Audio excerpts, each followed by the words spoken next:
ചുടുചൂടൻ ചോദ്യങ്ങൾക്ക് കുറുക്കിക്കൊള്ളുന്ന ഉത്തരങ്ങൾ അവർ പറയുമ്പോൾ നിങ്ങൾ പറയും അങ്ങനെ പറ. മൈൽ സ്റ്റോൺ മേക്കേഴ്സ് പ്രസൻസ് അങ്ങനെ പറ ഹോട്ട് സിറ്റിൽ ഇന്ന് അപ്സര. നമസ്കാരം. നമസ്കാരം.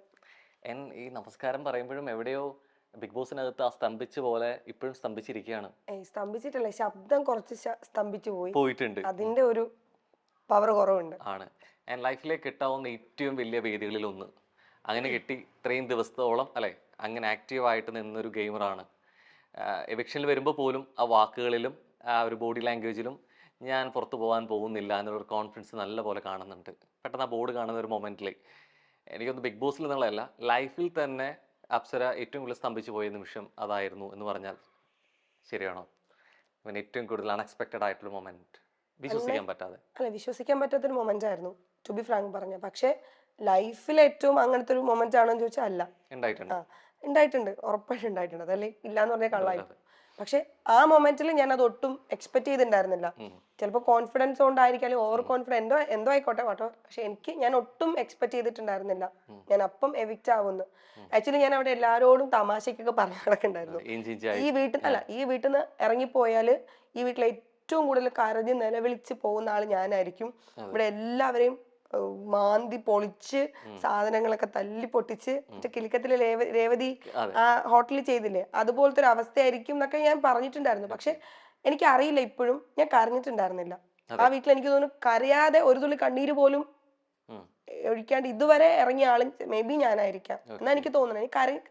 എനിക്ക് സങ്കടം വന്നിട്ടുണ്ട് കാരണം. പക്ഷെ ആ വീട്ടിൽ നിന്ന് ഏറ്റവും കൂടുതൽ വേദനിച്ചിറങ്ങിയ ആള് ഞാനാ.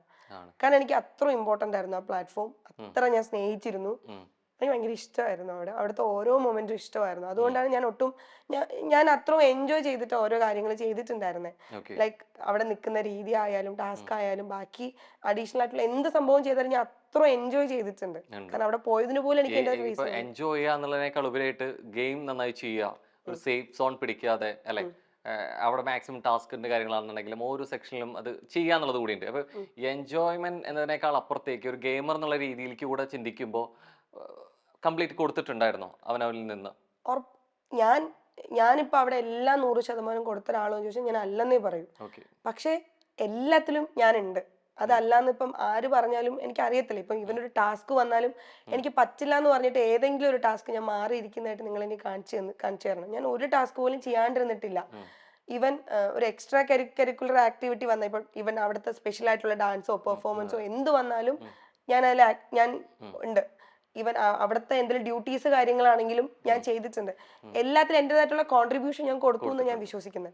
അങ്ങനെ കൊടുത്തിട്ട് ഒരാൾ പുറത്തു പോയെങ്കിൽ ഇപ്പോ പുറത്തു നിന്ന് അയലത്തെ കളികളും കുറെയൊക്കെ കണ്ടിട്ടുണ്ടായിരിക്കും, അഭിപ്രായം കിട്ടിയിട്ടുണ്ടായിരിക്കും. അൺഫെയർ ആയിട്ടാണോ തോന്നുന്നത്? തീർച്ചയായിട്ടും അൺഫെയർ ആയിട്ടാണ് എനിക്ക് തോന്നുന്നത്, ഉറപ്പായിട്ടും. സോ ഞാൻ എന്ന വ്യക്തി അവിടെ നിന്ന് പുറത്തു പോകുമ്പോൾ എന്നെക്കാൾ മുമ്പേ പോവേണ്ട വ്യക്തികൾ അവിടെ ഉണ്ട് എന്ന് കൂടെ വിശ്വസിക്കുന്നുണ്ട്. ഉറപ്പായിട്ടും എനിക്ക് അങ്ങനെ ഉണ്ട്. കാരണം ആ ഒരു പ്ലാറ്റ്ഫോമിന്റെ പ്രത്യേകത എന്താ വെച്ചാൽ, ഇത് ചിലപ്പോൾ എനിക്ക് മുന്നേ വന്ന ആൾക്കാർക്ക് ഒരു പരിധി വരെ പറഞ്ഞിട്ടുണ്ടാവുമായിരിക്കാം. പക്ഷെ എനിക്കെന്ന് പറഞ്ഞാൽ ആ വീട്ടിലുള്ള ആൾക്കാർ കാണാത്ത പലതും ജനങ്ങൾ കാണുന്നുണ്ട്. ഇപ്പോ ഇത്രയും ക്യാമറാസ് ഉണ്ട്. ഞങ്ങളൊരു ഗ്രൂപ്പ് ഓഫ് ആൾക്കാരല്ല, ഒരാൾ ഒറ്റയ്ക്ക് ഇരുന്നിട്ട് സംസാരിക്കുന്നതോ ചെയ്യുന്നതോ ചിലപ്പം ഈ ചുമരിന്റെ അപ്പുറത്തിരിക്കുന്ന വ്യക്തി കാണണം എന്നില്ല. മനസ്സിലായോ? അതേപോലെ തന്നെ ഞങ്ങൾ അവിടെ ചെയ്യുന്ന എല്ലാം ജനങ്ങൾ കാണുന്നുമില്ല. മനസ്സിലായോ? അപ്പോ നമ്മൾ അവിടെ കാണുന്നതിന് വേണ്ടി നമ്മൾ റിയാക്ട് ചെയ്യുന്നുണ്ട്. നമ്മളെ നോക്കുമ്പോൾ ഇപ്പൊ ടാസ്ക് ആണെങ്കിലും ഗെയിം മൊത്തത്തില് ഗെയിം ആണെങ്കിലും അവിടുത്തെ ആക്ടിവിറ്റീസിലാണെങ്കിലും ഒട്ടും ആക്റ്റീവായിട്ട് അല്ലെങ്കിൽ നമ്മളെക്കാൾ ആക്റ്റീവ് അല്ലാന്ന് പൊതുവായിട്ട് നമ്മൾ സംസാരിക്കുന്ന വ്യക്തികൾ സ്റ്റിൽ ഇപ്പോഴും അവിടെ നിൽക്കുമ്പോ ഞാൻ ഇറങ്ങി എന്ന് പറയുമ്പോൾ എനിക്കൊരു വിഷമമാണത്. അത് പരാതിയല്ല, വിഷമമുണ്ട് എന്നുള്ളത്. ജനവധിയിൽ വിശ്വാസമില്ല എന്ന് പറയുന്നു. ശരിക്കും ഈ ജനവധി എന്ന് പറയുമ്പോൾ ശരിക്കും അവരുടെ സപ്പോർട്ട് വോട്ടിങ്ങിൽ വന്നിട്ടില്ല എന്നതുകൊണ്ടാണോ, അതോ അത്രയും വോട്ടിങ് വന്നിട്ട് അത് വേണ്ട രീതിയിലേക്ക് അത് എന്നെ കണക്കാക്കിയിട്ടില്ല എന്നുള്ളത് കൊണ്ടാണ്? എന്തുകൊണ്ടാണ് ഈ ജനവധിയിൽ വിശ്വാസമില്ല എന്ന് പറയുന്നത്? എന്തുകൊണ്ടാണ്? ആക്ച്വലി എനിക്ക് തോന്നുന്നു ഇപ്പം കുറേ ആൾക്കാർ ഇപ്പം ഞാൻ പുറത്തിറങ്ങിയതിന് ശേഷം ചിലപ്പോൾ എൻ്റെ തെറ്റായ ധാരണയായിരിക്കും, എനിക്ക് അറിയില്ല. അത് പുറത്തുള്ള നിങ്ങളാണ് എനിക്ക് പറഞ്ഞ് മനസ്സിലാക്കി തരേണ്ടത്. ഞാൻ അകത്ത് നിൽക്കുമ്പോഴും അവിടെ എൻ്റെ ഒപ്പം മത്സരിച്ച അവിടെ എല്ലാവരും ഇപ്പം എൻ്റെ കാഴ്ചപ്പാടിലാണ് ഞാൻ ഏറ്റവും ബെറ്റർ എന്ന് എനിക്ക് തോന്നുന്നത്. അവിടെയുള്ള 25 കണ്ടസ്റ്റന്റും അവർക്ക് എല്ലാവർക്കും അവരാണ് ഏറ്റവും ബെറ്റർ. എല്ലാവരും ഈ പറഞ്ഞ ലാസ്റ്റ് ഫൈനൽ ഡെസ്റ്റിനേഷനിൽ എത്താൻ വേണ്ടി വന്ന ആൾക്കാരാണ്. എൻ്റെ ഒപ്പം എനിക്കെതിരെ മത്സരിക്കുന്ന ആൾക്കാർ പോലും ഞാൻ ആ സമയത്ത് എവിക്റ്റ് ആയെന്ന് പറയുമ്പോൾ ഞെട്ടിയിട്ടുണ്ട്. ഞാൻ മാത്രമല്ല എല്ലാവരും അയ്യോ അപ്സര ഇപ്പൊ പോവേണ്ട ആളല്ലല്ലോ എന്ന്. ഈവൻ ഞാൻ പുറത്തിറങ്ങിയപ്പോഴും അവിടുത്തെ ക്രൂ മെമ്പേഴ്സ് ആണെങ്കിലും ഞങ്ങൾക്ക് എക്സ്പെക്ടേഷൻ ഉണ്ടായിരുന്നു അപ്സര കുറച്ചുകൂടി നിൽക്കുമെന്ന്. ഞാൻ പുറത്തിറങ്ങി നാട്ടിൽ വന്നപ്പോഴും എന്നെ കാണുന്ന ആൾക്കാരാണേലും ഇപ്പം സോഷ്യൽ മീഡിയ ഞാൻ അധികം ഓപ്പൺ ചെയ്തിട്ടില്ല. ഇപ്പൊ നിങ്ങൾ കണ്ടിട്ടുണ്ടാവും ഞാൻ അധികം സോഷ്യൽ മീഡിയയിൽ ഇപ്പൊ വന്നതിന് ശേഷം അത്ര ആക്റ്റീവ് അല്ല. പക്ഷെ പുറത്ത് നമ്മൾ നേരിട്ട് കാണുന്ന ആൾക്കാരാണെങ്കിലും നേരിട്ട് എന്നെ വിളിച്ച് സംസാരിക്കുന്ന ആൾക്കാരാണെങ്കിലും കുറച്ച് ഞാനിപ്പോൾ സോഷ്യൽ മീഡിയയിൽ കണ്ടത് വെച്ചിട്ട് പറയുവാണെങ്കിലും എല്ലാവരും എന്നോട് പറയുന്നത് അപ്സര ഒന്നുകിൽ വിന്നർ ആവും എന്നായിരുന്നു ഞങ്ങളുടെ ആഗ്രഹം, അല്ലെങ്കിൽ ഫൈനൽ 5-ലെങ്കിലും ഞങ്ങൾ എക്സ്പെക്ട് ചെയ്ത ഒരാളായിരുന്നു. ഇത്രയും ആൾക്കാർ ഇത് പറയുമ്പോൾ ഇപ്പൊ ഞാൻ മാത്രം ആണ് ഞാൻ ഏറ്റവും ബ്യൂട്ടിഫുൾ അല്ലെങ്കിൽ ഞാൻ ഏറ്റവും സ്ട്രോങ് ആയിട്ടുള്ളൊരു കണ്ടസ്റ്റന്റ് ആണെന്ന് എന്റെ മാത്രം ധാരണയാണെങ്കിൽ ഓക്കെ, ഇത് ഇത്രയും ആൾക്കാർ പറയുമ്പോൾ അപ്പോൾ എന്റെ ക്വസ്റ്റ്യൻ എന്തുകൊണ്ട്? അപ്പൊ എനിക്കൊരു ആൻസറേ ഉള്ളൂ, വോട്ടിങ്ങിന്റെ അടിസ്ഥാനത്തിലാണ് ഒരു കണ്ടസ്റ്റന്റ് പുറത്തു പോകുന്നത്. അപ്പൊ എന്തുകൊണ്ട് എനിക്ക് വോട്ട് കുറഞ്ഞു? ഈ അപ്സരയ്ക്ക് ഞാൻ എന്നുള്ള ഗെയിമറിലെ വിശ്വാസമുണ്ട്, ഞാൻ 100% കൊടുത്തിട്ടുണ്ട്, അല്ലെങ്കിലും ഒരുവിധം മാക്സിമം ചെയ്തിട്ടുണ്ട്. പുറത്തു വരുന്ന പ്രേക്ഷകരും ചോദിക്കുന്നു അപ്സര പുറത്തു പോകേണ്ട ആളല്ല എന്നുള്ളത്. ഈ പലപ്പോഴും മുൻ മത്സരാർത്ഥികളാണെന്നുണ്ടെങ്കിലും ഇത് കാണുന്ന പ്രേക്ഷകരാണെന്നുണ്ടെങ്കിലും അവരുടെ റിവ്യൂകളിലും പറയുന്നുണ്ട് അപ്സര എവിക്ഷൻ വരുന്നില്ല എന്ന്. പിന്നെ എന്താണ് എന്നുള്ള സ്വയത്തിന് ഒരു ഉത്തരം എന്ന് പറയുന്നത് ഈ വോട്ടിങ്ങിലാണെന്ന് പറയുന്നത് അല്ലേ? ഈ ജനങ്ങളുടെ വോട്ടിംഗ് വരുന്നത് ഇഷ്ടം കൊണ്ട് കൂടിയായിരിക്കില്ല, അല്ലെങ്കിൽ അവിടെ നല്ലൊരു ഗെയിമറാന്ന് തോന്നലും കൊണ്ട് ആവില്ലേ? എന്നിട്ട് എന്താ അങ്ങനെ തോന്നലുണ്ടാവുന്ന ജനങ്ങൾക്ക്? അങ്ങനെ ആലോചിച്ചു നമുക്ക് ആരുടെ ഇഷ്ടം പിടിച്ചു വാങ്ങാൻ പറ്റില്ലെന്ന് മനസ്സിലാക്കി ലൈഫിൽ നിന്ന് മനസ്സിലാക്കിയ ഒരാളാണ് ഞാൻ. നമ്മള് പേഴ്സണൽ അല്ലാതെ ആയാലും നമ്മൾ അവരെ ചിലപ്പം എന്റെ കൂടെ നിൽക്കുന്ന ആളെ, എന്റെ ഒപ്പം നിൽക്കുന്ന ആളെ നമുക്ക് ഒപ്പം കൂട്ടാം. ചിലപ്പോൾ അവർക്കൊരു സങ്കടം വരുമ്പോൾ അവരൊപ്പം കൂട്ടാം. അപ്പൊ നമ്മൾ എന്താ ചിരിച്ച് എല്ലാരും പറയും നമ്മൾ ഓരോ കാര്യം ചെയ്യുമ്പോൾ നമ്മൾ എക്സ്പെക്ട് ചെയ്യില്ല എന്ന്. വെറും കള്ളത്തരാണ്. എന്തായാലും നമ്മൾ ഒരാളെ സഹായിക്കുമ്പോൾ നമ്മൾ അതേപോലെ തിരിച്ചു തന്നില്ലെങ്കിലും നമുക്ക് എന്തെങ്കിലും ഒരു ആവശ്യത്തിനായാലും നമ്മളെ അറ്റ്ലീസ്റ്റ് നമ്മളെ സ്നേഹിക്കുമെങ്കിലും ചെയ്യുമല്ലോ, അല്ലെ എന്തെങ്കിലും ഒരു കൺസിഡറേഷൻ അവരുടെ അടുത്ത് ഭാഗത്ത് നിന്നുണ്ടാവുമെന്ന് എല്ലാരും വിചാരിക്കും. എന്റെ ലൈഫിൽ ഞാൻ എന്താ പറയാ ആൾക്കാരെ ഒപ്പം എപ്പോഴും കൂടെ നിർത്താൻ ശ്രമിച്ചിട്ടുള്ള ഒരാളാണ്, സ്നേഹിച്ച ആളാണ്. അപ്പം ഞാനിപ്പം പ്രേക്ഷകരെല്ലാവരെയും നമുക്ക് സ്നേഹം പിടിച്ചു പറ്റാൻ പറ്റണമെന്നില്ല. ഇപ്പൊ നമ്മൾ ഒപ്പം നിൽക്കുന്ന ആൾക്കാർ പോലും തള്ളി പറഞ്ഞ ഞാൻ പറഞ്ഞത് പേഴ്സണൽ ലൈഫിൽ പോലും നമ്മൾ ഇത്രയും ചെയ്തിട്ട് നമ്മളെ തള്ളി പറഞ്ഞ ആൾക്കാർ. ഇവിടെ വരുമ്പോൾ നമുക്ക് അതിന് മുമ്പ് ആർട്ടിസ്റ്റ് ആയിട്ട് കണ്ടിട്ടുള്ള ഒരു വ്യക്തിയാണ്. ബിഗ് ബോസിൽ വരുമ്പോൾ അവിടെ പല സ്വഭാവമുള്ളവരാണ്. എന്തൊക്കെ ആർട്ടിസ്റ്റ് ആണെങ്കിലും എന്തൊക്കെ സെലിബ് പ്രൊഫൈൽ ആണെന്നുണ്ടെങ്കിൽ പോലും എല്ലാവരും തുല്യരാണ്.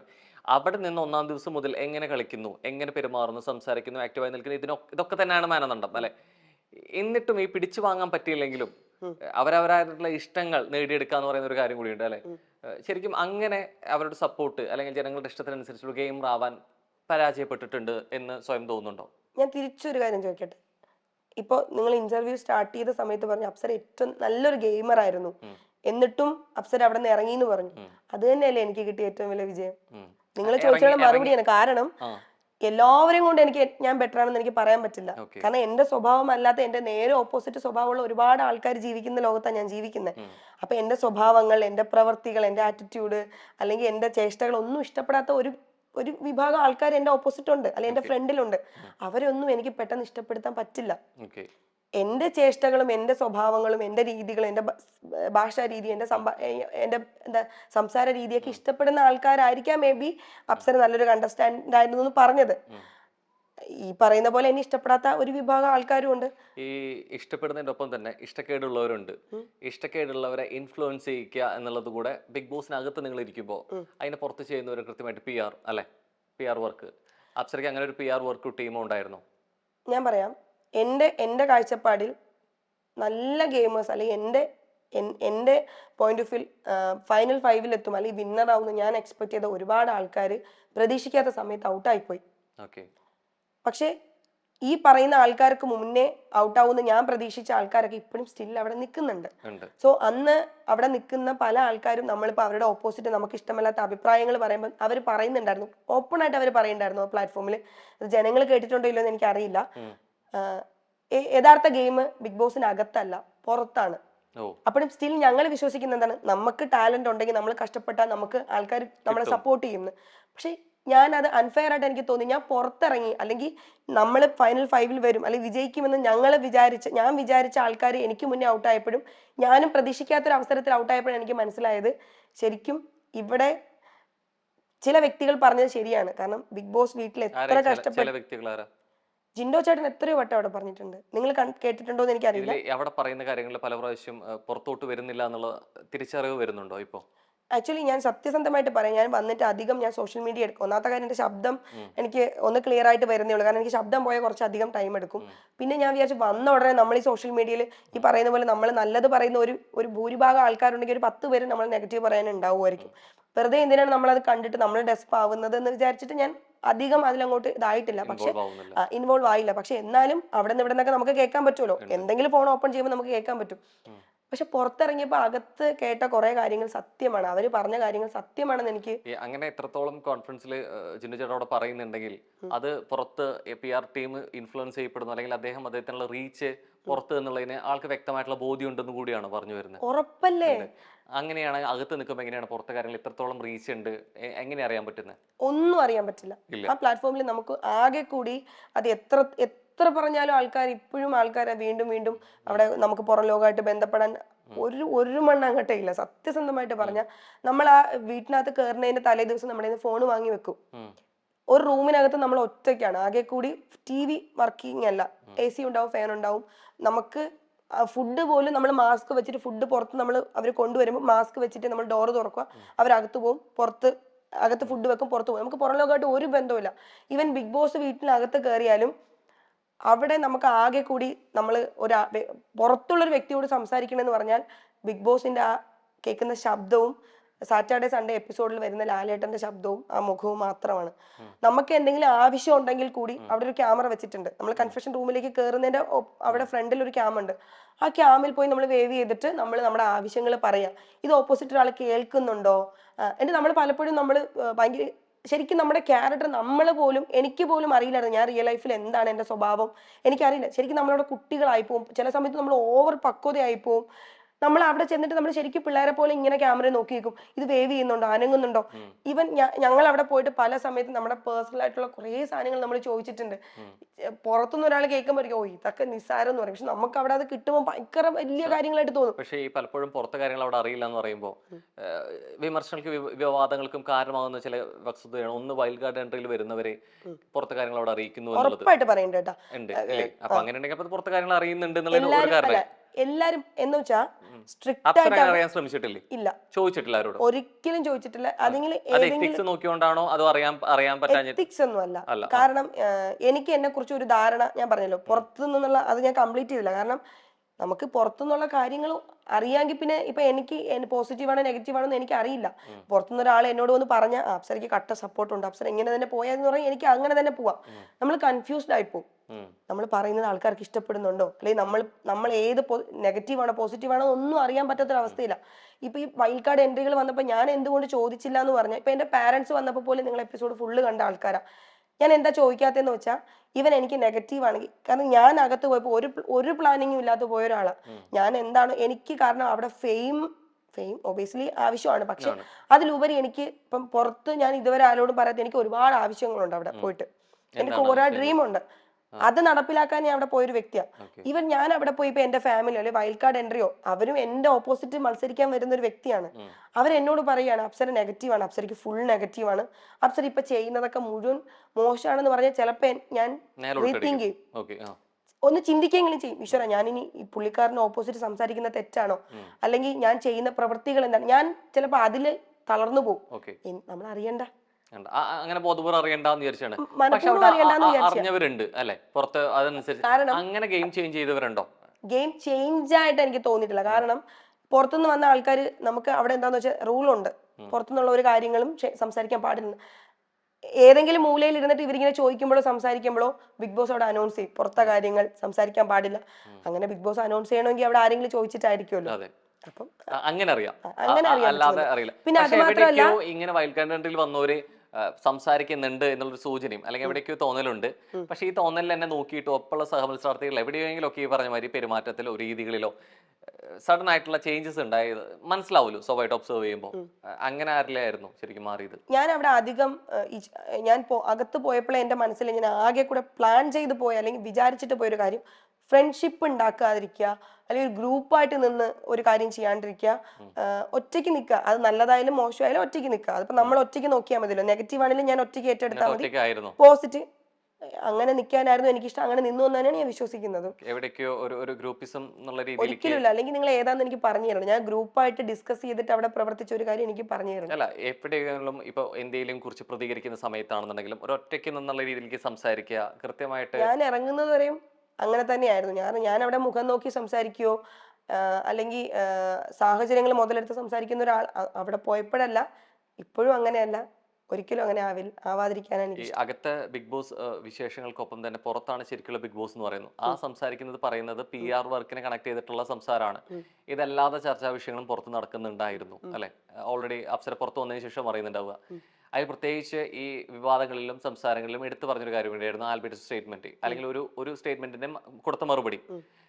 ഇത് എത്രത്തോളം ഈ പുറത്താക്കലിനൊരു കാരണമാവാൻ ഇതിന് സാധ്യത ഉണ്ടായിരുന്നു എന്ത് തോന്നുന്നു? സത്യസന്ധമായിട്ട് ഞാൻ പറഞ്ഞ ഈ ആൽബിച്ചേട്ടൻ പറഞ്ഞ മറുപടിക്ക് ഓപ്പോസിറ്റ് പറഞ്ഞ ആള് എന്താണ് പറഞ്ഞതിൽ കറക്റ്റ് സ്റ്റേറ്റ്മെന്റ് ഞാൻ ഇതുവരെ കേട്ടിട്ടില്ല. പുള്ളി പറഞ്ഞ അത് ഞാൻ കേട്ടിട്ടില്ല. പുള്ളി ഇങ്ങനെ പറഞ്ഞു, പുള്ളി അങ്ങനെ പറഞ്ഞു, പുറത്തുള്ള ആൾക്കാർ പറഞ്ഞ അറിവ് മാത്രമേ എനിക്കുള്ളൂ.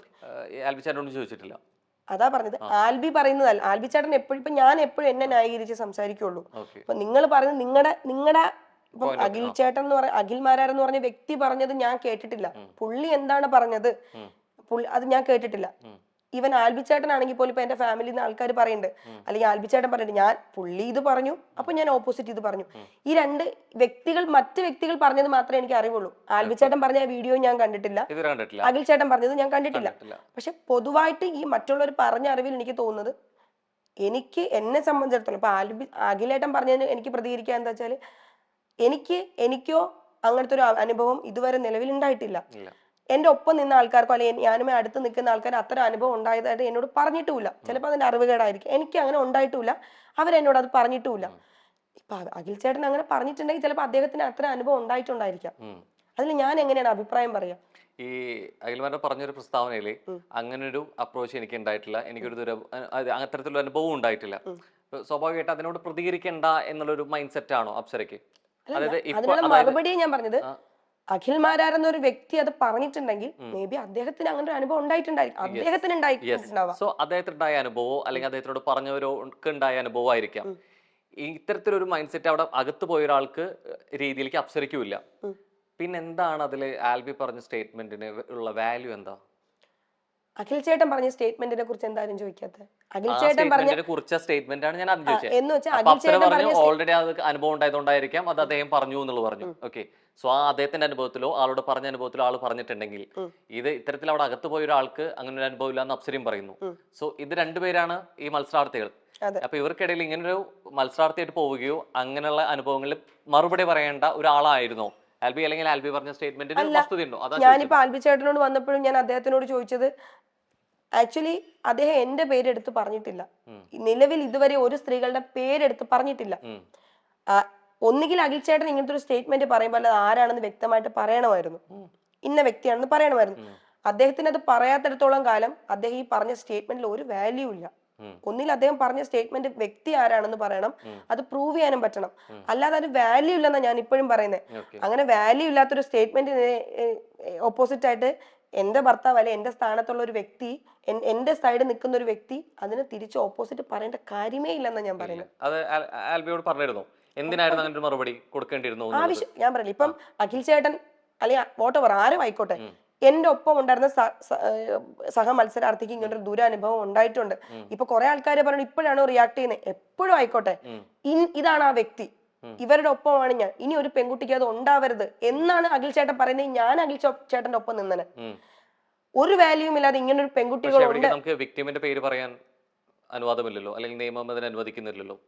പിന്നെ ഒന്നാമത്തെ കാര്യം. പിന്നെ രണ്ടാമത്തെ കാര്യം പറയുന്നത്, അദ്ദേഹം പറയുന്നത് ഈ ഉണ്ടായ അനുഭവം എന്നത് അവരെ ഇരകളെന്ന് വിശേഷിപ്പിക്കുന്നില്ല.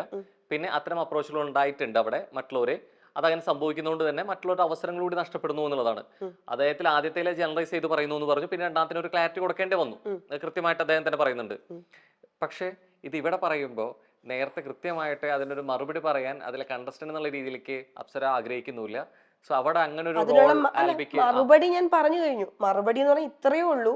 അഖിൽ ചേട്ടൻ എന്നെ സംബന്ധിച്ചിടത്തോളം എനിക്ക് വളരെ താത്വികപരമായിട്ടൊക്കെ വേണമെങ്കിൽ എനിക്കിരുന്ന് പറയാം. പക്ഷെ ഞാനൊരു സാധാരണ വ്യക്തിയാണ്. എന്നെ സംബന്ധിച്ചിടത്തോളം എനിക്കൊരൊറ്റ ഓഡീഷൻ അവിടെ ഉണ്ടായിരുന്നുള്ളൂ. ഞാനും എൻ്റെ ഹസ്ബൻഡും കൂടെ പോയിട്ടാണ് അത് അറ്റൻഡ് ചെയ്യുന്നത്. എന്നെ അവിടെ എനിക്ക് ഒരു അനുഭവം ഉണ്ടായിട്ടില്ല.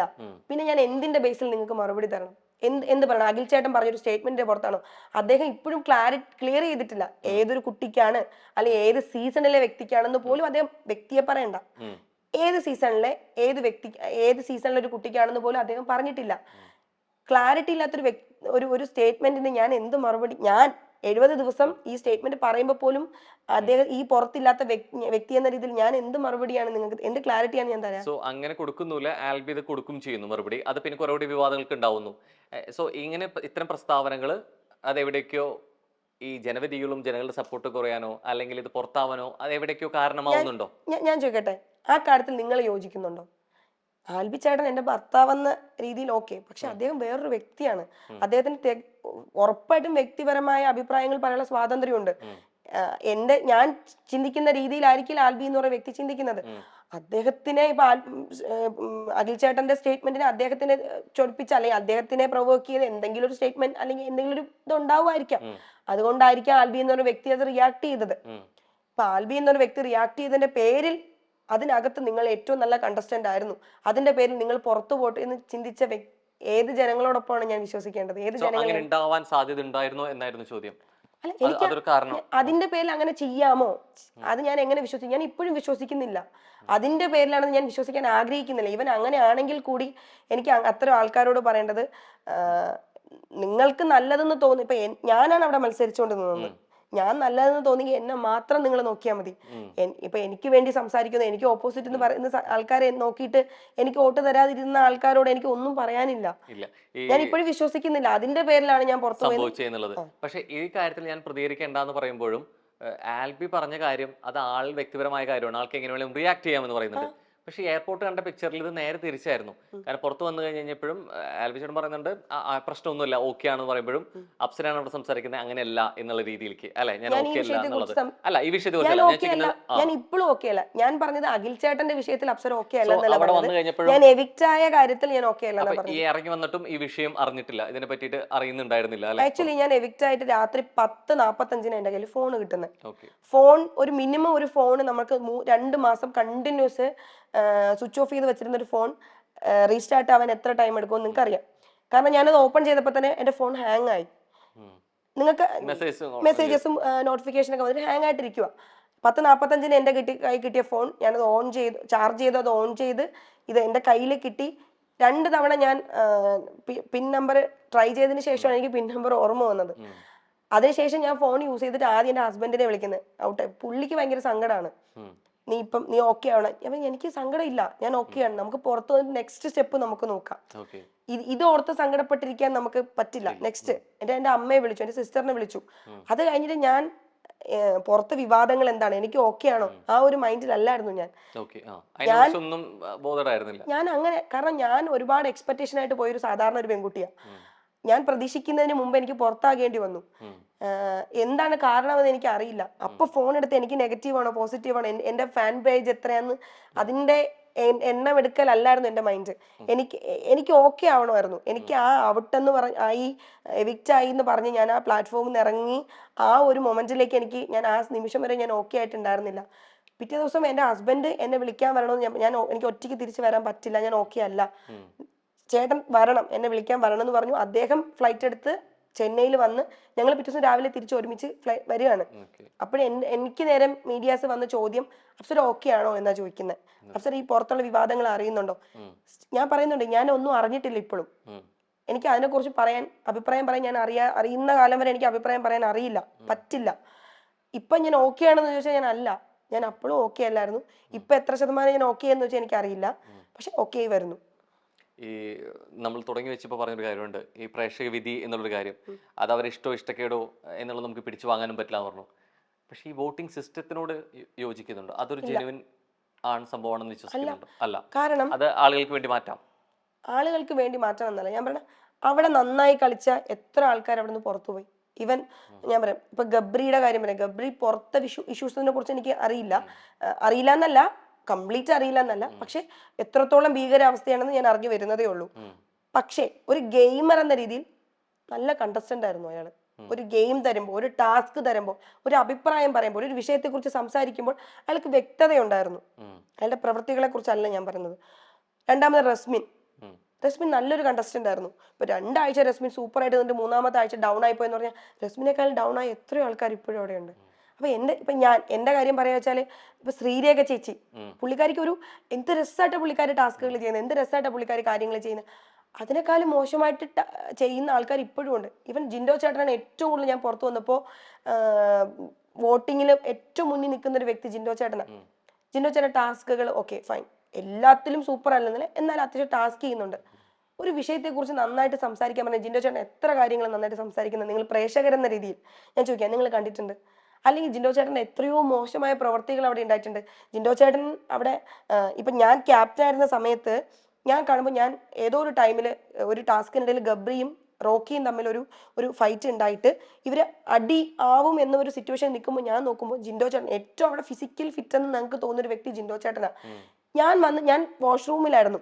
ഞാൻ ഈ വഴക്ക് കേട്ടിട്ട് ഞാൻ അവിടെ നിന്ന് ഓടി ഞാൻ വന്നിട്ട്, ആ വീഡിയോസ് ഒക്കെ പുറത്ത് വന്നിട്ടുള്ള കാര്യം, ഞാൻ വന്ന് കാണുമ്പോൾ ജിൻഡോ ചേട്ടൻ്റെ റിയാക്ഷൻ കൊടുക്കുക, ചെയ് ഈ ഒരു മുഖത്തോടെ നിൽക്കുന്ന ജിൻഡോ ചേട്ടനെ ഞാൻ കാണുന്നത്. ഞാനപ്പോൾ ജിൻഡോ ചേട്ടനോട് പറയണ്ട, അത് ഔട്ട് വന്ന എപ്പിസോഡാണ്. ജിൻഡോ ചേട്ടൻ നിങ്ങൾ എന്ത് നോക്കി നിൽക്കുക, ഇങ്ങനെയാണോ നിങ്ങൾ ചെയ്യേണ്ടത്, നിങ്ങൾ പിടിച്ചു മാറ്റുന്ന പറഞ്ഞിട്ട് ഞാൻ പോയി ഇവരെ ഇടയ്ക്ക് നിൽക്കുക. ആ ഒരു സാഹചര്യം വരെ ഉണ്ടായിട്ടുണ്ട്. അപ്പോൾ ഒരു പ്രശ്നം ഉണ്ടാവുമ്പോൾ അതിന് ആ പ്രശ്നങ്ങളെ എന്താ പ്രോത്സാഹിപ്പിക്കുന്നത്. അവിടെ കണ്ട അപ്സര ഒരു കാൽക്കുലേഷനിൽ ഉണ്ടായിരുന്ന രീതിക്കല്ല ജിൻഡോന് പുറത്തു വരുമ്പോൾ സപ്പോർട്ട് ഭീകരമാണെന്നാണ് പറയുന്നത്. ഈവൻ എനിക്ക് ഉറപ്പായിട്ട് അറിയാം, ജിൻഡോ ചേട്ടൻ തന്നെ അവിടെ പറയുന്നുണ്ട്, ഞാൻ പുറത്ത് എനിക്കറിയാം, ഞാൻ ഇവിടെ എന്ത് ചെയ്താലും എന്നെ സപ്പോർട്ട് ചെയ്യാൻ പുറത്ത് ആൾക്കാരുണ്ട്. എനിക്കറിയില്ലായിരുന്നു എനിക്ക് എത്ര സപ്പോർട്ടേഴ്സ് ഉണ്ടെന്ന് എനിക്ക് അറിയില്ലായിരുന്നു, എത്ര ആൾക്കാർ എന്നെ ഇഷ്ടപ്പെടുന്നുണ്ട്, എന്തൊക്കെ വിവാദങ്ങളാണെന്ന് എനിക്ക് ഉറപ്പായിട്ട് ഞാൻ പുറത്തിറങ്ങുന്നവരെ എനിക്ക് അറിയില്ല. ഞാൻ കുറെ കാര്യങ്ങൾ കൺഫ്യൂസ്ഡ് ആയിട്ടുണ്ട്, ഞാൻ ചെയ്യുന്നത് ഓക്കെയാണ്, പക്ഷെ എന്നാലും ഞാൻ എന്റെ കാര്യത്തിൽ ഉറച്ചു നിന്നിട്ടുണ്ട്. പക്ഷെ ജിൻഡോ ചേട്ടൻ എങ്ങനെ അത്ര ഉറപ്പ് കിട്ടി? ജിൻഡോ ചേട്ടൻ എത്രയോ വട്ടം പറഞ്ഞിട്ടുണ്ട് ആളുടെ കോൺഫിഡൻസ് ആണെന്നെങ്കിലും. ഞാൻ അതെങ്ങനെയാണ് ജിൻഡോ ചേട്ടൻ അവിടെ, ഇപ്പൊ ഞാൻ ഒരു കുട്ടിയോട് കുറെ ആൾക്കാർ പരാമർശിച്ചിട്ടുള്ള കാര്യമാണിത്. ഒരു പെങ്കൊച്ച് ഇപ്പൊ നോറ എന്തോ ഒരു കാര്യം ചോദിച്ചപ്പോൾ ജിൻഡോ ചേട്ടൻ കൊടുത്ത മറുപടി പുറത്ത് നിങ്ങൾ എല്ലാവരും കേട്ടതാ, ആ കൊടുത്ത മറുപടിയുടെ രീതി. അതെങ്ങനെയാണ് നിങ്ങൾക്ക് തമാശയായിട്ട് കാണാൻ പറ്റുന്നത്? അതെങ്ങനെയാണ് അദ്ദേഹത്തിന്റെ ഒരു കോൺഫിഡൻസ് ലെവൽ എത്തിക്കുന്നത്? എങ്ങനെയാണ് അത് നിങ്ങൾ ചോദ്യം ചെയ്തിട്ടില്ലേ?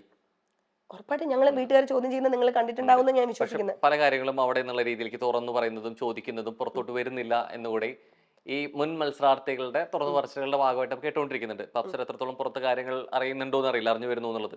ഈ പലപ്പോഴും ഇപ്പോഴുള്ള ഇതുവരെയുള്ള സീസണെ അപേക്ഷിച്ച് അല്ലെങ്കിൽ പക്ഷേ അന്ന് മുതലേ ഉണ്ടായിരുന്നു, ഈ സീസണിലാണ് കുറെ കൂടി പുറത്തു വരുന്നത്. അതിന് മെയിൻ ഉദാഹരണമായിരുന്നു സിവിന്റെ ഒരു സ്റ്റേറ്റ്മെന്റ്, കേട്ടിരുന്നോ?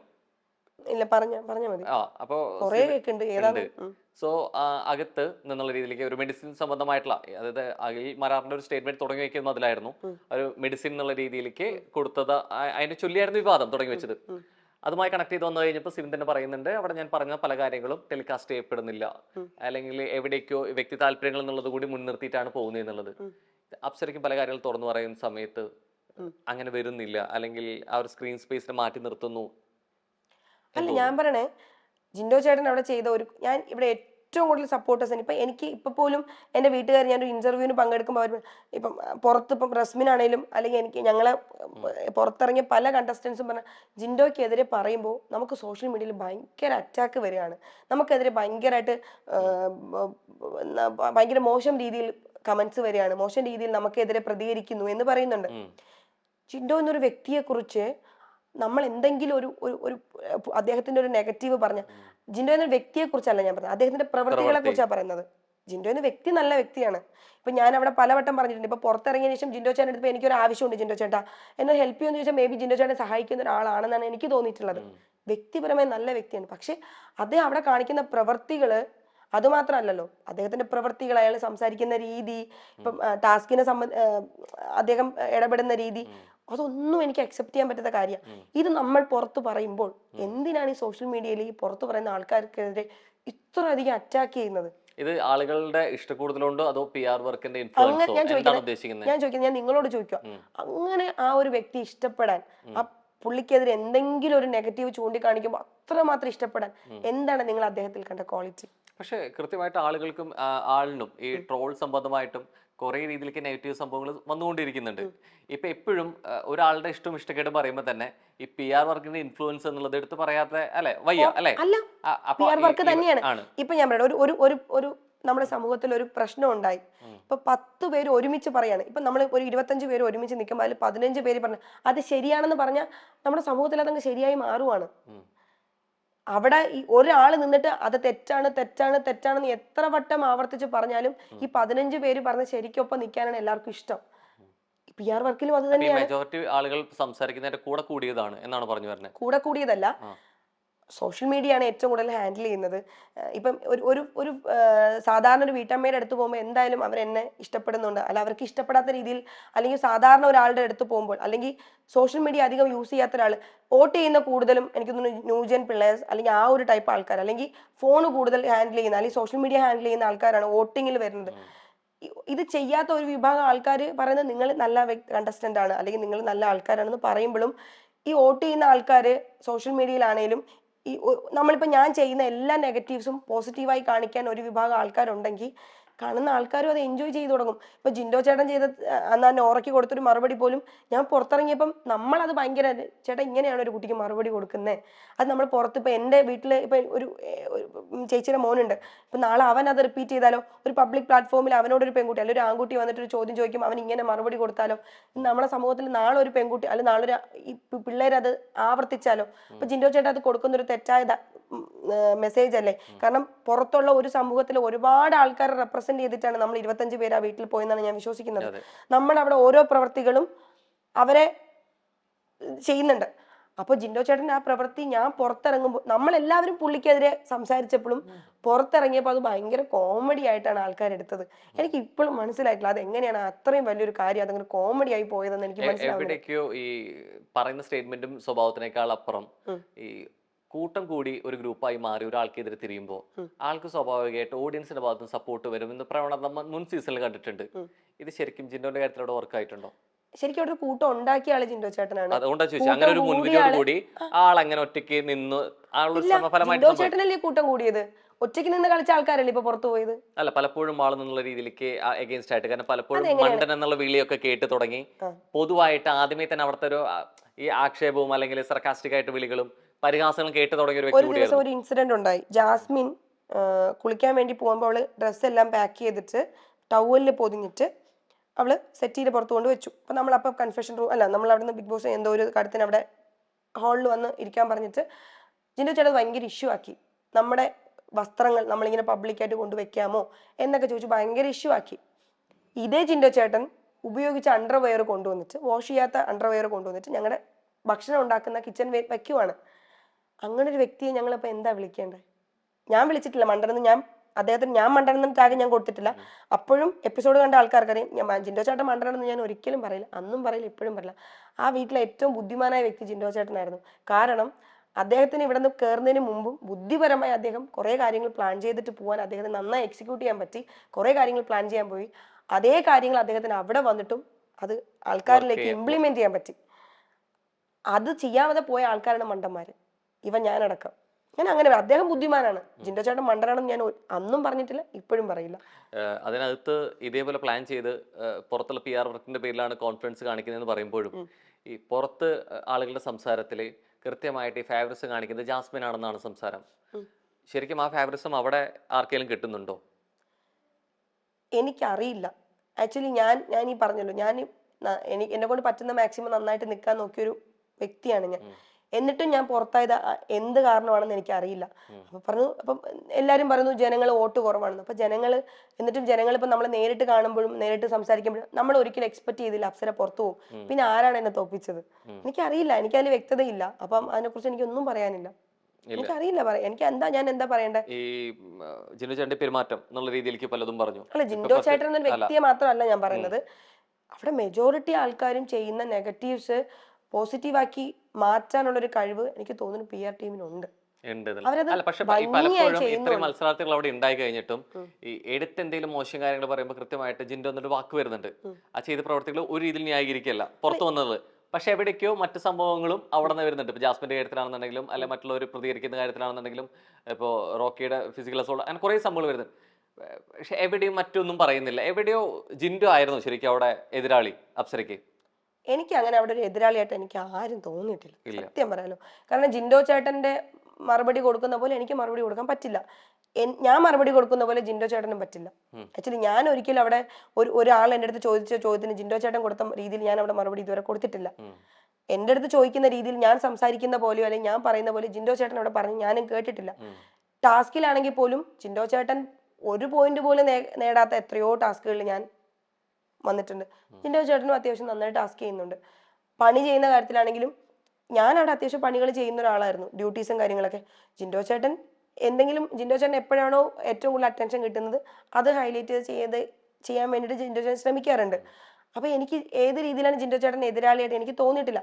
പക്ഷെ എതിരാളി ആയിരുന്നു. എവിടാന്ന് വെച്ചാൽ പുറത്ത് വോട്ടിങ്ങിന്റെ കാര്യത്തിൽ ശക്തമായ എതിരാളിയായിരുന്നു. ജിൻഡോ ചേട്ടന്റെ അല്ലെങ്കിൽ ജിൻഡോ ചേട്ടനെ മാത്രമല്ല കേട്ടോ ഞാൻ പറയുന്നത്, അവിടെ നിൽക്കുന്ന കുറെ ആൾക്കാരുടെ എന്നെ ഭയം ഉണ്ടായിരുന്നു എന്ന് എനിക്ക് സംസാരിച്ചിട്ട് ഇത്രയും കണ്ടസ്റ്റൻസ് അവിടെ ഉണ്ടായിട്ട് ജിൻഡോ എന്നല്ലാതെ വേറെ ആളുടെ പേര് പോലും വരുന്നില്ല. എന്നോട് ചോദിച്ച ചോദ്യം അതാ, ജിൻഡോ എന്ന വ്യക്തിയെ കുറിച്ചായിരുന്നു. അത് ഞാൻ പിന്നീട് അതിനെ കുറിച്ച് സംസാരിച്ചപ്പോഴാണ് ജിൻഡോ എന്ന് പറഞ്ഞത്. നമ്മൾ തുടങ്ങി ഇതുവരെ വേറെ ഒരു കണ്ടസ്റ്റന്റിനെ കുറിച്ച് നിങ്ങൾ ചോദിച്ചില്ല. എന്നെ സംശയം അതാണ്, ഇവിടെ ഇത്രയും നന്നായി പെർഫോം ചെയ്യുന്ന കണ്ടസ്റ്റൻസ് ഉണ്ടായിട്ട് നിങ്ങൾ ഒരാളുടെ പേര് പറഞ്ഞിട്ടില്ല. ജിൻഡോ എന്നുള്ള പേരല്ല പറഞ്ഞു തുടങ്ങിയത്. ഞാൻ പറഞ്ഞു തുടങ്ങിയതിൽ ഈ PR വർക്കിന്റെ ഇൻഫ്ലുവൻസിനെ കുറിച്ച് സംസാരിച്ചു കഴിഞ്ഞപ്പോൾ അപ്സരയാണ് പറഞ്ഞത് ഇവിടെ ജിൻഡോന്റെ കോൺഫിഡൻസ് കിട്ടുന്നു, പുറത്തു കൂടി ചെയ്യുന്നു, പുറത്തുള്ള PR വർക്കിന്റെ സപ്പോർട്ട് അവിടെ കാണിച്ചിരുന്നത് ജിൻഡോ ആണെന്ന് പറഞ്ഞു തുടങ്ങിയത് അപ്സരയാണ് അല്ലെ. ഞാൻ ആ ആളുടെ പേര് പറഞ്ഞിട്ടൊരു കാര്യം ഞാൻ പറഞ്ഞത് അദ്ദേഹമേ അവിടെ പറഞ്ഞിട്ടുള്ളൂ. അപ്പൊ എനിക്ക് അതല്ലേ പറയാൻ പറ്റും. അപ്പൊ നേരത്തെ പറഞ്ഞ സ്റ്റേറ്റ്മെന്റ് തരുത്തണം, ഞാൻ അതേ ചോദിക്കുന്നുള്ളൂ എന്ന് പറയരുത്. അല്ല എന്താണെന്നറിയോ, നമ്മൾ പിന്നെ അങ്ങോട്ട് കണക്ട് ചെയ്ത് ജിൻഡോ ചേട്ടന്റെ പ്രവർത്തികൾ എന്തുകൊണ്ടാണ് അങ്ങനെ, ജിൻഡോ ചേട്ടൻ ചെയ്ത പിന്നെ കണക്ട് ചെയ്ത് വന്ന അത് പിന്നീടാണ്, അത് അപ്സരയുടെ മറുപടി എന്നാണ് ഞാൻ ആദ്യം പറഞ്ഞു. ആദ്യത്തെ ക്വസ്റ്റ്യൻ എനിക്ക് അങ്ങനെ മറുപടി പറയാൻ പറ്റും. കാരണം വോട്ടിങ്ങിന്റെ ബേസിലാണ് എന്ന് പറയുമ്പോൾ വോട്ടിങ്ങിൽ എനിക്ക് തോന്നുന്നു പുറത്തിറങ്ങിയപ്പോ ഏറ്റവും കൂടുതൽ വോട്ടിംഗ് മുമ്പിൽ നിൽക്കുന്ന ആള് ജിൻഡോ ചേട്ടനാണ്. അവിടെ വോട്ടിങ്ങിനെ കുറിച്ച് സംസാരിച്ച ആള് ജിൻഡോ ചേട്ടനാണ്. അപ്പൊ എനിക്ക് ജിൻഡോ ചേട്ടന്റെ പേരെ പറയാൻ പറ്റൂ. ഇപ്പൊ ജിൻഡോ ചേട്ടൻ ഇപ്പം സിജോ ചേട്ടൻ അങ്ങനെ പറഞ്ഞത് സിജോ ചേട്ടൻ മേ ബി ഉണ്ടാവുമായിരിക്കും, എനിക്ക് അറിയില്ല. സിജോ ചേട്ടൻ അവിടെ എന്റെ ചെവിയിൽ ഞാൻ കേട്ടിട്ടില്ല. സായി ചേട്ടൻ ഉണ്ടാവുമായിരിക്കാം, സായി ചേട്ടൻ അങ്ങനെ പബ്ലിക്കായിട്ട് പറഞ്ഞ ഞാൻ കേട്ടിട്ടില്ല. ജാസ്മിൻ ഉണ്ടാവുമായിരിക്കാം, ജാസ്മിൻ അങ്ങനെ പറഞ്ഞ ഞാൻ കേട്ടിട്ടില്ല. നന്ദനയ്ക്ക് ഉണ്ടാവുമായിരിക്കാം, നന്ദന പറയണ ഞാൻ കേട്ടിട്ടില്ല. നോറയ്ക്ക് ഉണ്ടാവുമായിരിക്കാം, നോറ പറഞ്ഞ് ഞാൻ കേട്ടില്ല. ഇത് പറഞ്ഞ വ്യക്തി ജിൻഡോ ചേട്ടൻ ആയതുകൊണ്ടാണ് ഞാൻ അദ്ദേഹത്തിന്റെ അദ്ദേഹം തല്ലി ഒരാളെ, ഇപ്പൊ ഞാൻ നിങ്ങളെ തല്ലുവാണ്, ഇപ്പൊ ഇവിടെ നിൽക്കുന്ന ബാക്കി ക്രൂ മെമ്പേഴ്സിന്റെ പേര് പറയാൻ പറ്റില്ലല്ലോ, തല്ലി എന്റെ പേരല്ലേ പറയാൻ പറ്റൂ. ജിൻഡോ ചേട്ടനാണ് ആ സ്റ്റേറ്റ്മെന്റ് പറഞ്ഞത്. ജിൻഡോ ചേട്ടന്റെ പേര് അവിടെ വന്ന് നമ്മൾ അവിടെ എങ്ങനെ ഗെയിം കളിക്കുന്നതിന്റെ ഒപ്പം തന്നെ പുറമെ നമുക്ക് എങ്ങനെ എത്രത്തോളം ഈ ഇഷ്ടകരം വരുന്നത് ശരിക്കും ഇൻഫ്ലുവൻസ് ചെയ്യുന്ന കൂടിയാണ്. ഒരുപക്ഷെ നമ്മുടെ പേഴ്സണൽ മാറ്ററുകളാണെന്നുണ്ടെങ്കിലും നമ്മുടെ പാസ്റ്റ് ആണെങ്കിലും ഒക്കെ ഇത് കണക്ട് ചെയ്ത് എടുക്കുന്ന കാര്യങ്ങളാണ്. ഒരുപക്ഷെ അതുകൊണ്ടാണ് എന്റെ ചോദ്യത്തിൽ നേരത്തെ വന്നത്. കാരണം പുറമെ എന്നുള്ള പലരുടെ കമന്റ്സിലും വന്ന കാര്യമായിരുന്നു ആൽബിയുടെ പ്രസ്താവന എന്തുകൊണ്ട് അല്ലെങ്കിൽ ശരിയായോ തെറ്റായോ രണ്ട് രീതിയിലും വ്യാഖ്യാനിച്ചിട്ടുണ്ട്. അതുകൊണ്ട് ആ ചോദ്യം വന്നു. എവിടേക്കോ അപ്സരയുടെ പേഴ്സണൽ ലൈഫിലെ പാസ്റ്റ് അല്ലെങ്കിൽ മുൻ റിലേഷൻഷിപ്പ് എന്നുള്ള രീതിയിലേക്ക് ഇത് കണക്ട് ചെയ്ത് വന്നിട്ടുണ്ടോ ശരിക്കും ഈ ആളുകളുടെ ഇഷ്ടത്തിലും സംസാരത്തിലും? ഇപ്പോൾ ഏറ്റവും ഉദാഹരണം പറയും, ജാസ്മിൻ ഗബ്രിയുടെ വിഷയത്തിൽ ഇത്രത്തോളം വിവാദമായിട്ടുള്ള ഒരു കാര്യം വന്നത് ജാസ്മിൻ കമ്മിറ്റഡ് ആയിരുന്നു എന്നുള്ളതാണ്. അതിൽ ഫാമിലിയുടെ സൈഡിൽ നിന്നുള്ളതും അതായത് കമ്മിറ്റഡ് ആയിരുന്ന ഒരാളുടെ കാര്യത്തിലും പ്രസ്താവനകൾ വന്നു. അപ്സരയുടെ കാര്യത്തിലും എന്നുള്ള രീതിയിലേക്ക് ഇത്തരം വിവാദങ്ങൾ ഉണ്ടാവുന്നത് ഇതൊക്കെ ശരിക്കും ബിഗ് ബോസിനകത്ത് നിൽക്കുമ്പോൾ ബാധിക്കുന്ന കാര്യങ്ങളാണോ? സത്യസന്ധമായിട്ട് പറഞ്ഞാൽ എനിക്ക് ആ വിഷയത്തിൽ പ്രതികരിക്കാൻ താല്പര്യമില്ല. എന്താണെന്നറിയോ, ഞാൻ ഈ ലോകത്ത് എനിക്ക് ആൾക്കാരുടെ പ്രീതി കിട്ടാനോ അല്ലെങ്കിൽ എനിക്ക് ആൾക്കാരുടെ സപ്പോർട്ട് കിട്ടാനോ വേണ്ടിയിട്ട് ഞാൻ ഒരിക്കലും ഒരു വ്യക്തിയുടെ പേര് ഞാൻ ഒരിക്കലും പരാമർശിച്ചില്ല. കാരണം അദ്ദേഹം വേറൊരു വ്യക്തിയാണ്, അദ്ദേഹത്തിന്റെ ലൈഫുണ്ട്. ഞാൻ കടന്നുപോയ ഒരു ലൈഫിൽ ഞാൻ അനുഭവിച്ച കാര്യങ്ങളെ കുറിച്ച് ഞാൻ പറഞ്ഞിട്ടുണ്ട്. അത് ഞാൻ പറഞ്ഞത് അത് സമൂഹത്തിൽ ഒരുപാട് ആൾക്കാർക്ക് അറിയാം, നിങ്ങൾക്കും അറിയാം. ഒരുപാട് പെൺകുട്ടികൾ അനുഭവിക്കുന്നുണ്ട്, ഒരുപാട് പെൺകുട്ടികൾ അനുഭവിച്ച കാര്യമാണ്. അത് കുറെ ആൾക്കാർക്ക് തുറന്നു പറയാൻ മടിയാണ്. എന്താ കാര്യം എന്നറിയോ, ഞാൻ തുറന്നു പറഞ്ഞപ്പോൾ എനിക്ക് ഓപ്പോസിറ്റ് കിട്ടിയത് എന്താണ്? ഇവർ സ്ത്രീകളടക്കം എനിക്ക് എതിരാണ് സംസാരിച്ചത്. ഞാൻ വീണ്ടും വീണ്ടും അത് ആവർത്തിക്കപ്പെടുമ്പോഴും എനിക്ക് വീണ്ടും വീണ്ടും സപ്പോർട്ട് കിട്ടുമെന്നുള്ള പ്രതീക്ഷ കൊണ്ടല്ല എനിക്ക് ഓപ്പോസിറ്റ് വന്നപ്പോൾ പോലും ഞാൻ ഒരു സോഷ്യൽ മീഡിയ പോയിരുന്നിട്ടും ഞാൻ എന്നെ ന്യായീകരിച്ച് എന്നെ മറുപടി കൊടുക്കാത്ത ഒരാളാണ്.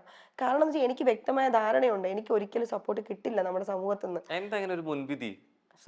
എന്തുകൊണ്ടാണ് പിന്നെ വീണ്ടും വീണ്ടും അത് പറയുന്ന വ്യക്തികൾക്കെതിരെ മാത്രം അറ്റാക്ക് ഉണ്ടാവുന്നത്? പറയുന്ന വ്യക്തികൾക്ക് എന്ന് പറയുന്നത് എനിക്ക് വ്യക്തമായില്ല, മനസ്സിലായില്ല.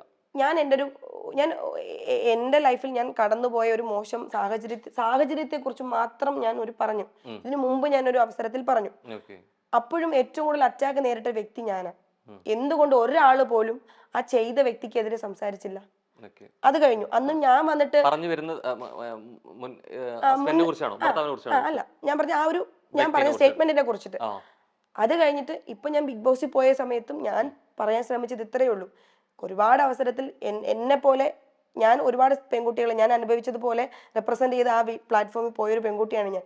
ഒരുപാട് സമയത്ത് തോറ്റുപോയ ഒരാളാണ് ഞാൻ ലൈഫിൽ. കാരണം ഒരുപാട് ആൾക്കാരെ സ്നേഹിച്ചതിന്റെ പേരിൽ, സപ്പോർട്ട് ചെയ്തതിന്റെ പേരിൽ, കൂടെ നിർത്തിയതിന്റെ പേരിൽ, വിശ്വസിച്ചതിന്റെ പേരിൽ തോറ്റുപോയ ഒരാളാണ് ഞാൻ. അന്നും എനിക്ക് ഒറ്റ ലക്ഷ്യമാണ്. എൻ്റെ അമ്മ സത്യമായിട്ട് ഞാൻ പറയാം, ജെന്യൂനായിട്ട് ഞാൻ പറയാം, ഞാൻ ബിഗ് ബോസിൽ പോയ സമയത്ത് എനിക്ക് ഫെയിം ഉണ്ടാക്കണം, എനിക്ക് അങ്ങനെയല്ല, എനിക്ക് ജീവിക്കണം, ജീവിക്കാൻ വേണ്ടി ഞാൻ എന്തു പണിയെടുക്കാനും തയ്യാറായ ഒരു വ്യക്തിയാണ്. ഞാൻ അങ്ങനെ പോയൊരു ആളാണ്. അവിടെ പോയ സമയത്ത് ഞാൻ പറഞ്ഞ എന്താണ്, നമ്മുടെ ലൈഫിൽ നമുക്ക് ഒരുപാട് പ്രശ്നങ്ങൾ ഉണ്ടാവും, ഇനിയും ഉണ്ടാവും, എനിക്കറിയാം, നമുക്ക് ഉണ്ടാവും പ്രശ്നങ്ങൾ, മരണം വരെ ഉണ്ടാവും. പക്ഷെ ആ പ്രശ്നങ്ങൾ ഞാൻ ഭയങ്കര ഇതായിട്ടുള്ള ഒരാളാണ്. എന്തെങ്കിലും ചെറിയ കാര്യം വരുമ്പോൾ പോലും ഞാൻ പെട്ടെന്ന് എന്നെ എഫക്ട് ചെയ്യും. കുറച്ച് ഞാൻ ഇമോഷണലി കുറച്ച് ഡൗൺ ആയിട്ടുള്ള ഒരാളാണ്. പക്ഷെ ഞാൻ എപ്പോഴും സ്ട്രോങ് ആവണമെന്നറിയോ, ഞാൻ അവിടെ ഇരുന്ന് പോകത്തില്ല. ഞാൻ അപ്പൊ ചിന്തിക്കുന്നത് എന്താണ്, ഞാൻ ഇവിടെ ഇരുന്നാൽ എനിക്ക് ആരുമില്ല, എനിക്ക് കൊണ്ടുതരാൻ ആരുമില്ല, ഞാൻ കഷ്ടപ്പെട്ടാലേ എനിക്ക് ജീവിക്കാൻ പറ്റുള്ളൂ. ഞാൻ ഇങ്ങനെ ഇരുന്നാൽ എന്നെ പറഞ്ഞ ആൾക്കാർ വിജയിക്കുകയും ഞാൻ തോറ്റു പോവുകയും ചെയ്യും. അങ്ങനെ തോക്കാൻ പാടില്ല, എനിക്ക് ജയിക്കണം, ഞാൻ സ്വപ്നങ്ങളുടെ അടുത്തേക്ക് എനിക്ക് എത്തണം. ഞാൻ കഷ്ടപ്പെടാൻ തയ്യാറാണ്. എൻ്റെ സ്വപ്നങ്ങൾ അത്ര വലുതായതുകൊണ്ട്, ജീവിതത്തിൽ തോറ്റു കൊടുക്കാൻ പറ്റാത്തതുകൊണ്ട് ഞാൻ വീണ്ടും കഷ്ടപ്പെടാൻ തീരുമാനിച്ചു. ഞാനിത് പെൺകുട്ടികളോട് ഇത് അനുഭവിക്കുന്ന സ്ത്രീകളോട് തുറന്നു പറയാത്ത എത്രയോ സ്ത്രീകളുണ്ട്. ഞാനിത് അവരോട് പറയുന്നത് എല്ലാവരുടെ ലൈഫിലും ഉണ്ടാവും, എൻ്റെ ലൈഫിലും ഉണ്ടായി. പക്ഷെ അവിടെ നമ്മൾ വീണ് പോവരുത്. നിങ്ങൾ ട്രൈ ചെയ്തോണ്ടേ ഇരിക്കുക.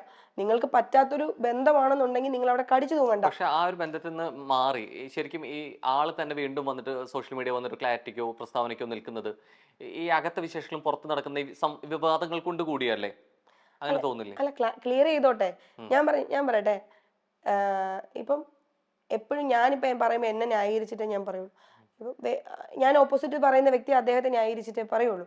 പറഞ്ഞോട്ടെ, എനിക്ക് ഞാനിനി അത് ക്ലിയർ ചെയ്യാനോ തിരുത്താനോ എൻ്റെ ഭാഗം ന്യായീകരിച്ച് സംസാരിക്കാൻ ഞാൻ വരുന്നില്ല. ഞാൻ ഇത്രേ പറഞ്ഞുള്ളൂ. അന്നും ഞാൻ പറയുന്നത് ഇത്രയാണ്, നമ്മുടെ ലൈഫിൽ കുറേ പ്രശ്നങ്ങൾ വരും. ഇപ്പൊ ദാമ്പത്യ ജീവിതത്തിലായാലും അല്ലാത്ത ലൈഫിലായാലും നമുക്ക് കുറേ പ്രശ്നങ്ങൾ വരും. അവിടെ നമ്മൾ തളർന്നു പോകാതിരിക്കുക.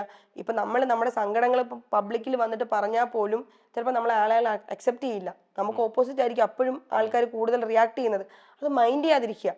അവര് ഇപ്പം അദ്ദേഹം ഞാൻ അപ്പോഴും പറഞ്ഞതല്ലോ, ഞാനിത് അനുഭവിച്ചിട്ടുണ്ട്. അതിനിപ്പോ ഇനി എത്ര വട്ടം ഇല്ല ഇല്ല ഇല്ല ഇല്ല എന്ന് പറഞ്ഞാലും ഞാൻ അന്ന് അനുഭവിച്ചതൊന്നും അത് ഇല്ലാതാവില്ല.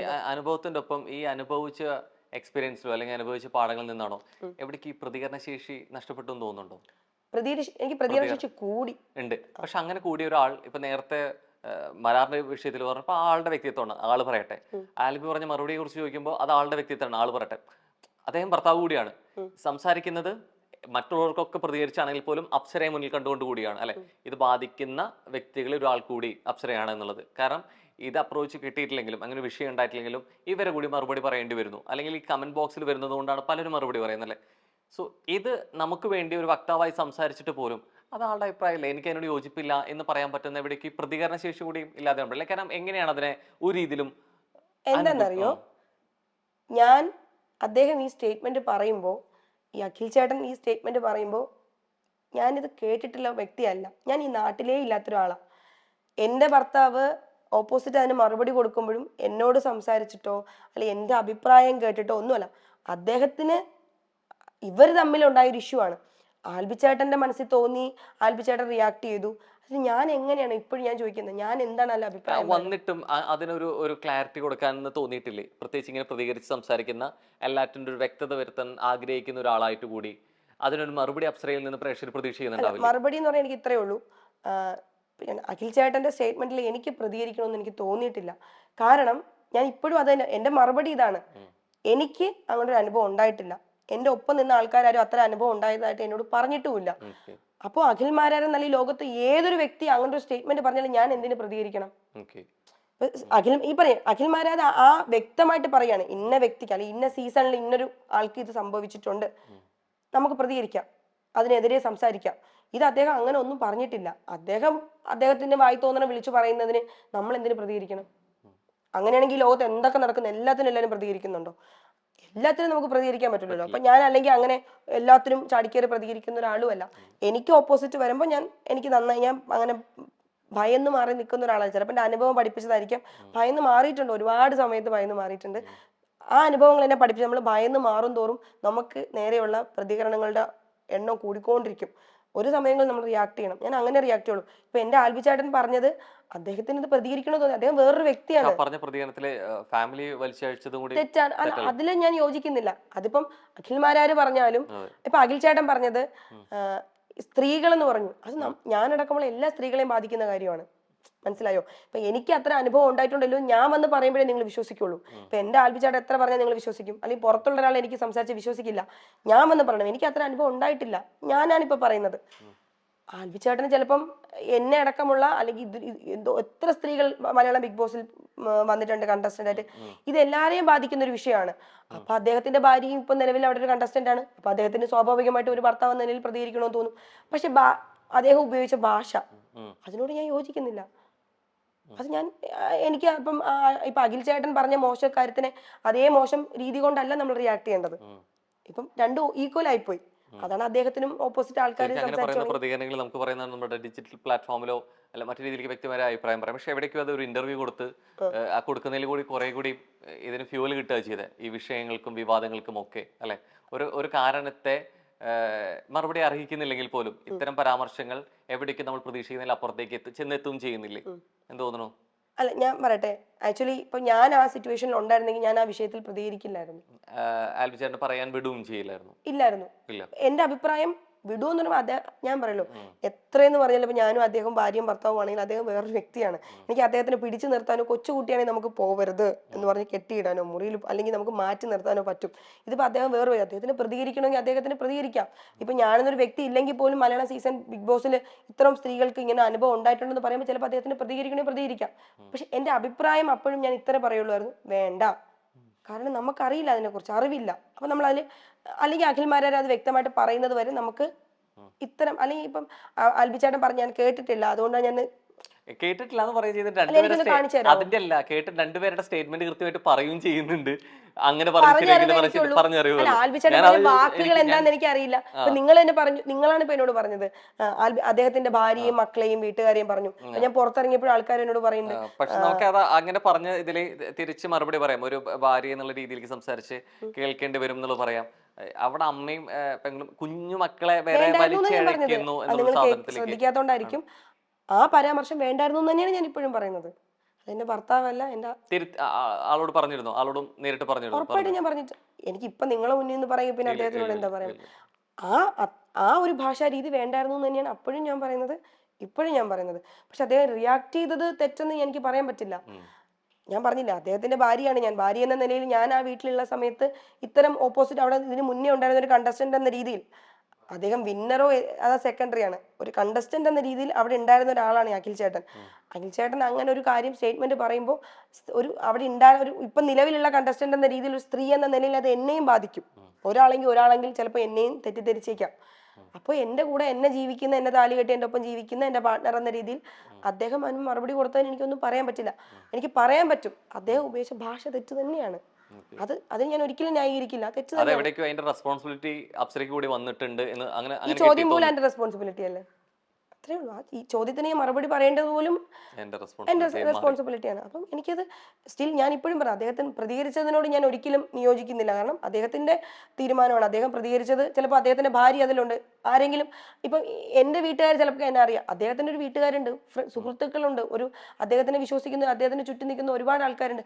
ആരെങ്കിലും ഒരാളെങ്കിലും അദ്ദേഹത്തിന്റെ ഭാര്യയെ തെറ്റിദ്ധരിച്ചേക്കാം എന്ന രീതിയിലുള്ള മറുപടി എന്ന രീതിയിലായിരിക്കും അദ്ദേഹം ചിലപ്പോൾ ആ മറുപടി കൊടുത്തത്. അതിൽ ഞാൻ ഒരിക്കലും നിയോജിക്കില്ല. ഞാൻ അദ്ദേഹത്തിനോട് തന്നെ നിൽക്കുന്നുണ്ട്. പക്ഷെ അദ്ദേഹം ഒരിക്കലും അഖിൽ ചേട്ടന്റെ വീട്ടിൽ ഇരുന്ന ആൾക്കാരെ പറഞ്ഞിട്ടുണ്ടെങ്കിൽ അത് തെറ്റ് തന്നെയാണ്, 100% തെറ്റ് തന്നെയാണ്. നമ്മളൊരു ചെറിയൊരു സെഗ്മെന്റിലോട്ട് പോവാണ്. 1/2 ആണ് നമ്മുടെ സെഗ്മെന്റ്. സോ ഇത്രേ ഉള്ളൂ, 2 കാര്യങ്ങൾ പറയും ബിഗ് ബോസുമായി റിലേറ്റഡ് ആയിട്ട്. അതിൽ നിന്ന് ഒന്ന് മാത്രമേ എടുക്കാവൂ, പറയാവോ, പിക്ക് ചെയ്യാവോ? റെഡി? ട്രൈ ചെയ്യാം, പോവാം. സോ ഞാൻ 2 കാര്യങ്ങൾ തരും.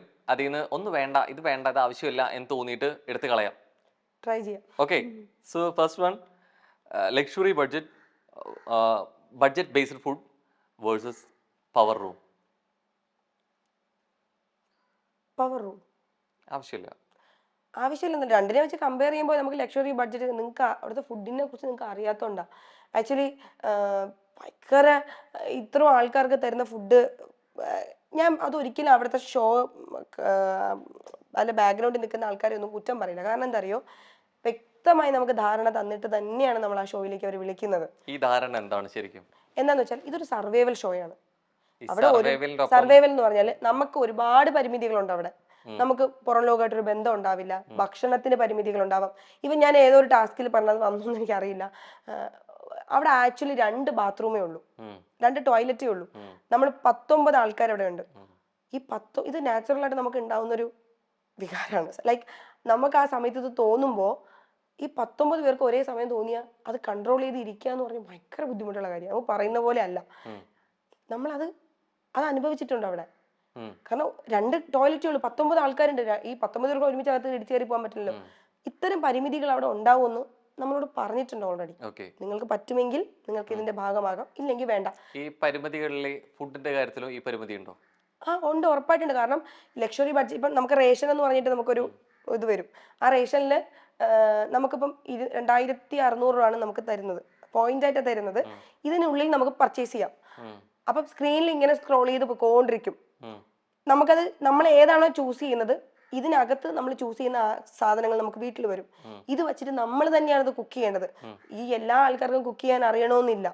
കുക്ക് ചെയ്യാൻ അറിയാത്ത ആൾക്കാരുണ്ടാവുമായിരിക്കും. നമ്മൾ കുക്ക് ചെയ്ത് ഫുഡ് കഴിച്ചോണം. ശരിക്കും അതൊരു ഷോയുടെ ഭാഗം മാത്രമല്ലേ? അതല്ലാതെ ബഡ്ജറ്റ് ബേസ് ചെയ്തിട്ടുള്ള രീതിയിൽ ഫുഡ് തരുന്നില്ല, അല്ലാതെ ഫുഡ് അവിടെ തരുന്നുണ്ടല്ലോ. ഞങ്ങൾക്ക് കിട്ടിയിട്ടില്ല, ഇനി പുറത്താർക്കെങ്കിലും കിട്ടിയിട്ടുണ്ടോ എന്ന് എനിക്ക് അറിയില്ല. ഇതുവരെ കിട്ടിയിട്ടില്ല. ടാസ്കിന്റെ ബേസിൽ കിട്ടിയിട്ടുണ്ട്. ടാസ്കിന്റെ എന്ന് പറഞ്ഞാല് നമ്മൾ എന്തെങ്കിലും വിൻ ചെയ്യുമ്പോൾ ചിലപ്പോൾ നമുക്ക് ഗിഫ്റ്റ് ആയിട്ട് തരുന്ന ഫുഡ്, എന്തെങ്കിലും ഒരു ഫുഡ്. ഇപ്പം പിന്നെ നമ്മൾ ഏതോ ഒരു ബെസ്റ്റ് ടീമിനെ സെലക്ട് ചെയ്യുമ്പോൾ നമുക്ക് മറ്റേ ഇത് തന്നിട്ടുണ്ടായിരുന്നു, ഒരു കൂപ്പൺ. അതിൽ നമുക്ക് ലാസ്റ്റ് പോകുമ്പോഴത്തേക്ക് ബിരിയാണി അത് ഇതൊക്കെ കിട്ടിയിട്ടുണ്ട്. പിന്നെ ലാലേട്ടൻ വരുന്ന സമയത്ത് ഫുഡ് തന്നിട്ടുണ്ട്. അത് ഫുഡ് എന്ന് പറഞ്ഞാൽ എന്റെ മോനെ, നിങ്ങൾ ഫുഡ് എന്ന് പറഞ്ഞ് ഇങ്ങനെ ബിൽഡപ്പ് കൊടുക്കല്ലേ. നമുക്ക് തമിഴ്നാട്ടിൽ നമ്മൾ പുറമെ നിന്ന് കാണുന്ന പോലെ ഇതിന്റെ ബഡ്ജറ്റ് അനുസരിച്ചിട്ട് ഉള്ള ഭക്ഷണമല്ല, നിങ്ങൾക്ക് അതിനേക്കാൾ ഏറെ കിട്ടുന്നുണ്ട് എന്ന് മാത്രമാണ് എന്റെ ചോദ്യം. അല്ല, ഞാൻ പറയട്ടെ, 19 പേർക്ക് 2 പീസ് ചിക്കൻ കിട്ടും. നമുക്ക് ഗിഫ്റ്റ് ആയിട്ട് കിട്ടുന്ന 2 പീസ് ചിക്കൻ ഫ്രൈയാ. നമ്മൾ 19 പേരുണ്ട്, നമ്മൾ അത് ചിക്കൻ ഫ്രൈ കിട്ടിയിട്ടുണ്ട് ഞങ്ങൾക്ക്. പക്ഷെ കിട്ടിയത് 2 പീസാ. 19 പേർക്ക് നമ്മളിങ്ങനെ നമുക്ക് ഈ മറ്റേ ചിപ്സ് ഇല്ലേ, കായവറ്റല്, അത് കിട്ടിയിട്ടുണ്ട്. 2 എണ്ണം വെച്ച് ഞങ്ങൾ ഷെയർ ചെയ്ത് കഴിച്ചിട്ടുണ്ട്. നമുക്ക് സാധനങ്ങളൊക്കെ കിട്ടിയിട്ടുണ്ട്. ഇപ്പൊ ലക്ഷറിയിലാണെങ്കിൽ പോലും മുറുക്കം നമ്മൾ എഴുതും, ഒരു പാക്കറ്റ് മുറുക്ക് വരും. 19 ആൾക്കാരുണ്ട്. അപ്പൊ നമ്മൾ കിട്ടുമ്പോൾ തന്നെ ഇങ്ങനെ നോക്കും, എന്നിട്ട് ഒരെണ്ണം 2ആയിട്ട് ഷെയർ ചെയ്തിട്ട് നമ്മൾ കൊടുക്കും. ചോക്ലേറ്റ് വന്നെന്ന് വെച്ചോ, ചോക്ലേറ്റ് ഒരു പീസ് ചോക്ലേറ്റ് അവിടെ വരും. പക്ഷെ വരുന്നത് ഒരു പാക്കറ്റ് ആയിരിക്കും. 19 പേരുണ്ട്, നമ്മൾ ഇത് ഷെയർ ചെയ്യേണ്ടി വരും. അപ്പൊ നമുക്ക് കിട്ടുന്ന ഒരു ഇത്ര പീസായിരിക്കും. ഇതാണ് പരിമിതികൾ എന്ന് പറഞ്ഞത്. നമുക്ക് പുറത്തുനിന്ന് ഫുഡ് വന്നിട്ടുണ്ട്. ഇപ്പം ലാലേട്ടന്റെ വരുന്ന എപ്പിസോഡിൽ നമുക്ക് ഫുഡ് അവർ തരുന്നിട്ടുണ്ട്, ഇല്ല എന്നല്ല പറയണേ. പക്ഷെ തരുന്നത് പരിപ്പും ചോറും, ചപ്പാത്തി, എന്തെങ്കിലും ഒരു വെജിറ്റബിൾ കറി. ഞങ്ങൾ റിക്വസ്റ്റ് ചെയ്തിട്ടുണ്ട്, ഞങ്ങൾക്ക് എന്തെങ്കിലും ഒരു നോൺ വെജ് തരുമോ, കൊതിയായിട്ടുണ്ട്. പക്ഷെ അങ്ങനത്തെ ഒന്നും ഇവിടെ. പക്ഷെ എവിടേക്കോ മുൻ മത്സരാർത്ഥികൾ പറയുന്നു, അവിടെ നിന്ന് ഈ ലക്ഷറി ബഡ്ജറ്റിൽ വരുന്ന രീതിയിലേക്കോ ഈ പറയുന്ന പരിമിതികളോ ഒന്നുമില്ല. ആഗ്രഹിച്ച മെനു കിട്ടിയില്ലെങ്കിലും ഭക്ഷണത്തിന്റെ കാര്യത്തിൽ അതിനൊരു പഞ്ഞം ഉണ്ടായിരുന്നില്ല, ഒരു ക്ഷാമം ഉണ്ടായിരുന്നില്ല എന്നാണ്. ശരിക്കും എവിടേക്കോ ഈ ഒരു ഷോയുടെ റേറ്റിംഗിന്റെ ഭാഗമായിട്ട് ഇതൊരു ഫിക്ഷൻ ആയിട്ട് മാറുന്നുണ്ടോ? ഞാൻ പറഞ്ഞല്ലോ, ഇപ്പം ഞാൻ പറയുന്നില്ല. എനിക്കിപ്പോൾ നിങ്ങൾ മുന്നിൽ വന്നിരുന്നിട്ട് ഇപ്പം ഏഷ്യാനെറ്റിൻ്റെ ആൾക്കാരോ അല്ലെങ്കിൽ ക്രൂ മെമ്പേഴ്സിനോ അല്ലെങ്കിൽ ഷോയുടെയോ അല്ലെങ്കിൽ ജനങ്ങളെയോ എനിക്ക് അല്ലെങ്കിൽ ഞങ്ങളുടെ കണ്ടസ്റ്റൻറ്റ് ഇവരാരെയും പ്രീതിപ്പെടുത്തേണ്ട ആവശ്യം നിലവിൽ എനിക്കില്ല. സത്യസന്ധമായിട്ട് പറഞ്ഞ കാര്യമാണ്. നമുക്ക് ഫുഡ് ചിക്കൻ അതാണ് ഫുഡ് നമുക്ക് അവർ തരുന്നുണ്ട്. നമ്മൾ ചൂസ് ചെയ്യുന്ന കാര്യം പ്രോൺസ് ആണെങ്കിൽ പ്രോൺസ്, പക്ഷേ അതിൻ്റെ ക്വാണ്ടിറ്റി ഇത്രയേ ഉള്ളൂ. ഇപ്പം നമുക്ക് 1 ലക്ഷം പേർക്ക് നമുക്കിപ്പം സദ്യയാണെന്ന് വെച്ചോ, ഒരാൾക്ക് കഴിക്കാനുള്ളതായിരിക്കാം മേ ബി തരുന്നത്. നമ്മൾ ഇത്രയും ആൾക്കാർ കഴിക്കുമ്പോൾ നമുക്ക് എത്ര കിട്ടുമെന്ന് നിങ്ങൾക്ക് ഊഹിക്കാവുന്നതേ ഉള്ളൂ. ഇതിലെനിക്കിപ്പോൾ എനിക്കിപ്പം അവരെ ഫേവർ ചെയ്ത് സംസാരിക്കേണ്ട കാര്യമില്ല. സത്യസന്ധമായിട്ട് പറഞ്ഞതാ. തരുന്നുണ്ട്, തന്നിട്ടില്ല എന്നല്ല പറഞ്ഞത്. ചോക്ലേറ്റ് തന്നിട്ടുണ്ട്, ചോക്ലേറ്റ് കേക്ക് തന്നിട്ടുണ്ട്, പിന്നെ ബിരിയാണി തന്നിട്ടുണ്ട്. ബിരിയാണിയൊക്കെ ഏതോ ഒരു സമയത്ത് എനിക്കാന്ന് തോന്നുന്നു ഏതൊരു ടാസ്ക് വിൻ ചെയ്തപ്പോൾ ഗിഫ്റ്റ് കിട്ടിയത് ബിരിയാണിയാണ്. ആക്ച്വലി അതിൽ ഒരു പീസ് ചിക്കൻ്റെ 1-2 പീസും ഉണ്ടായിരുന്നു. ഒരാൾക്ക് കഴിക്കാൻ ഒരു ബിരിയാണി നമുക്ക് എത്ര ക്വാണ്ടിറ്റി ഉണ്ടാവും? നമ്മൾ 19 പേര് അത് വെച്ചിട്ട് ഇങ്ങനെ ഇരിക്കും. അല്ലെങ്കിൽ 13 പേരുണ്ടായിരുന്നു ആ സമയത്ത്. 13 പേരുണ്ടായിരുന്നു ആ സമയത്ത്. അത് അവിടെ വന്നിട്ടുണ്ടായിരിക്കും മേ ബി, എനിക്കറിയില്ല. നമ്മൾ ഇങ്ങനെ ഇരുന്നിട്ട് ഓരോ സ്പൂൺ വെച്ചിട്ട് എല്ലാവർക്കും ഷെയർ ചെയ്ത് കഴിക്കും. ഇതെല്ലാം വരുന്നുണ്ട്, കിട്ടുന്നുണ്ട്. പക്ഷെ നമുക്ക് ക്വാണ്ടിറ്റി വളരെ കുറവാണ് അല്ലേ? കൊതി കൂട്ടും കുറച്ചുകൂടെ. കൊതി കൂട്ടും എന്നല്ല, നമുക്ക് അവിടെ നമ്മൾ ഡെയിലി നമ്മൾ കഴിച്ചുകൊണ്ടിരുന്ന ഭക്ഷണം എന്താന്ന് വെച്ചാൽ ഇത് എത്ര ആൾക്കാർ വിശ്വസിക്കുന്നതാണ്, സോയാബീൻ ഇല്ലേ, എന്റെ കുഞ്ഞു സോയാബീനായിട്ട് നമ്മൾ കൂടുതൽ സമയം കിട്ടിക്കൊണ്ടിരുന്നത്. ഉരുളക്കിഴങ്ങ് ഉണ്ടാവും, മുട്ട ഉണ്ടാവും. രാവിലെ ചിലപ്പോൾ ഗോതമ്പ് തീർന്നു പോകും, അപ്പൊ അടുത്ത റേഷൻ എടുക്കുന്ന ദിവസം വരണം ഗോതമ്പ് കിട്ടാൻ. അപ്പൊ ചിലപ്പോൾ രാവിലെ എന്താ പറയാ, ചോറും സോയാബീൻ കറി ആയിരിക്കും, ചിലപ്പോൾ മുട്ട പൊരിച്ചതും ചോറും ആയിരിക്കും, ഉച്ചയ്ക്കും ചിലപ്പോൾ അത് തന്നെയായിരിക്കും. ആഴ്ചകളോളം ഉപ്പില്ലാണ്ട് നമ്മൾ ഇത് പറഞ്ഞാലും വിശ്വസിക്കൂല. നിങ്ങൾ ഒരാഴ്ച കണ്ടിന്യൂസ് ഉപ്പില്ലാണ്ട് ഫുഡ് കഴിച്ചു. ഫുഡ് കഴിക്കാത്ത ഈ ലോകത്ത് എത്രയോ ആൾക്കാർ ജീവിക്കുന്നുണ്ട്. പക്ഷെ അങ്ങനെയല്ല, നമുക്ക് ഫുഡ് കിട്ടുന്നുണ്ട്. ആ സമയത്ത് നമ്മൾ ചിക്കൻ കറി വെച്ചു, പക്ഷെ ചിക്കനൊന്നും ഒരു രുചിയില്ലാന്ന് നമുക്ക് തോന്നിയത് ആ ഉപ്പില്ലാത്ത ഇരിക്കുന്ന സമയത്താണ്. കാരണം വെറും മണ്ണ് വാരി കഴിക്കുന്ന ഒരു എഫക്റ്റ് ആയിരുന്നു. ആണ് ഫുഡ് കിട്ടുന്നുണ്ട്, പക്ഷെ കിട്ടുന്നതിന്റെ അളവ്, ക്വാണ്ടിറ്റി വളരെ. ഓരോ സീസണിലും ഇതിനെ അട്രാക്റ്റീവ് ആക്കാൻ, ഇൻട്രസ്റ്റിംഗ് ആക്കാൻ ഓരോന്ന് ആഡ് ഓൺ ചെയ്യാറുണ്ട്. അങ്ങനെ ആയിരുന്നു കൂട്ടത്തിലെ പവർ റൂം ഈ സീസണിൽ. പക്ഷെ അത് തന്നെ ഒഴിവാക്കായിരുന്നു, അത് ആവശ്യമില്ല, അൺനെസസറി ആണെന്ന് ആ ഒരു തോന്നാനുള്ള ഒരു കാര്യം എന്തായിരുന്നു? ഇപ്പൊ ആക്ച്വലി എനിക്ക് ഈ ഗ്രൂപ്പായിട്ടായിരുന്നു ഇപ്പോഴത്തെ സീസൺ. ഇതിന് മുമ്പത്തെ സീസൺ വരെ ഇൻഡിവിജ്വൽ ആയിരുന്നു. ഒരു പരിധി വരെ അത് കുറെ നല്ല കണ്ടസ്റ്റൻസിനെ ബാധിച്ചിട്ടുണ്ട്. നമ്മളൊരു ഗ്രൂപ്പിൽ നിൽക്കുമ്പോൾ ഓപ്പോസിറ്റ് ഗ്രൂപ്പുമായിട്ട്, ഇപ്പൊ ഇൻഡിവിജ്വൽ ആയിട്ട് ഇപ്പൊ ഞാൻ മത്സരിക്കുമ്പോൾ എന്റെ അഭിപ്രായങ്ങൾ എനിക്ക് ഇൻഡിവിജ്വൽ ആയിട്ട് പറയാം, എനിക്ക് പെർഫോം ചെയ്യുന്ന ഇൻഡിവിജ്വൽ ആയിട്ട് ചെയ്യാം. പക്ഷെ ഗ്രൂപ്പായിട്ട് നിൽക്കുമ്പോൾ നമ്മൾ 5 പേരുള്ള ഒരു ഗ്രൂപ്പിൽ ചിലപ്പോൾ ഒരാൾക്കാർക്കും ഒരു ഡാൻസ്, ഇപ്പൊ എനിക്ക് ഡാൻസ് കളിക്കാൻ എനിക്ക് ഇഷ്ടമുള്ള ഒരാളാണ്. ഞാൻ ബേസിക്കലി ഡാൻസ് പഠിച്ചിട്ടില്ല, എനിക്ക് ഭയങ്കര ഇഷ്ടമാണ്. അവിടെ തന്നെ നിങ്ങൾ കണ്ടിട്ടുണ്ടാവും, ഒരു പാട്ട് കേൾക്കുമ്പോൾ ഏറ്റവും കൂടുതൽ ഡാൻസ് കളിച്ച വ്യക്തിയാണ്. പക്ഷെ നമ്മളൊരു ഗ്രൂപ്പിൽ നിൽക്കുമ്പോൾ ചിലപ്പം നമ്മുടെ ഗ്രൂപ്പിൽ നിൽക്കുന്ന ഏറ്റവും ഡാൻസ് നന്നായിട്ട് കളിക്കുന്ന ആൾക്കാരുണ്ടെങ്കിൽ കൂടി ചിലപ്പോൾ നോമിനേഷനിൽ ചിലപ്പോൾ ഒരാൾ ഉണ്ടാവുമായിരിക്കും. അപ്പൊ നമ്മൾ എന്താ വിചാരിക്കുക, അയാൾക്ക് പെർഫോം ചെയ്യാൻ ഒരു അവസരം കിട്ടിയല്ലേ. ചിലപ്പോൾ ആൾക്കാർക്ക് കുറച്ചുകൂടെ അയാളുടെ ടാലന്റ് പ്രൂവ് ചെയ്യാൻ പറ്റുന്ന ഒരു അവസരമായിരിക്കും വിട്ടുകൊടുക്കേണ്ടി വന്നിട്ടുണ്ട്. പക്ഷെ അത് ഇൻഡിവിജ്വൽ ആയിരുന്നെങ്കിൽ അവിടെയുള്ള 13 പേർക്കും അപ്പം അവിടെ പെർഫോം ചെയ്യാൻ അവസരം കിട്ടും. നന്നായി കളിക്കാത്തവരെ സേവ് ചെയ്യാനും നന്നായി കളിച്ചവരെ പുറത്തു പോകാനും കാരണമാവാൻ പവർ റൂം ഒരു ഘടകമായിട്ടുണ്ട്. പവർ റൂം ആയാലും ക്യാപ്റ്റൻസി ആയാലും, പവർ റൂമിൽ എത്രയോ തവണ അവിടെ ആൾക്കാർ നമുക്ക് നോമിനേറ്റ് ചെയ്യാൻ പറ്റില്ല. ജയിൽ നോമിനേഷന് പോലും ഞങ്ങളവിടെ ഭയങ്കര കൺഫ്യൂസ്ഡ് ആയിട്ടുണ്ട്. പവർ റൂമിലുള്ള ആൾക്കാരും ജയിൽ ക്യാപ്റ്റനും നമുക്ക് ജയിൽ നോമിനേറ്റ് ചെയ്യാനും പറ്റില്ല, നോമിനേറ്റ് ചെയ്യാനും പറ്റത്തില്ല. ഈ സമയത്ത് നമ്മൾ അവരുടെ പെർഫോമൻസ് എത്രയോ ദിവസം ഭയങ്കര സേഫ് ആയിട്ട് 1 വീക്ക് പവർ റൂമിൽ കയറിയിരുന്ന ആൾക്കാരുണ്ടായിട്ടുണ്ട്. ശരിക്കും അങ്ങനെ പോയ ഒരാൾ അൺഫെയർ ആയിട്ട് ഫീൽ ചെയ്തുള്ളത് ശരിക്കും ആരായിരുന്നു എവിക്ട് ചെയ്തതിൽ? എനിക്ക് റസ്മിൻ തോന്നിയിട്ടുണ്ട് ആ സമയത്ത്. ഞാൻ പറയട്ടെ, ഞങ്ങള് ഒരു വീക്ക് ഫുൾ ഞങ്ങള് നോമിനേഷനിൽ വന്നു. ആ സമയത്തായിരുന്നു റസ്മിൻ പോയത്. ഇപ്പൊ കഴിഞ്ഞ ഞാൻ ഇറങ്ങുന്ന വീക്കിന് തൊട്ട് മുമ്പത്തെ കാര്യമായിട്ടോ പറയണേ. ഞാൻ ഇറങ്ങുന്ന വീക്ക് ആ എവിക്ഷൻ കണ്ടിന്യൂ ചെയ്യുമായിരുന്നു, ആ നോമിനേഷൻ കണ്ടിന്യൂ ചെയ്യുമായിരുന്നു. സ്റ്റിൽ അപ്പോഴും ഒരു ഗ്രൂപ്പ് ഓഫ് ആൾക്കാർ പവർ റൂമിലുണ്ട്, ക്യാപ്റ്റൻ ആയിട്ടുണ്ട്. നമുക്ക് ഇവരെ ഒന്നും ചെയ്യാൻ പറ്റാത്തൊരവസ്ഥ വന്നിട്ടുണ്ട്. ഇപ്പം കുറേ ആൾക്കാർ അങ്ങനെ, ജാൻമണി ചേച്ചിയെക്കാളും നിൽക്കുന്ന ആൾക്കാർ അവിടെ നിൽക്കുന്ന സമയത്ത് ജാൻമണി ചേച്ചിയെ പോലെ ഒരാൾ പുറത്തു പോയത്, അങ്ങനെ ഒരുപാട് ആൾക്കാരുണ്ടായിട്ടുണ്ട്. നമുക്ക് നോമിനേറ്റ് ചെയ്യാൻ പോലും പറ്റാത്ത അവസ്ഥയിൽ വന്നിട്ടുണ്ട്. ഈ അങ്ങനെ പറയുമ്പോൾ നമുക്ക് ഒരുമിച്ച് നിൽക്കുന്നവർ ഇപ്പൊ കോമ്പറ്റീറ്റ് ചെയ്യുമ്പോൾ ഈ എവിക്ഷന്റെ കാര്യത്തിൽ വരികയാണെങ്കിൽ വരെ അൺഎക്സ്പെക്ടഡ് ആയിരുന്നു എന്ന് പറഞ്ഞു. ഈ നിൽക്കുന്ന എവിക്ഷൻ പ്രക്രിയയിൽ ഒപ്പം ഉണ്ടായിരുന്നവരെ കമ്പാരിറ്റീവ്ലി കുറെ കൂടി സ്ട്രോങ് ആയതുകൊണ്ടും അതുമായിരുന്നു റീസൺ പുറത്തു പോയത്, അങ്ങനെ പറയാൻ പറ്റും? ഇപ്പൊ മറ്റു വ്യക്തികൾ കുറെ കൂടി സേഫ് ആയിട്ട്, ഇപ്പൊ പുറത്തു പോകേണ്ടവർ അവിടെ ഉണ്ടായിരുന്നു എന്ന് പറയുന്നു, അവർ എവിക്ഷൻ പ്രക്രിയയിൽ ഉണ്ടായിരുന്നു, അതോ അവരവിടെ സേഫ് ആയിട്ട് ഇരിക്കുകയായിരുന്നു? പുറത്തു പോയ വ്യക്തികൾ എനിക്ക് തോന്നുന്നു ശ്രീരേഖ ചേച്ചി ഉണ്ടാവും, ജാൻമണി ചേച്ചി. അല്ല, ഞാൻ പുറത്തു പോയ കാര്യത്തില പറഞ്ഞേ. അപ്സര പോകുന്ന സമയത്ത് അവിടെ അപ്സരയ്ക്ക് മുമ്പേ പുറത്തു പോകേണ്ടവർ അവിടെ ഇപ്പോഴും ഉണ്ട് എന്ന് പറയുന്നു അല്ലെ? അവർ ഈ എവിക്ഷൻ പ്രക്രിയയിലെ അകത്തായിരുന്നു പുറത്തായിരുന്നു? ഐ മീൻ ഈ എവിക്ഷനിൽ ഉണ്ടായിരുന്നു, സേഫ് സോണിലായിരുന്നു. എത്രയോ ആൾക്കാർ എവിക്ഷന് വരാത്ത എത്രയോ ആൾക്കാരുണ്ട്. അങ്ങനെ പുറത്തു പോകേണ്ട, മുമ്പേ പുറത്തു പോകേണ്ടവരായിരുന്നു തോന്നിച്ചിരിക്കാറ് ഒരുപാട്. ഞാൻ പറയട്ടെ, പുറത്തിറങ്ങിയപ്പോഴാണ് എനിക്ക് ജിൻഡോ ചേട്ടൻ ഇത്ര സപ്പോർട്ട് ഉണ്ടെന്ന് എനിക്കറിയില്ല, ജാസ്മിൻ ഇത്ര സപ്പോർട്ട് ഉണ്ടെന്ന് എനിക്ക് അറിയില്ലായിരുന്നു, സായി ചേട്ടൻ, സിജോ ചേട്ടൻ, ഇവരെ, അർജുൻ, ശ്രീതു, കുറെ ആൾക്കാരുണ്ട് അവിടെ. സോ എനിക്ക് പുറത്തിറങ്ങിയപ്പോഴാണ് വോട്ടിങ്ങിന്റെ ഇതിലാണ് ഞാൻ പോയത്. എന്നെ കാണുമ്പോൾ എല്ലാവരും അപ്സര നന്നായിട്ട് ഗെയിം കളിക്കുന്ന ഒരാളായിരുന്നു. പുറത്തിറങ്ങിയപ്പോഴാണ് എനിക്ക് മനസ്സിലായത് ജിൻഡോ ചേട്ടനായാലും ജാസ്മിനായാലും, അവരെ ഞാൻ പറയുന്നില്ല, പുറത്ത് നിൽക്കുന്ന അവരുടെ ആരാധകർക്ക് ഇത്രയും ഭയമുണ്ടായിരുന്നു എന്ന് എനിക്ക് പുറത്തിറങ്ങിയപ്പോഴാണ് എനിക്ക് മനസ്സിലായത്. എന്നെനിക്ക്, അല്ലെങ്കിൽ പിന്നെ എനിക്ക് എന്തുകൊണ്ട് വോട്ട് കുറഞ്ഞു? ഇപ്പം എന്തായാലും ഞാൻ അവിടെ സംസാരിക്കുന്ന പോലെ ജിൻഡോ ചേട്ടൻ സംസാരിക്കുന്നത് ഞാൻ കണ്ടിട്ടില്ല, ജാസ്മിൻ സംസാരിക്കുന്നത് ഞാൻ കണ്ടിട്ടില്ല. ഞാൻ അവിടെ ആരെയും വ്യക്തിപരമായിട്ട് ടാർഗറ്റ് ചെയ്ത് ഞാൻ നിന്നിട്ടില്ല. എനിക്ക് ഓപ്പോസിറ്റ് വരുന്നതിന് ഞാൻ റിയാക്ട് ചെയ്തിട്ടുണ്ട്. ഒരു കുറ്റബോധം തോന്നുന്നുണ്ടോ? കുറെ കൂടി PR വർക്ക് ചെയ്തിട്ട് വേണമായിരുന്നു അകത്ത് പോകാനുള്ളത്. കുറെ കൂടി PR വർക്ക് എന്നല്ല, PR വർക്ക് ചെയ്തിട്ട് ഞാൻ PR വർക്ക് ചെയ്തിട്ടില്ല. PR വർക്ക് ചെയ്തിട്ടില്ല എന്ന് ഇപ്പം എനിക്കിപ്പോൾ നിങ്ങളെ ബോധ്യപ്പെടുത്തേണ്ട ആവശ്യമില്ല. മേ ബി ഞാൻ നിങ്ങളോട് ചോദിക്കുവാണ്, എനിക്ക് ശക്തമായ ഒരു PR വർക്ക് ഉണ്ടായിരുന്നുവെങ്കിൽ, എനിക്കൊരു PR വർക്ക് ഞാൻ ശക്തമായി കൊടുത്തിട്ട് പോയിരുന്നെങ്കിൽ 77 ദിവസം ഞാൻ ഇറങ്ങേണ്ട ഒരാളായിരുന്നു. ശരിക്കും ഒരു 5 സീസൺ കഴിഞ്ഞിട്ട് 6ാമത്തെ സീസണിലെ വ്യക്തിയാണ്, അറിയുന്ന വ്യക്തിയാണ്. അതിന് മുമ്പ് PR ഉണ്ടെന്നുള്ളത് അറിയാം. ഒരു ഒരു ഒരു മാർഗം ലക്ഷ്യത്തെ സാധൂകരിക്കുന്നു എന്ന് പറയുന്ന പോലെ നമ്മൾ ഇതൊക്കെ ഈ ഷോയുടെ ഭാഗമാണ്. അകത്തെ കളിക്കൊപ്പം തന്നെ പുറത്തും കളി ഉണ്ടെന്ന് അറിയുന്ന ഒരു വ്യക്തി കൂടിയാണ് അല്ലേ? അറിഞ്ഞിട്ട് തന്നെ പോയിട്ടുള്ള ഒരാളാണ് അല്ല അല്ല അല്ല ഈ PR വർക്കിന്റെ കാര്യം മുൻപേ അറിയില്ല. പറഞ്ഞുതരാം. എന്ന് വെച്ചാൽ കഴിഞ്ഞ സീസൺ കഴിയുന്നത് വരെയും PR വർക്കിനെ കുറിച്ചൊരു എനിക്കൊരു ഐഡിയ ഇല്ലായിരുന്നു. ഇതുവരെ ഇങ്ങനെ PR വർക്കിനെ കേട്ടിട്ടേ ഇല്ല. എനിക്കറിയില്ലായിരുന്നു. മുൻ സീസൺ കണ്ടിട്ടോ അല്ലെങ്കിൽ മത്സരാർത്ഥികളെ സപ്പോർട്ടോ ഇതൊന്നും അറിയില്ല. അറിയണമെന്ന് പറയണോ? അല്ലല്ല, സത്യസന്ധം പറഞ്ഞാൽ മതി. സത്യസന്ധമായിട്ട് പറഞ്ഞ എനിക്ക് അറിയില്ലായിരുന്നു. ഇപ്പൊ ആക്ച്വലി എന്റെ ഇൻസ്റ്റാഗ്രാം പോയി, ഹാക്കായി പോയി. അതെങ്ങനെ റിക്കവർ ചെയ്തെടുക്കണമെന്ന് എനിക്ക് അറിയില്ല. അപ്പൊ ഇപ്പം സോഷ്യൽ മീഡിയയിൽ അത്ര ഭയങ്കര അറിവുള്ള ഒരാളല്ല ഞാൻ. ചിലപ്പോൾ എന്റെ അറിവുകേടായിരിക്കാം, എനിക്ക് അറിയില്ലായിരുന്നു.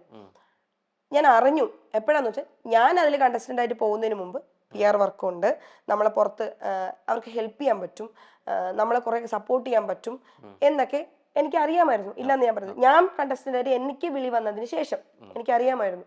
സ്റ്റിൽ അപ്പോഴും നമുക്ക് ഏഷ്യാനെറ്റ് എന്ന് പറഞ്ഞൊരു സ്ട്രിക്റ്റ് ഓർഡർ ഉണ്ടായിരുന്നു, ഒരാളോടും ഷെയർ ചെയ്യാൻ പാടില്ല. ഇത് ആരോടും നമ്മളൊക്കെ കോള് വന്നിട്ടുള്ള കാര്യം പോലും ഇത് ആരോടും പറയാൻ പാടില്ല. എപ്പോൾ വേണമെങ്കിലും നിങ്ങളെ വേണ്ടാന്ന് വെക്കാൻ പറ്റും.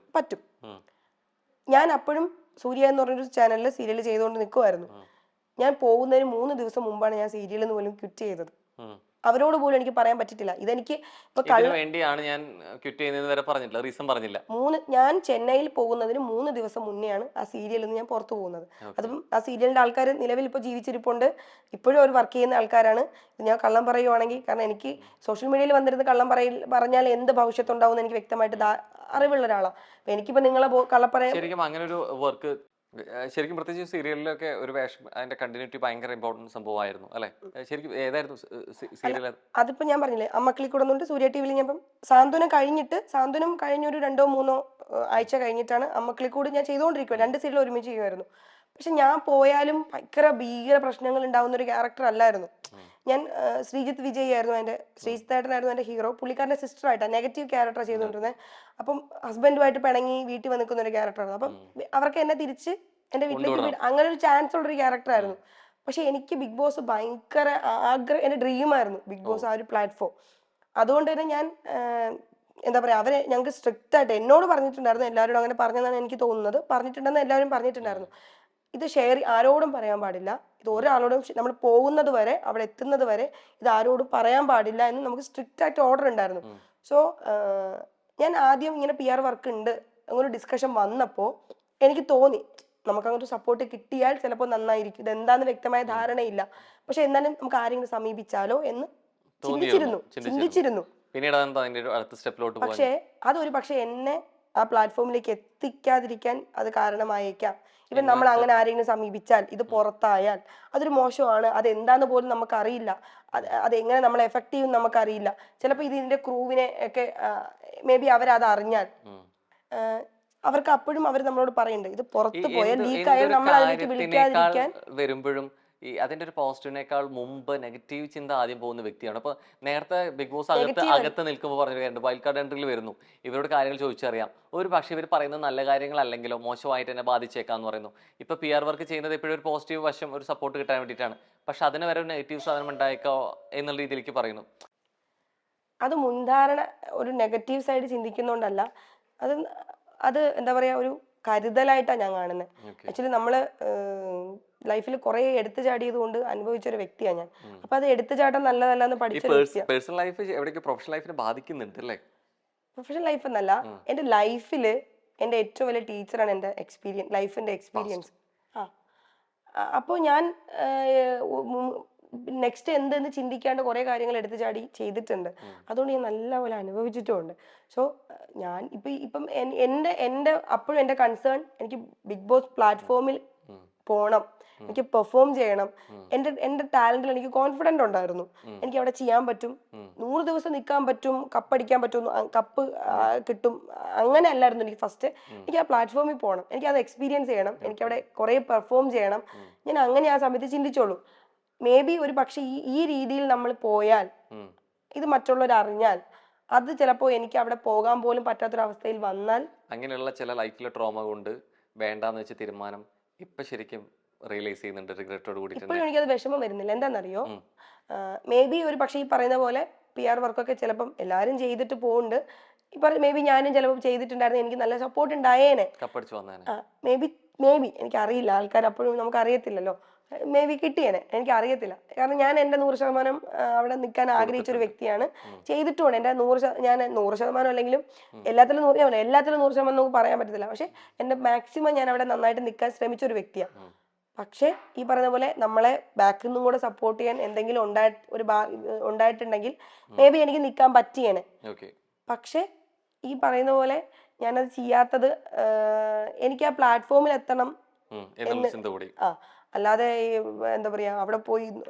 പക്ഷെ ഞാൻ ആരോടും ഇതിന് മുന്നേ അതിൽ നിന്ന ആൾക്കാരോ കോണ്ടാക്ട് ചെയ്യുവോ ഇതിന്റെ ഡീറ്റെയിൽസ് തിരക്കുകയോ ഒന്നും ചെയ്തിട്ടുണ്ടായിരുന്നില്ല. എനിക്ക് സത്യം പറഞ്ഞാൽ ഇതിന്റെ ഉള്ളിലുള്ള ഇതിനെ കുറിച്ച് വ്യക്തമായ ധാരണയില്ലാതെ പോയൊരു വ്യക്തിയാണ് ഞാൻ. അത് ചിലപ്പോൾ ഒരു പക്ഷെ എനിക്ക് വേണമെങ്കിൽ ആരോടൊക്കെ എങ്കിലും അതിന്റെ എക്സ്പീരിയൻസ് എങ്കിലും അറ്റ്ലീസ്റ്റ് ചോദിക്കാമായിരുന്നു. ചോദിച്ചില്ല. അതിലെനിക്ക് സങ്കടം എന്ന് പറഞ്ഞാൽ നിൽക്കാൻ പറ്റാത്തതിൽ സങ്കടമുണ്ട്,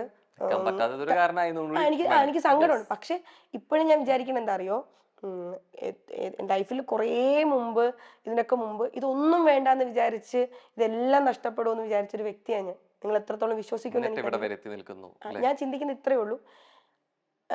ഒരു ഘട്ടത്തില് അഭിനയം പോലും നിർത്തി പോകേണ്ട ഒരു സാഹചര്യം നിർത്തേണ്ടി വരും എന്ന് വിചാരിച്ച് തോറ്റുപോയ ഒരാളാണ് ഞാൻ. അവിടെ നിന്ന് വീണ്ടും ഇപ്പൊ എനിക്ക് സ്റ്റേറ്റ് അവാർഡ്, ഞാൻ ബിഗ് ബോസിൽ പറഞ്ഞൊരു കാര്യം, സ്റ്റേറ്റ് അവാർഡ് കിട്ടി, അതെനിക്ക് കിട്ടിയ നെക്സ്റ്റ് സ്റ്റെപ്പായിരുന്നു.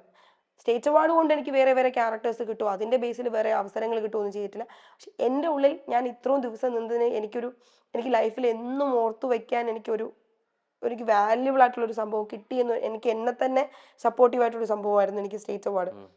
അത് കഴിഞ്ഞിട്ട് എൻ്റെ ഏറ്റവും വലിയ ഡ്രീമായിരുന്നു ബിഗ് ബോസ്. ഞാൻ ഒരിക്കലും സ്വപ്നത്തിൽ പോലും വിചാരിച്ചില്ല എനിക്ക് അങ്ങനെ ഒരു പ്ലാറ്റ്ഫോമിൽ നിൽക്കാൻ പറ്റുന്നു. അതിന് കാരണമായത് ഏഷ്യാനെറ്റിൽ ഞാൻ ചെയ്ത സാന്ത്വനം എന്ന് പറഞ്ഞൊരു ക്യാരക്ടറാണ്. അതിന് ഞാൻ നെഗറ്റീവ് ക്യാരക്ടർ ആണെങ്കിൽ കൂടി ആൾക്കാരുടെ എനിക്ക് കിട്ടിയ സപ്പോർട്ടാണ്. അതും ഒരു പരിധിവരെ ഞാൻ സോഷ്യൽ മീഡിയയിലായാലും ഇതിലായാലും എനിക്ക് നേരെ ഓപ്പോസിറ്റ് ഒരുപാട് അലിഗേഷൻസും കാര്യങ്ങളും വന്ന സമയത്ത് ഞാൻ അതിനെ കൈകാര്യം ചെയ്ത രീതികളായിരിക്കാം. ഇതൊക്കെ ഒരു പരിധിവരെ ബിഗ് ബോസ് എന്നൊരു പ്ലാറ്റ്ഫോം വരെ എന്നെ കൊണ്ട് എത്തിച്ചിട്ടുണ്ട്. സ്റ്റിൽ ഞാൻ ഇപ്പോഴും വിശ്വസിക്കുന്നത്, എല്ലാവരും എന്നോട് പറയുന്നുണ്ട് അപ്സര അവിടെ നിൽക്കാൻ യോഗ്യതയുള്ളൊരു വ്യക്തി ആയാൽ കൂടി എന്തൊക്കെയോ കാരണങ്ങൾ കൊണ്ട് അല്ലെ ആരൊക്കെയോ കാരണം അപ്സര പുറത്തായി എന്ന് പറയുന്നു. ഞാനിപ്പോൾ എന്താ വിചാരിക്കണമെന്നറിയോ, ഞാൻ കാരണമല്ല ഞാൻ അവിടെ നിന്ന് പുറത്തായെന്ന്, സത്യസന്ധമായി അതാണ് സത്യമെങ്കിൽ ഇതിലും വലുത് എന്തോ എനിക്ക് വരാനുണ്ട്. നമ്മൾ ഒന്ന് ഒഴിവാക്കാൻ പറഞ്ഞ് തുടങ്ങി വെച്ചതിൽ അല്ലെ ഒന്നിൽ തന്നെ നമുക്ക് കുറെ കാര്യങ്ങൾ പറഞ്ഞു പോകേണ്ടി വന്നു. So captaincy task versus jail nomination, ഏതിനെടുത്ത് ഒഴിവാക്കും? അയ്യോ, അത് രണ്ടും ഒഴിവാക്കാൻ പറ്റത്തില്ല. ഒന്ന് ഒഴിവാക്കിയേ പറ്റൂ. എന്താ വെച്ചാല് ക്യാപ്റ്റൻസി ആണ്. ആ വീട്ടിൽ ഞാൻ പോയതിനു ശേഷം ഇൻഡിവിജ്വൽ ആയിട്ട് ഒരാൾക്ക് പെർഫോം ചെയ്യാൻ പറ്റുന്ന ഏക കാര്യം ക്യാപ്റ്റൻസിയാണ്. പിന്നെ എങ്ങനെയാ അത് ഒഴിവാക്കുന്നത്? രണ്ടാമത് ജയിൽ നോമിനേഷൻ എന്ന് പറഞ്ഞാൽ പിന്നെ മടിയന്മാരായിരിക്കുന്ന ആൾക്കാരെ എടുത്ത് നമ്മൾ ജയിൽ നോമിനേഷൻ ജയിലിൽ ഇടുക എന്ന് മാത്രമല്ല അതിൽ ഉദ്ദേശിക്കുന്നത്. അലസത മാറ്റാൻ അവർക്ക് അല്ലെങ്കിൽ അവരെ ചൂണ്ടിക്കാണിക്കേണ്ട ഒരു അവസരമാണത്. ശരിക്കും നമ്മുടെ ഈ സെഗ്മെന്റ് ഉദ്ദേശിക്കുന്നത് രണ്ടും ഒരേപോലെ ആവശ്യമുള്ളതും ഒഴിവാക്കാൻ ബുദ്ധിമുട്ടുള്ളതും കൊണ്ടുപോകണം. അപ്പൊ എന്തായാലും ഒന്നും ഒഴിവാക്കിയേ പറ്റൂ. എനിക്ക് തോന്നുന്നു ജയിൽ നോമിനേഷൻ ആയിരിക്കും.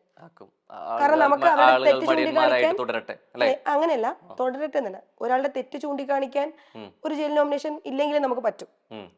ക്യാപ്റ്റൻസി എന്നൊരു സാധനം ഇല്ലെങ്കിൽ ഒരാൾക്ക് ഇൻഡിവിജ്വൽ ആയിട്ട് അവിടെ പെർഫോം ചെയ്യാൻ സാധ്യത കുറവാണ്. സോ ഇൻഡിവിജ്വൽ ആയിട്ട് പെർഫോം ചെയ്യാൻ കഴിവുള്ള ആൾക്കാർക്ക് അതിന്റെ അവസരം കിട്ടട്ടെ. നേരിട്ട് വിരൽ ചൂണ്ടട്ടെ. Next Jinto versus Jasmine. ആര് പുറത്തു പോകണമെന്നാണോ? പുറത്താക്കണം, എടുത്തു കളയാം. അങ്ങനെ ചോദിച്ചാ മനസ്സിൽ പെട്ടെന്ന് ഉത്തരം വന്നു, പക്ഷെ എവിടേക്കോ ഡിപ്ലോമാറ്റിക് ആയേ പറ്റൂ. ഒരിക്കലും അല്ല. ആക്ച്വലി ഞാൻ പറയട്ടെ, ഡിപ്ലോമാറ്റിക് ആയിട്ടുള്ള ഡിപ്ലോമാറ്റിക് ആണെങ്കിൽ കറക്റ്റ് എനിക്ക് ആൻസർ പറയായിരുന്നു ജിൻഡോ ചേട്ടൻ എന്ന്. ഞാൻ എന്താ പറയാത്തെ? ഒരാളെ മാത്രം പറയുമ്പോൾ എങ്ങനെ ഡിപ്ലോമാറ്റിക് ആവുക? അല്ല, എനിക്കല്ല ഇപ്പൊ ഒരാളുടെ പേര് മാത്രം ഞാൻ പറയട്ടെ. ഡിപ്ലോമാറ്റിക് ആണെങ്കിൽ എനിക്കിപ്പോ വേണമെങ്കിൽ ഒരാളുടെ പേര് എനിക്ക് വേണമെങ്കിൽ ഇപ്പൊ എല്ലാവർക്കും ഇഷ്ടം അല്ല ഇഷ്ടമല്ലാത്തൊരു വ്യക്തി എനിക്ക് പറയാം. പക്ഷെ എനിക്ക് പറയാൻ പറ്റാത്തത്, എനിക്ക് രണ്ടുപേരും 100% അവിടെ നിൽക്കാൻ യോഗ്യതയുള്ള ആൾക്കാരായിട്ട് എനിക്ക് തോന്നിയിട്ടില്ല. രണ്ടുപേരും പിടിച്ച് പുറത്താക്കാൻ ചാൻസ് കിട്ടി, രണ്ടുപേരും പിടിച്ച് പുറത്താക്കുന്നാണ് പറഞ്ഞത്. അങ്ങനെയല്ല, രണ്ടുപേരും ഈക്വൽ ആണെന്ന് എനിക്ക് തോന്നിയിട്ടുള്ളത്. ഒരാൾ ഒഴിവാക്കണമെങ്കിൽ ആരായിരിക്കും? അങ്ങനെ ചോദിക്കുവാണെങ്കിൽ, അല്ലാതെ രണ്ടുപേരിൽ ഒരാൾ ഏത് ബെറ്റർ എന്ന് വെച്ചാൽ ഡിപ്ലോമാറ്റിക് ആണെങ്കിൽ ഞാൻ പറയാം നിങ്ങൾക്ക് വേണ്ടിയിട്ട്. ഞാൻ അങ്ങനെ പറയുന്ന ഒരു വ്യക്തി അല്ല ഞാൻ. അതുകൊണ്ടാണ് ഞാൻ ചിന്തിച്ചത്. ഇല്ലെങ്കിൽ ഞാൻ എനിക്ക് ചിന്തിക്കേണ്ട കാര്യമില്ല. എനിക്ക് രണ്ടുപേരും ഈക്വൽ ആയിട്ടാണ് തോന്നിയിട്ടുള്ളത്. ഇപ്പൊ ടാസ്കിന്റെ കാര്യത്തിൽ ഇപ്പൊ ജിൻഡോ ചേട്ടൻ എന്തെങ്കിലും നെഗറ്റീവ് ഉണ്ടെങ്കിൽ ഈക്വൽ റസ്മിനു അല്ല ജാസ്മിനോട് നെഗറ്റീവ്സ് ഉണ്ടായിട്ടുണ്ട്. അപ്പൊ കമ്പയർ ചെയ്യുമ്പോൾ രണ്ടുപേരും ഈക്വൽ തന്നെയാണ്. ഇപ്പൊ പുറത്ത് PR-ന്റെ കാര്യം ഞാൻ പുറത്തിറങ്ങിയപ്പോഴാണ് കാണുന്നത്. രണ്ടുപേരും എനിക്ക് ഈക്വൽ ആയിട്ടാണ് എനിക്ക് തോന്നിയത്. സോ അപ്പൊ എനിക്ക് പുറത്തിറക്കേണ്ട കാര്യം ചിന്തിക്കുമ്പോൾ എനിക്ക് ഡിപ്ലോമാറ്റിക്കലി പറയാൻ പറ്റുന്നില്ല. എനിക്ക് തോന്നുന്നു കുറെ കൂടി കാര്യങ്ങൾ കുറച്ചും കൂടി ജിൻഡോ ചേട്ടനേക്കാൾ കൂടുതൽ നന്നായിട്ട് ചെയ്യുന്നത് ജാസ്മിനാന്ന് തോന്നുന്നു. ജാസ്മിൻ നിൽക്കട്ടെ, ജിൻഡോ ചേട്ടൻ പുറത്ത് പോട്ടെ. പക്ഷെ ജിൻഡോ ചേട്ടൻ നല്ല വ്യക്തിയാട്ടോ, ഞാൻ ഇല്ലാന്ന് പറയുന്നില്ല. അങ്ങനെ നല്ലൊരു വ്യക്തിയാണ്. പ്രശ്നം വ്യക്തിത്വമല്ല അല്ലേ? ജാസ്മിനെ ഞാൻ എന്തുകൊണ്ട് ചൂസ് ചെയ്യാൻ കാരണം ജിൻഡോ ചേട്ടനേക്കാൾ കൂടുതൽ അവിടെ കാര്യങ്ങൾ ഇടപെടുന്ന വ്യക്തി ജാസ്മിനാണ്. എല്ലാവരുടെ അടുത്തും ഒരു പ്രശ്നം ഉണ്ടായാലും ഇടപെടുന്ന വ്യക്തി ജാസ്മിനാണ്. കാര്യങ്ങൾ സംസാരിക്കുന്ന രീതി ജിൻഡോ ചേട്ടനേക്കാൾ കൂടുതൽ കുറച്ച് വ്യക്തതയുള്ളത് ജാസ്മിനാണ്. വ്യക്തിത്വത്തെ ഡിപ്പെൻഡ് ചെയ്ത് അല്ല, ബേസ് ചെയ്തിട്ടല്ല ഞാൻ ഇത് പറയുന്നത്. ഗെയിമർ എന്ന രീതിയിൽ അവിടെ നിൽക്കുന്ന രീതിയിൽ ആക്റ്റീവായിട്ട് നിൽക്കുന്ന രീതിയിൽ കമ്പയർ ചെയ്യുമ്പോൾ എനിക്ക് ഒരു പടി പിന്നിൽ നിൽക്കുന്നത് ജാസ്മിനാണ്. സോ ജാസ്മിൻ നിൽക്കട്ടെ, ജിൻഡോ ചേട്ടൻ പുറത്ത് പോട്ടെ. Confession room versus kitchen. Confession room versus കിച്ചണോ? ഏത് ഒഴിവാക്കും? ഏതിലും ഒന്ന് വേണ്ടെന്ന് വെക്കുകയാണെങ്കിൽ വേണ്ടെന്ന് വെച്ചേ പറ്റൂ. ഇതിപ്പോ രണ്ടിനും എല്ലാറ്റിനും അതിൻ്റെതായിട്ടുള്ള ആവശ്യങ്ങളും വശങ്ങളും ഉണ്ട് അല്ലെ? അങ്ങനെ നോക്കുകയാണെങ്കിൽ ഒന്ന് ഒഴിവാക്കാനുള്ള ഒരു അധികാരം തരാണ്. കിച്ചൺ ഒഴിവാക്കാന്ന് വെച്ചാൽ ഞങ്ങളുടെ ഭക്ഷണമാണ്. ഭക്ഷണം കഴിക്കാണ്ട് ലോകത്ത് ആർക്കും ഒരു പരിധിവരെ ജീവിക്കാൻ സർവൈവ് ചെയ്യാൻ കുറച്ച് ബുദ്ധിമുട്ടാണ്. കൺഫെഷൻ റൂം എന്ന് പറഞ്ഞാൽ നമുക്ക് ആകെ കൂടി അവിടെ കാര്യങ്ങൾ കൺവേ ചെയ്യാൻ പറ്റുന്ന ഒരു വ്യക്തി ബിഗ് ബോസ് ആണ്. കൺവേ ചെയ്യുന്ന ഒരു പ്ലാറ്റ്ഫോം എനിക്ക് തോന്നുന്നു കൺഫെഷൻ റൂമാണ്. അപ്പോൾ രണ്ടും ഈക്വൽ ആണ്. എനിക്ക് തോന്നുന്നു കുറച്ചും കൂടി ഒരു കാര്യം നഷ്ടമായാൽ കുറച്ചും കൂടി പ്രശ്നമാവുന്നത് കിച്ചൺ ആയിരിക്കാം മേ ബി. അല്ലെങ്കിൽ നമുക്ക് കിച്ചന് പകരം വേറെ അവർ പുറത്തുനിന്ന് ഫുഡൊക്കെ ഇംപ്ലിമെന്റ് ചെയ്യുവാണെങ്കിൽ ഓക്കെ, സന്തോഷം. നിലവിൽ അതിന് സാഹചര്യം ഇല്ലാന്ന് അവിടുത്തെ കണ്ടസ്റ്റന്റ് എന്ന രീതിയിൽ ഉത്തമ ബോധ്യം ഉള്ളത് കൊണ്ട് എനിക്ക് തോന്നുന്നു കൺഫെഷൻ റൂം ആയിരിക്കും ബെറ്റർ. ചിലപ്പോൾ ബിഗ് ബോസിന് വേണമെങ്കിൽ നമുക്ക് അവിടെ താമസിക്കുന്ന റൂമിനകത്ത് വിളിച്ച് വേണമെങ്കിലും പറയാം. ഷോറൂമുണ്ട്, ഷോറൂമിനകത്ത് വേണമെങ്കിലും വിളിച്ച് പറയാം. അർജുൻ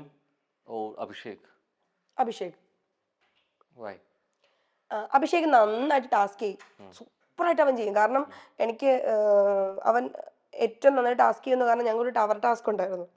ടവർ ടാസ്കിൽ എനിക്ക് ആക്ച്വലി ചെറിയൊരു ബാക്ക് പെയിൻ ഒക്കെ ഉണ്ടായിരുന്നു. അവിടെ ഒരു ടവർ ടാസ്കിൽ ഞാനും റസ്മിനും ആയിരുന്നു ഞങ്ങളുടെ ഒരു ടീമിലുണ്ടായിരുന്നു. ഞങ്ങളുടെ ടീമിൽ അർജുനും ഉണ്ടായിരുന്നു.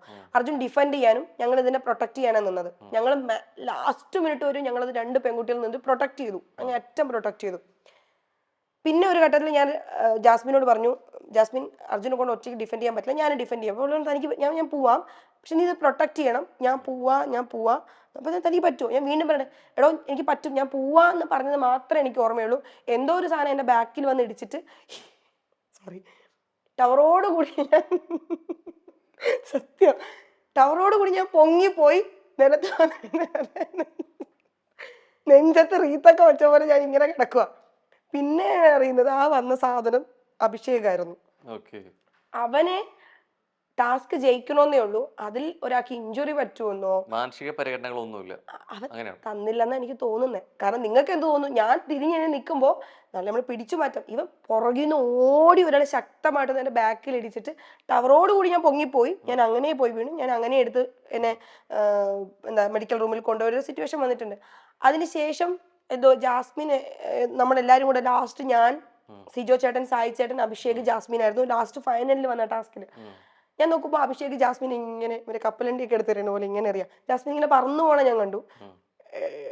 മറ്റേ അവിടെ ഇങ്ങനെ നമുക്കിങ്ങനെ ഇതിട്ടിട്ടുണ്ട്, തറയോട് ഇട്ടിട്ടുണ്ട്, അവിടെ വന്ന് അവളിങ്ങനെ ബാക്ക് ഇടിച്ചിട്ട് വീഴുക. അപ്പൊ ടാസ്ക് അവൻ ഒന്നും നോക്കില്ല, അവൻ ടാസ്കിന് വേണ്ടി അവൻ 100% കൊടുത്ത്. ടാസ്കിനിടയ്ക്ക് ചെയ്യുന്ന കാര്യങ്ങൾ ശരിക്കും ഈ ഫിസിക്കൽ അസോൾട്ട് പെടില്ലേ? അങ്ങനെ തോന്നിയിട്ടുണ്ടോ? അല്ല, വരും. പക്ഷെ നമുക്കത് കംപ്ലൈന്റ് ഉണ്ട്. ഞാൻ പറഞ്ഞു ഞങ്ങൾക്ക് അതിൽ ഇഞ്ചുറി ഒന്നും പറ്റിയിട്ടില്ല, പക്ഷെ അതെനിക്ക് എഫക്റ്റ് ആയത് ഇപ്പൊ ഞാൻ പുറത്തിറങ്ങിയതിനു ശേഷം എനിക്ക് നല്ല ബാക്ക് പെയിൻ ഉണ്ട് ഇപ്പോഴും. എനിക്ക് തോന്നുന്നു നമുക്കും അവിടെ ഉണ്ട്, പക്ഷെ നമുക്ക് അവിടെ കിട്ടുന്നതിനൊക്കെ ലിമിറ്റേഷൻ ഉള്ളത് കൊണ്ട് ഒരു ലിമിറ്റ് ഉണ്ടല്ലോ. നമുക്ക് മെഡിക്കൽ റൂമും ബാക്കി ഫെസിലിറ്റീസ് ഒക്കെ ഉണ്ട്, പക്ഷെ ഇവിടെ നമുക്ക് പുറത്തിറങ്ങിയിട്ട് നമുക്ക് കിട്ടുന്ന ആ ഒരു ഇത് അവിടെ പരിധിയുണ്ട്.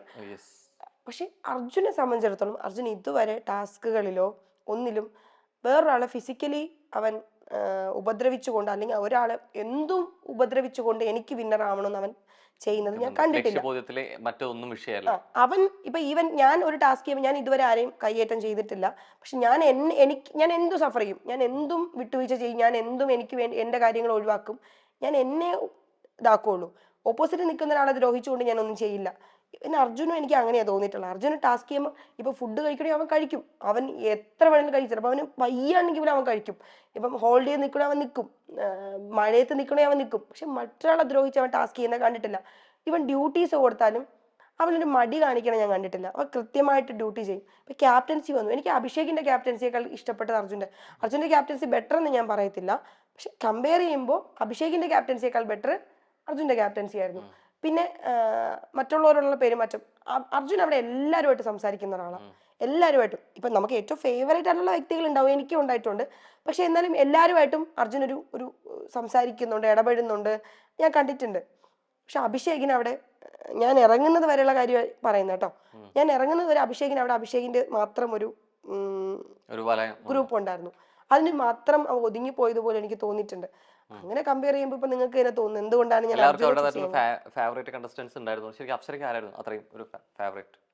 വ്യക്തിപരമായിട്ടാണോ പിന്നെ ഗെയിമർ എന്ന രീതിയിൽ? രണ്ടാണ്. നല്ല വ്യക്തിപരമായിട്ടാണ് എനിക്ക് ഏറ്റവും ഫേവറേറ്റ് റസ്മിനാണ്. അവൾ ഭയങ്കര ജെന്യൂൻ ആയിട്ടുള്ള ഒരു വ്യക്തിയെ പോലെ എനിക്ക് തോന്നിയിട്ടുണ്ട്. അവൾ ഒരിക്കലും ഇങ്ങനെ മുൻവിധിയോടുകൂടി അല്ലെങ്കിൽ എനിക്കിത് വേണം എന്ന് അല്ല പ്രതികരിക്കുക, സ്വാർത്ഥയല്ല. പക്ഷേ അതുപോലത്തെ ഒരു ഗെയിം ഷോയിലൊക്കെ നിൽക്കുമ്പോൾ അത്യാവശ്യം ഒരു സ്വാർത്ഥത വേണമെന്ന് ഇപ്പൊ പുറത്തിറങ്ങിയപ്പോൾ മനസ്സിലായി. ഗെയിമിന്റെ രീതിയിൽ നോക്കുകയാണെങ്കിൽ ആരാണ് ഗെയിമർ എന്ന രീതിയിൽ? എനിക്ക് അർജുനെ ഇഷ്ടമാണ്. വ്യക്തി എന്ന രീതിയിൽ എനിക്ക് അർജുൻ ഇഷ്ടമാണ്. ഗെയിമർ എന്ന രീതിയിൽ ജിൻഡോ ചേട്ടൻ. കാരണം പുള്ളി ഇവിടെ കുറെ കാര്യങ്ങൾ പഠിച്ചിട്ട് പോകാൻ അദ്ദേഹത്തിന് പറ്റി. അതേ കാര്യങ്ങൾ മറന്നു പോവാതെ അവിടെ അദ്ദേഹം ചെയ്യാൻ പറ്റുന്നുണ്ട്, ആൾക്കാരുടെ കയ്യടി വാങ്ങാൻ പറ്റുന്നുണ്ട്. എന്ത് നെഗറ്റീവ് ചെയ്തിട്ടാണെങ്കിൽ പോലും കപ്പ് എന്ന ലക്ഷ്യത്തിലേക്ക് അദ്ദേഹത്തിന് എത്താൻ പറ്റുന്നുണ്ട്. അപ്പോ സത്യസന്ധത അല്ല വേണ്ടത്, എന്തും ചെയ്തും നമ്മുടെ ലക്ഷ്യം നടപ്പിലാക്കണം എന്നൊരു മെസ്സേജ് അദ്ദേഹത്തിന് കൊടുത്തിട്ട് പോലും ആൾക്കാരുടെ സപ്പോർട്ട് ഇപ്പോഴും കിട്ടുന്നുണ്ട്. അപ്പൊ അതുകൊണ്ട് ഗെയിമർ എന്ന രീതിയിൽ ജിൻഡോ ചേട്ടൻ. നമ്മള് ഇനി അടുത്തൊരു സെഗ്മെന്റിലോട്ട് പോവാണ്, പറയാതെ വയ്യ. സോ ഞാനൊരു ചില സ്റ്റേറ്റ്മെന്റ്സ് പറയും, ആ സ്റ്റേറ്റ്മെന്റ്സ് കേൾക്കുമ്പോ അയ്യോ ഇതിനെ കുറിച്ച് ഇങ്ങനെ പറയാതെ വയ്യ എന്ന് തോന്നുന്ന കാര്യങ്ങൾ പറയണം, സ്പോണ്ടേനിയസ് ആയിട്ട്. റെഡി? സോ ഓവർ കോൺഫിഡൻസ് ആണ് അപ്സരയെ പെട്ടെന്നുള്ള പരാജയത്തിലേക്ക് തള്ളിവിട്ടത്? അല്ല, കോൺഫിഡൻസ് ഉണ്ടായിരുന്നു, ഓവർ കോൺഫിഡൻസ് ഒന്നും ഇല്ലായിരുന്നു. കാരണം ഞാൻ പറഞ്ഞില്ല, എനിക്ക് ഓവർ കോൺഫിഡൻസ് വേണമെങ്കിൽ എനിക്ക് പുറത്ത് എന്താണ് എൻ്റെ ഇതെന്ന് എനിക്ക് സ്റ്റാറ്റസ് എന്ന് എനിക്ക് അറിയണമായിരുന്നു. എനിക്കത് അറിയില്ലായിരുന്നു. സ്റ്റിൽ ഞാൻ അവിടെ ആരോടും ചോദിച്ചിട്ടൊന്നുമില്ല. നിങ്ങൾക്ക് പുറത്തിറങ്ങുമ്പോൾ ഈ കണ്ടസ്റ്റൻസിനോടൊക്കെ ചോദിക്കാമല്ലോ. ശരിക്കും അവിടെ നിന്ന് ഇങ്ങനെ ഇഞ്ചിഞ്ചായിട്ട് ഇതാക്കണേക്കാളും എന്നൊക്കെ പറയുമ്പോഴും ശരിക്കും ഒരു രീതിയിലും പ്രതീക്ഷിക്കുന്നില്ലല്ലോ അല്ലെ? അങ്ങനെ ഡയലോഗ് പറയുമ്പോൾ ഇല്ലെന്നേ. ഞാനത് എനിക്ക് നമ്മൾ പറയുമ്പോൾ അത് എത്ര പറഞ്ഞാലും ആൾക്കാർ നെഗറ്റീവ് എന്ന് വിചാരിക്കുന്ന ആൾക്കാർ അങ്ങനെ വിചാരിക്കുള്ളൂ. ഞാൻ സത്യസന്ധമായിട്ട് പറഞ്ഞു, നിങ്ങൾക്ക് അത് നെഗറ്റീവായിട്ട് എടുക്കാം, പോസിറ്റീവായിട്ട് എടുക്കാം. ആക്ച്വലി ഞാൻ പറഞ്ഞു എൻ്റെ ടാസ്കുകൾ വരുമ്പോൾ ഞാൻ അവിടെ എനിക്ക് ഇന്റർവ്യൂ ചെയ്ത് തന്ന ആൾക്കാരോട് ഞാൻ പറഞ്ഞ ഒരൊറ്റ കാര്യമായിരുന്നു. ഞാൻ അവരോട് പറഞ്ഞത്, എനിക്ക് എൻ്റെ ആവശ്യമായിരുന്നു ബിഗ് ബോസ് എന്നുള്ളത്. എൻ്റെ മോൾ ഷൈൻ്റെയോ ഏഷ്യാനെറ്റിൻ്റെയോ അതിൻ്റെ എൻറ്റയർ ക്രൂവിൻ്റെയോ അല്ലായിരുന്നു, അല്ലെങ്കിൽ എനിക്ക് വോട്ട് ചെയ്ത ജനങ്ങളുടെ അല്ലായിരുന്നു. ഫസ്റ്റ് എൻ്റെ ആവശ്യം, അപ്സര എന്ന വ്യക്തിയുടെ ആവശ്യമായിരുന്നു ബിഗ് ബോസ് എന്ന് പറഞ്ഞൊരു പ്ലാറ്റ്ഫോം. ആ പ്ലാറ്റ്ഫോമിൽ അപ്പൊ നിലനിൽക്കാൻ വേണ്ടി ഏറ്റവും ട്രൈ ചെയ്യേണ്ട വ്യക്തിയായിരുന്നു ഞാനാ. ആ ബോധ്യം എനിക്ക് 100% ഉണ്ടായിരുന്നു. ആ ബോധ്യം ഉള്ളത് കൊണ്ടാണ് അവിടെ തരുന്ന ഡ്യൂട്ടീസ് ആണെങ്കിൽ പോലും അവിടെ എന്നെ എല്ലാവരും കളിയാക്കുമായിരുന്നു. ഏറ്റവും കൂടുതൽ ബാത്റൂം ക്ലീൻ ചെയ്ത ആൾ അപ്സരയാണ് ബാത്റൂമിന്റെ ക്ലീൻ ചെയ്യുന്ന ഏറ്റവും ബെറ്റർ എന്ന്. അത് എന്തുകൊണ്ടാണെന്നറിയാമോ? ഞാൻ എൻ്റെ വീട്ടിൽ 19 യൂസ് ചെയ്ത ബാത്റൂം ക്ലീൻ ചെയ്ത് നടന്ന ഒരാളോ അല്ലെങ്കിൽ അത് എക്സ്പീരിയൻസ് ഉള്ള ഒരാളാണ് ഞാൻ. എൻ്റെ വീട്ടിലെ ബാത്റൂം ഞാൻ ക്ലീൻ ചെയ്തിട്ടുണ്ട്. ഇത്രയും ആൾക്കാർ യൂസ് ചെയ്യുന്ന ബാത്റൂം ഒക്കെ ക്ലീൻ ചെയ്ത് അത് ഇത്രയും പെർഫെക്ഷനോടെ വെക്കാന്ന് വെച്ചാൽ എൻ്റെ ലക്ഷ്യം എനിക്ക് ഇവിടെ നിലനിൽക്കണം എന്നുള്ളതുകൊണ്ടാണ്. അതുകൊണ്ട് ഞാൻ ചെയ്ത ജോലികൾ എനിക്ക് അപ്പോൾ ഭയങ്കര കാഠിന്യമുള്ളവർ എനിക്ക് തോന്നിയില്ല. എനിക്കിവിടെ നിലനിൽക്കണം. ഇപ്പൊ ഒരു കിച്ചൺ ഡ്യൂട്ടി തന്നെ എനിക്ക് തീരെ സുഖമില്ലാതിരുന്ന ഒരു അവസ്ഥയിൽ എനിക്ക് അവിടെ പോയി എനിക്ക് ഒട്ടും ഫിസിക്കലി ഞാൻ ഒട്ടും ഓക്കെ അല്ല. അതൊരു 2 വീക്സ് എല്ലാവരും പറയുന്നുണ്ട് അപ്സര 2 വീക്സ് ഭയങ്കര ഡൗൺ ആയിരുന്നു. ഞാൻ അപ്പോൾ ഫിസിക്കലി ഒട്ടും ഓക്കെ അല്ലായിരുന്നു. ഈവൻ വീട്ടിൽ നിന്ന് പോലും എനിക്ക് ഡ്രസ്സ് നമുക്ക് ആകെ കൂടി അവിടെ നിന്നൊരു വീട്ടുകാരുമായിട്ടൊരു കണക്ഷൻ എന്ന് പറയും, വീട്ടിൽ നിന്ന് നമുക്ക് അയച്ചു തരുന്ന ഈ വീക്കെൻഡ് എപ്പിസോഡിൽ ഇടാൻ തരുന്ന ഡ്രസ്സുകളാണ്. ഒരു 2 വീക്സ് ഒക്കെ ഇവർക്ക് എന്തോ കൊറിയറിൻ്റെ എന്തൊരു ഇഷ്യൂ ഉള്ളതുകൊണ്ട് എനിക്ക് വന്നിട്ടുണ്ടായിരുന്നില്ല. അപ്പം നമുക്ക് അവിടെ ഒരു ബെല്ല് വരും. ഈ ബെല്ല് കേൾക്കുമ്പോൾ നമ്മളെല്ലാവരും ഒരുമിച്ച് ഓടും ഇത് കിട്ടാൻ വേണ്ടി. ഈ ഗൾഫിൽ നിന്നൊക്കെ സാധനങ്ങൾ നമ്മൾ ഓടില്ല, അതുപോലെ ഓടി സ്റ്റോർ റൂം ഓപ്പൺ ചെയ്യുമ്പോൾ ബാക്കിയുള്ള എൻ്റെ കൂടെയുള്ള എല്ലാ കണ്ടസ്റ്റൻസിനും വലിയ കൊട്ട കണക്കിന് സാധനങ്ങളാണ്, ഡ്രസ്സുകൾ, പെർഫ്യൂംസ്, അത് ഇത് കുറേ സാധനങ്ങൾ. ആക്ച്വലി എൻ്റെ പേരെഴുതിയൊരു ബാസ്ക്കറ്റ് പോലും അവിടെ ഉണ്ടായില്ല. അപ്പോൾ ഫസ്റ്റ് വീക്ക് ഞാൻ ഓക്കെ ഫൈൻ, അത് പോട്ടെ. സെക്കൻഡ് വീക്ക് ആയപ്പോഴത്തേക്കും ഇത് തന്നെയാണ്. അങ്ങനെ കണ്ടിന്യൂസ് 3 വീക്ക് എനിക്ക് വന്നിട്ടുണ്ടായിരുന്നില്ല. എന്നെ അത് ഭയങ്കരമായിട്ട് എഫക്ട് ചെയ്തു. കാരണം എൻ്റെ ലൈഫിൽ എനിക്ക് ഏറ്റവും ഇമ്പോർട്ടൻറ്റ്, ഞാൻ ഫാമിലിക്ക് ഭയങ്കര ഇമ്പോർട്ടൻറ്റ് കൊടുക്കുന്ന ഒരു വ്യക്തിയാണ്. അപ്പോൾ എന്ത് പറ്റി എന്നൊരു ക്വസ്റ്റ്യൻ എനിക്കുണ്ടായത്. രണ്ടാമത് എനിക്ക് ആ സമയത്ത് എനിക്ക് ഫിസിക്കലി എൻ്റെ കണ്ടീഷൻ വളരെ മോശമായിരുന്നു. ഇതെല്ലാം എന്നെ ഭയങ്കരമായിട്ട് എഫക്ട് ചെയ്തു. എന്നിട്ട് കൂടിയും ഞാൻ ഡ്രിപ്പ് ഇട്ട് കിടന്നിട്ട് പോലും വന്ന് ടാസ്ക് ചെയ്യേണ്ട ഒരു അവസ്ഥ ഉണ്ടായിട്ടുണ്ട്. ഞാൻ ഒരിക്കൽ പോലും മടി കാണിച്ചിട്ടില്ല. ഞാൻ എൻ്റെ ഇൻ്റർവ്യൂവിൻ്റെ സമയത്ത് ഞാൻ അവർക്ക് കൊടുത്തൊരു വാക്കാണ്, എനിക്ക് ഈ പ്ലാറ്റ്ഫോം എനിക്ക് അത്ര ഇമ്പോർട്ടൻ്റ് ആണ്. ഒരിക്കലും ഞാൻ പുറത്തിറങ്ങുമ്പോൾ മടിയനായ ഒരു കണ്ടസ്റ്റന്റ് ആയിരുന്നു അപ്സരയെ നിങ്ങളെ കൊണ്ട് ഞാൻ പറയിപ്പിക്കില്ല. എനിക്കും സ്വയം ആത്മവഞ്ചന തോന്നേണ്ടി വരും ചെയ്യില്ല എന്നുള്ളത് അല്ല, ഞാൻ ഒരിക്കലും 77 ദിവസം നിന്നെങ്കിലും ഞാൻ ഇറങ്ങിയപ്പോൾ എൻ്റെ ഡയറക്ടർ എന്നോട് പറഞ്ഞത്, ഞങ്ങൾക്ക് ഏറ്റവും ഫേവറേറ്റ് അല്ലെങ്കിൽ നല്ലൊരു കണ്ടസ്റ്റന്റ് ആയിരുന്നു അപ്സര. ഞങ്ങൾക്ക് ഒരിക്കലും അപ്സര ഒരു മടിയനായ ഒരു കണ്ടസ്റ്റന്റ് ആയിട്ട് തോന്നിയിട്ടില്ല എന്ന് പറഞ്ഞിട്ടുണ്ടായിരുന്നു. അത് തന്നെയല്ലേ എനിക്ക് വേണ്ടത്. അതെന്റെ കോൺഫിഡന്റ് ആയിരുന്നു. അത് തന്നെയാണോ വേണ്ടത്? അല്ല, അത് നല്ലത്. ഞാൻ പറയുന്നത്, ഇവിടെ നിന്ന് 100 ദിവസം നിൽക്കുമെന്ന് എക്സ്പെക്ട് ചെയ്ത് അവിടെ നിന്ന് നമ്മൾക്ക് കിട്ടുന്ന ആ ഒരു എനർജി കൊണ്ട് നമ്മൾ അറിയാതെ ആഗ്രഹിച്ചു പോകുന്നത്. അത് ഈവൻ ഞാൻ പറഞ്ഞില്ലേ, നമ്മളിപ്പോ ഒരു ആർട്ടിസ്റ്റ് ആദ്യം അയാൾ എന്താ ആഗ്രഹിക്കുന്നത്. ഇപ്പൊ ലാലേട്ടൻ തന്നെ, ലാലേട്ടൻ എനിക്ക് നാഷണൽ അവാർഡ് വാങ്ങണം, അല്ലെങ്കിൽ എനിക്ക് സിനിമയിൽ അഭിനയിക്കുന്നതിന് മുമ്പ് തന്നെ എനിക്ക് നാഷണൽ അവാർഡ് വാങ്ങണം, അല്ലെങ്കിൽ സ്റ്റേറ്റ് അവാർഡ് വാങ്ങണം, അല്ലെങ്കിൽ അങ്ങനെ വിചാരിച്ചിട്ടല്ലല്ലോ ഒരു ആക്ടർ അഭിനയിക്കാൻ വേണ്ടി വരുന്നത്. അയാൾ ആദ്യം എന്താ ആഗ്രഹിക്കുന്നത്? എനിക്ക് അഭിനയിക്കേണ്ട അവസരം കിട്ടണം, അത് ആൾക്കാരിലേക്ക് എത്തണം, നെക്സ്റ്റ് അവസരങ്ങൾ ഉണ്ടാവണം, ഏറ്റവും ബെസ്റ്റ് കൊടുത്ത എനിക്ക് എൻ്റെതായിട്ടുള്ള ഒരു സ്ഥാനം ഉറപ്പിക്കണം, എന്നിട്ട് നമ്മൾ അവാർഡിനെ കുറിച്ച് ചിന്തിക്കൂ. സ്റ്റിൽ ഞാൻ അതാണ് പറഞ്ഞത്, എനിക്ക് ആദ്യം വേണ്ടത് ബിഗ് ബോസ് എന്ന പ്ലാറ്റ്ഫോം ആയിരുന്നു. അവസരം കിട്ടി. പിന്നെ ഞാൻ എന്താ ആഗ്രഹിച്ചത്, എത്ര ദിവസം നിൽക്കാൻ പറ്റും അത്രയും ദിവസം നിൽക്കുക. ആ ദിവസങ്ങൾ കൂടുന്തോറുമാണ് ആ കപ്പിലേക്ക് എന്നെ അടുപ്പിച്ചതും എനിക്ക് പോകണം, എനിക്ക് എത്തണം എന്ന് ഞാൻ ആഗ്രഹിച്ചു കൊണ്ടേയിരുന്നത്. പക്ഷേ എന്തൊക്കെയോ കാരണങ്ങൾ കൊണ്ട് എനിക്ക് പുറത്തിറങ്ങേണ്ടി വന്നു. അതെനിക്ക് ഒരിക്കലും എൻ്റെ ഓവർ കോൺഫിഡൻ്റ് അല്ല. എൻ്റെ കഴിവിൽ എനിക്ക് വിശ്വാസമുണ്ട്. അത് ഇപ്പോഴും ഉണ്ട്, എപ്പോഴും ഉണ്ട്. എല്ലായ്പ്പോഴും ഉണ്ടാവട്ടെ. Thank you. പറയാതെ വയ്യ. അടുത്ത സ്റ്റേറ്റ്മെന്റ്, ബിഗ് ബോസ് ഹൗസിനകത്ത് ജാസ്മിൻ എന്ന മത്സരാർത്ഥിയുമായി തുറന്ന യുദ്ധം പ്രഖ്യാപിച്ചത് പ്രേക്ഷക പിന്തുണ കുറയ്ക്കാനിടയായി. അത് കാരണമായെന്ന് എനിക്ക് അറിയത്തില്ല, പ്രേക്ഷകരല്ലേ പറയേണ്ടത്. പക്ഷെ അതിന്റെ ബേസിലാണ് പ്രേക്ഷകർ അങ്ങനെ എനിക്ക് പിന്തുണ ഇല്ലാതായെങ്കിൽ, ഇല്ലാതായെന്നല്ലേ പറയണേ, ഇല്ലാതായെങ്കിൽ എനിക്ക് അതിൽ ഒരു പരാതിയില്ല. അതിപ്പോ എന്റെ ഏറ്റവും അടുത്ത ആളാണെങ്കിൽ പോലും അവരുടെ നെഗറ്റീവ് വേണ്ട, ഞാൻ ഇനിയും പറയും, ഇതിനു മുന്നും പറഞ്ഞിട്ടുണ്ട്, നാളെയും പറയും. അത് ഞാൻ പറയാം. അതിന്റെ പേരിൽ എന്നെ ഇപ്പം നിങ്ങൾക്ക് ഇഷ്ടമല്ല എന്ന് തോന്നിയെങ്കിൽ എനിക്ക് നിങ്ങളോട് പരാതിയില്ലെന്നേ. പക്ഷെ എനിക്ക് പറയാതിരിക്കാൻ പറ്റില്ല. കാരണം ഞാൻ നല്ലൊരു വ്യക്തിയാണെന്നുണ്ടെങ്കിൽ, ഞാൻ ഇഷ്ടപ്പെടുന്ന ഒരു വ്യക്തിയുടെ നെഗറ്റീവ് കാണുമ്പോൾ നമ്മളത് പറയണം. മനഃപൂർവ്വം അവർ ചെയ്യുന്ന നല്ല കാര്യങ്ങളെയും ചൂണ്ടിക്കാണിച്ച് നെഗറ്റീവ് എന്നല്ല, അവർ ചെയ്യുന്നത് തെറ്റാണെങ്കിൽ. ഹോട്ട് സീറ്റിനെ സംബന്ധിച്ചിടത്തോളം ഇത് ഫസ്റ്റ് ടൈമാണ് നമ്മൾ ഹോട്ട് സീറ്റിൽ നിന്ന് മാറിയ സ്ഥലത്ത് ചെയർ അടക്കം മാറ്റി ഇരിക്കേണ്ട അവസ്ഥ വരുന്നത് എന്നുള്ളതാണ്. ഹോട്ട് സീറ്റ് മാറി ഗോയ്സ്. കാലാവസ്ഥ ചതിച്ചു. നമുക്കറിയാം ഇപ്പൊ പോയിക്കൊണ്ടിരിക്കുന്ന അവസ്ഥ എന്താണെന്നുള്ള. അപ്പൊ പ്രതീക്ഷിതമായിട്ട് നമ്മുടെ ലൈറ്റ് പോയതുകൊണ്ട് ഇൻഡോറിൽ നിന്നും എല്ലാം ഔട്ട്ഡോർ വന്നു. പക്ഷെ ഭയങ്കര പ്രകൃതി രമണീയമായ സ്ഥലമായതുകൊണ്ട് ഇരിക്കാൻ നല്ല സുഖമുണ്ട്. പക്ഷെ ഈ കാലാവസ്ഥ എപ്പോഴും മഴയുടെ രൂപത്തിൽ വരാൻ സാധ്യത ഉള്ളതുകൊണ്ടും നമുക്ക് വളരെ പെട്ടെന്ന് സെഗ്മെന്റിലോട്ട് പോകാമെന്ന് തോന്നുന്നു അല്ലേ? സോ നമുക്ക് കുറച്ചുകൂടിയും അഡീഷണൽ ശബ്ദങ്ങളൊക്കെ ഇതേപോലെ നിങ്ങൾക്ക് കേൾക്കാൻ പറ്റും ലൈവായിട്ട് തന്നെ.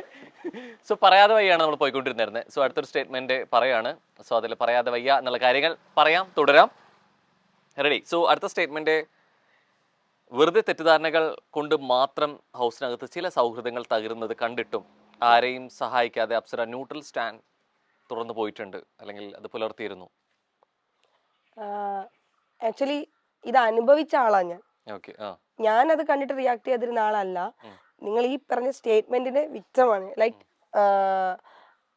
എൻ്റെ ഏറ്റവും വലിയ സൗഹൃദം, അല്ലെങ്കിൽ എനിക്ക് ഏറ്റവും ഇഷ്ടമുള്ള ഒരാള് എന്നോട് തെറ്റിദ്ധാരണ മൂലം പിണങ്ങി മാറി നിന്ന സമയത്ത് ഇത് ആരും ആ വീട്ടിലുള്ള അല്ലെങ്കിൽ ഞങ്ങളെ ഏറ്റവും അടുത്തറിയുന്ന ആൾക്കാർ ആരും ഇടപെടാതെ ആ സൗഹൃദം കൈവിട്ടു പോവുകയും ഏറ്റവും ലാസ്റ്റ് ഞാൻ ഇറങ്ങുന്ന നിമിഷം വരെയും അതിന്റെ പേരിൽ നമ്മൾ തമ്മിലൊരു വഴക്കോ അല്ലെ ഒരു പരിഭവം ഉള്ളിൽ വെച്ച് സൂക്ഷിക്കേണ്ട അവസ്ഥ വന്നിട്ടുണ്ട്. അപ്പൊ ഈ സെയിം കാര്യം ഞാൻ അവിടെ പറഞ്ഞിട്ടുണ്ട്. സൗഹൃദം അല്ലടോ, എന്ത് റിലേഷൻഷിപ്പ് ആയാലും, ഇപ്പൊ ബിഗ് ബോസ് വീട്ടിലല്ല പുറത്താണേലും നമ്മുടെ സൗഹൃദങ്ങളിലുള്ള ആൾക്കാരായാലും നമ്മുടെ ഫാമിലി ആയാലും ഇപ്പൊ എന്തെങ്കിലും ഒരു ചെറിയ തെറ്റുകൾ മൂലം രണ്ട് നല്ല റിലേഷൻഷിപ്പ് മാറി നിൽക്കുമ്പോൾ ചിലപ്പം ഇവരുടെ ഇടയിൽ നിന്നിട്ട് നല്ല രീതിക്ക് ആരുടെയും പക്ഷം നിൽക്കാണ്ട് ജെന്യുവനായിട്ട് രണ്ടുപേരെ ഒന്നിപ്പിക്കാൻ പറ്റുന്ന ആൾക്കാർ ഇടയിൽ നിന്ന് സംസാരിച്ചാൽ മേ ബി ചില പിണക്കങ്ങൾ വലുതിലേക്ക് പോവാണ്ട് മാറ്റാൻ പറ്റും. പക്ഷെ അങ്ങനെ ആരും ഇനിഷ്യേറ്റീവ് എടുക്കില്ല. കാരണം ഇപ്പം ഒരാളുടെ ഭാഗം നിന്നാൽ മറ്റൊരാൾക്ക് ഹേർട്ട് ചെയ്യോ, അല്ലെങ്കിൽ സത്യസന്ധമായിട്ട് നമുക്ക് മറുപടി പറ്റാതിരിക്കുവോ, അല്ലെങ്കിൽ നമുക്ക് ഇവർ രണ്ടുപേരുടെ നമ്മൾ ശത്രുവായിട്ട് മാറും, നാളെ അവരൊന്നിക്കുമ്പോൾ എന്നെ തള്ളിപ്പറയോ, അങ്ങനെ കുറേ ചിന്തകൾ കാരണം കുറേ ആൾക്കാർ അത് ഇടപെടാതിരുന്നിട്ട് എനിക്ക് ഈ അനുഭവം ഒരു അനുഭവം ഉണ്ടായിട്ടുണ്ട്. പക്ഷെ ഞാൻ ഇതുവരെ അങ്ങനെ ഒരു സ്റ്റാൻഡ് എടുത്തിട്ടില്ല. ആക്ച്വലി എന്നെ സംബന്ധിച്ചിടത്തോളം അവിടെ സൗഹൃദങ്ങളുടെ ഇടയിൽ പോയിരിക്കാത്ത ഒരാളാണ് ഞാൻ. എനിക്ക് അവിടെ സൗഹൃദങ്ങൾ എത്രത്തോളം ജെന്യൂൻ ആണെന്ന് എനിക്ക് അങ്ങനെ തോന്നിയിട്ടില്ല. എത്രത്തോളം സത്യസന്ധമായ സൗഹൃദങ്ങൾ അവിടെ ഉണ്ടായിട്ടുണ്ടെന്ന് എനിക്ക് തോന്നിയിട്ടില്ല. അപ്പൊ പിന്നെ അവിടെ പോയിരുന്ന അഭിപ്രായങ്ങൾ പറയുക, അല്ലെങ്കിൽ അതിലിടപെടുക എനിക്ക് താല്പര്യമില്ലായിരുന്നു. അതുകൊണ്ട് ഞാൻ അത് സൗഹൃദങ്ങളുടെ ഇടയിലേറ്റേ പോയിട്ടില്ല. അപ്പൊ അവരുടെ ഇടയിലെ വഴക്കുകൾ ഞാൻ അറിഞ്ഞിട്ടില്ല. എനിക്കൊരു വഴക്കുണ്ടായ സമയത്ത് ആരും ഇടപെട്ടിട്ടില്ല എന്നുള്ള കാര്യം സത്യമാണ്. സോ അടുത്ത സ്റ്റേറ്റ്മെന്റ്, PR വർക്ക് കൊണ്ട് മാത്രം 1ാം സ്ഥാനം ഉറപ്പിച്ചുകൊണ്ട് വീട്ടിൽ തുടരുന്ന ചില മത്സരാർത്ഥികളുണ്ട്. PR ഉള്ളത് കൊണ്ട് മാത്രം ആണോ എന്നൊന്നും എനിക്ക് അറിയത്തില്ല. പക്ഷെ PRന്റെ ഇപ്പൊ ജാസ്മിനെ ആയാലും ജിൻഡോ ചേട്ടനെ ആയാലും ഒരു പരിധി വരെ കുറെ ആൾക്കാരെ, ഇപ്പം എനിക്ക് തോന്നുന്നു അവിടെ നിൽക്കുന്ന ഓൾമോസ്റ്റ് ആൾക്കാർ ഇപ്പം സായി ചേട്ടനൊന്നും അവിടെ സായി ചേട്ടനെ താല്പര്യമില്ല. സായി ചേട്ടൻ ഓൾറെഡി പറഞ്ഞിട്ടുണ്ട്. ഇവൻ നോറ എത്രയോ വട്ടം അവിടെ എനിക്ക് തോന്നിയിട്ടില്ല നോറ അവിടെ ഭയങ്കര ഒരു പെർഫെക്റ്റ് ആയിട്ടുള്ള ഒരു കണ്ടസ്റ്റന്റ് ആണ്, അല്ലെങ്കിൽ ഭയങ്കര ഗെയിമർ ആണെന്നൊന്നും എനിക്ക് തോന്നിയിട്ടില്ല. പലവട്ടം ഞാൻ ചിന്തിച്ചിട്ടുണ്ട് നോറെ അവിടെ നിന്നിട്ട് കുറെ ആൾക്കാർ പുറത്തു പോയതിൽ എനിക്ക്. കാരണം നോറ നന്നായി സംസാരിക്കാൻ കഴിവുള്ള ഒരു കുട്ടിയാണ്, നല്ല അറിവുള്ള കുട്ടിയാണ്, നല്ല ബോധമുള്ള കുട്ടിയാണ്, നല്ല കുട്ടിയാണ് അവള്. പക്ഷെ അതൊരു ഗെയിം ഷോ അല്ലേ, അപ്പൊ അതിൻ്റെതായിട്ടുള്ള കുറെ കാര്യങ്ങളുണ്ട്. അതൊക്കെ അവൾ എത്രത്തോളം കൊടുക്കുന്നുണ്ടെന്ന് വെച്ചാൽ എനിക്ക് അറിയത്തില്ല. അപ്പോ എനിക്ക് തോന്നുന്നു അവൾ ഇപ്പോഴും അവിടെ നിലനിൽക്കുന്നുണ്ടെങ്കിൽ മേ ബി അവളെ ഒരു പരിധി വരെ PR സപ്പോർട്ട് ചെയ്യുന്നുണ്ടാവുമായിരിക്കാം. കുറെ ആൾക്കാരുണ്ട്. ഇപ്പം ശ്രീതു ഞാൻ വ്യക്തിപരമായി നല്ല കുട്ടിയാണ്, പക്ഷെ ഗെയിമർ എന്ന രീതിയിൽ അവൾ എന്തൊക്കെ അവിടെ ഷോയ്ക്ക് വേണ്ടി കോൺട്രിബ്യൂട്ട് ചെയ്യുന്നതെന്ന് വെച്ചാൽ എനിക്ക് അറിയത്തില്ല. സോ ശ്രീതു ഇപ്പോഴും നല്ല വോട്ടിങ്ങോട് കൂടി തന്നെ നിൽക്കുന്നുണ്ട്. അപ്പൊ എനിക്ക് തോന്നുന്നു ഒരു പരിധിവരെ ശ്രീതുവിനുണ്ടാവാം. കുറെ ആൾക്കാരുണ്ട്. 70 ദിവസങ്ങൾ കടന്ന് ബിഗ് ബോസ് ഹൗസിൽ നിന്നിട്ടും പല കാര്യങ്ങളിലും അഭിനയം എന്ന സ്ട്രാറ്റജി അപ്സര തുടർന്നിരുന്നു. അഭിനയിച്ചിരുന്നു അവിടെ. ആക്ച്വലി എനിക്ക് ഞാൻ ലൈഫിൽ ആണെങ്കിലും തീരെ അഭിനയിക്കാൻ അറിയാത്ത ഒരാളാണ്.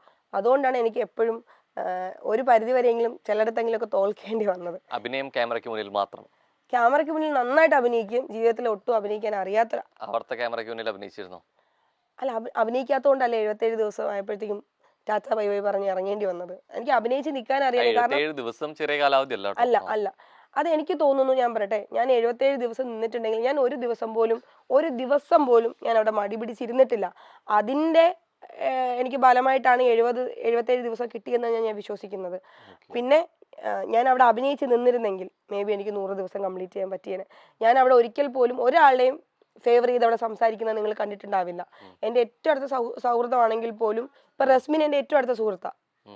അവിടെ നമ്മൾ സംസാരിച്ചിട്ടില്ല. സൗഹൃദമൊക്കെ അങ്ങോട്ടും ഇങ്ങോട്ടും പറയുന്നത് ഏറ്റവും ഫേവറേറ്റ് ഞാൻ റസ്മിനെ അവിടെ ഞാൻ പബ്ലിക്കായിട്ട് പറഞ്ഞിട്ടില്ല. പക്ഷെ എന്നാൽ കൂടി എന്റെ മനസ്സിൽ അവളോട് അത്ര ഇഷ്ടം ഉണ്ടെങ്കിൽ കൂടി റസ്മിന്റെ ഒരു തെറ്റ് കാണാൻ ഞാൻ റസ്മിനോട് തെറ്റെന്ന് തന്നെ പറയും. ഇവൻ അർജുൻ എനിക്ക് ഇഷ്ടമാണ്, അർജുൻ എന്ന വ്യക്തി എനിക്ക് ഇഷ്ടമാണ്. കാരണം അവൻ അങ്ങനെ ആരെയും ദ്രോഹിക്കുന്ന ഒരാളായിട്ട് എനിക്ക് തോന്നിയിട്ടുണ്ട്. എന്റെ തോന്നലാണ്, എനിക്ക് തോന്നിയിട്ടില്ല. പക്ഷെ എനിക്കൊരിക്കലും ഞാൻ അർജുനെ എല്ലാ കാര്യങ്ങളും സപ്പോർട്ട് ചെയ്യുന്നതാണ്. ഏറ്റവും വഴക്കിട്ട് ഞാൻ പിണങ്ങിയിരുന്നിട്ടുള്ള ആൾ അർജുനാണ്. കാരണം അർജുന്റെ കുറെ കാര്യങ്ങൾ എനിക്ക് ഇപ്പൊ ആദ്യം തന്നെ അർജുൻ വന്നപ്പോൾ ആൾ ഒറ്റയ്ക്ക് ടാസ്ക് ഗെയിമിനെ അപ്രോച്ച് ചെയ്യുന്ന ഒരാളായിട്ട് എനിക്ക് തോന്നിയത്.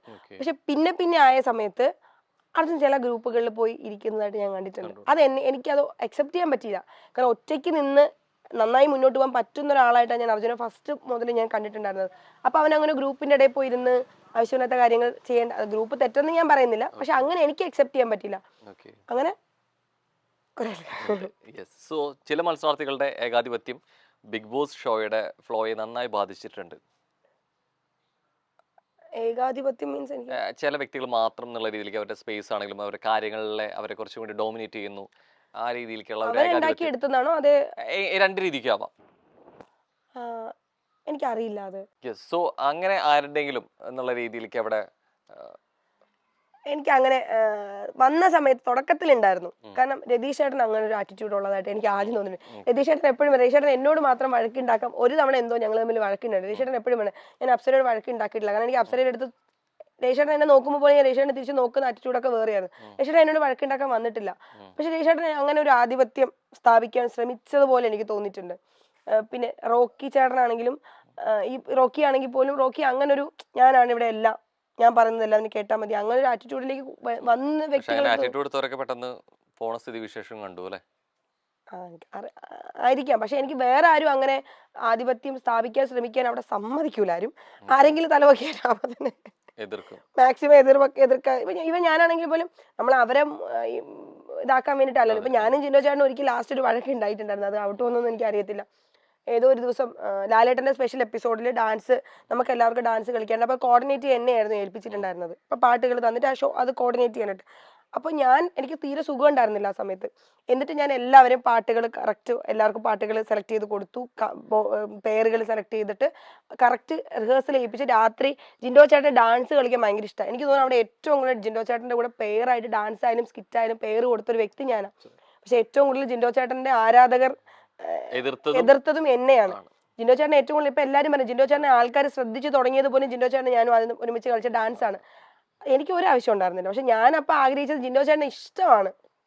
അങ്ങേർക്ക് ഇഷ്ടമുള്ള ഒരാളെ എനിക്കത് ചെയ്യിപ്പിക്കാൻ ഭയങ്കര ഇഷ്ടമാണ്. കാരണം എന്താ വെച്ചാൽ അവർക്ക് ആഗ്രഹം കൊണ്ടല്ലേ.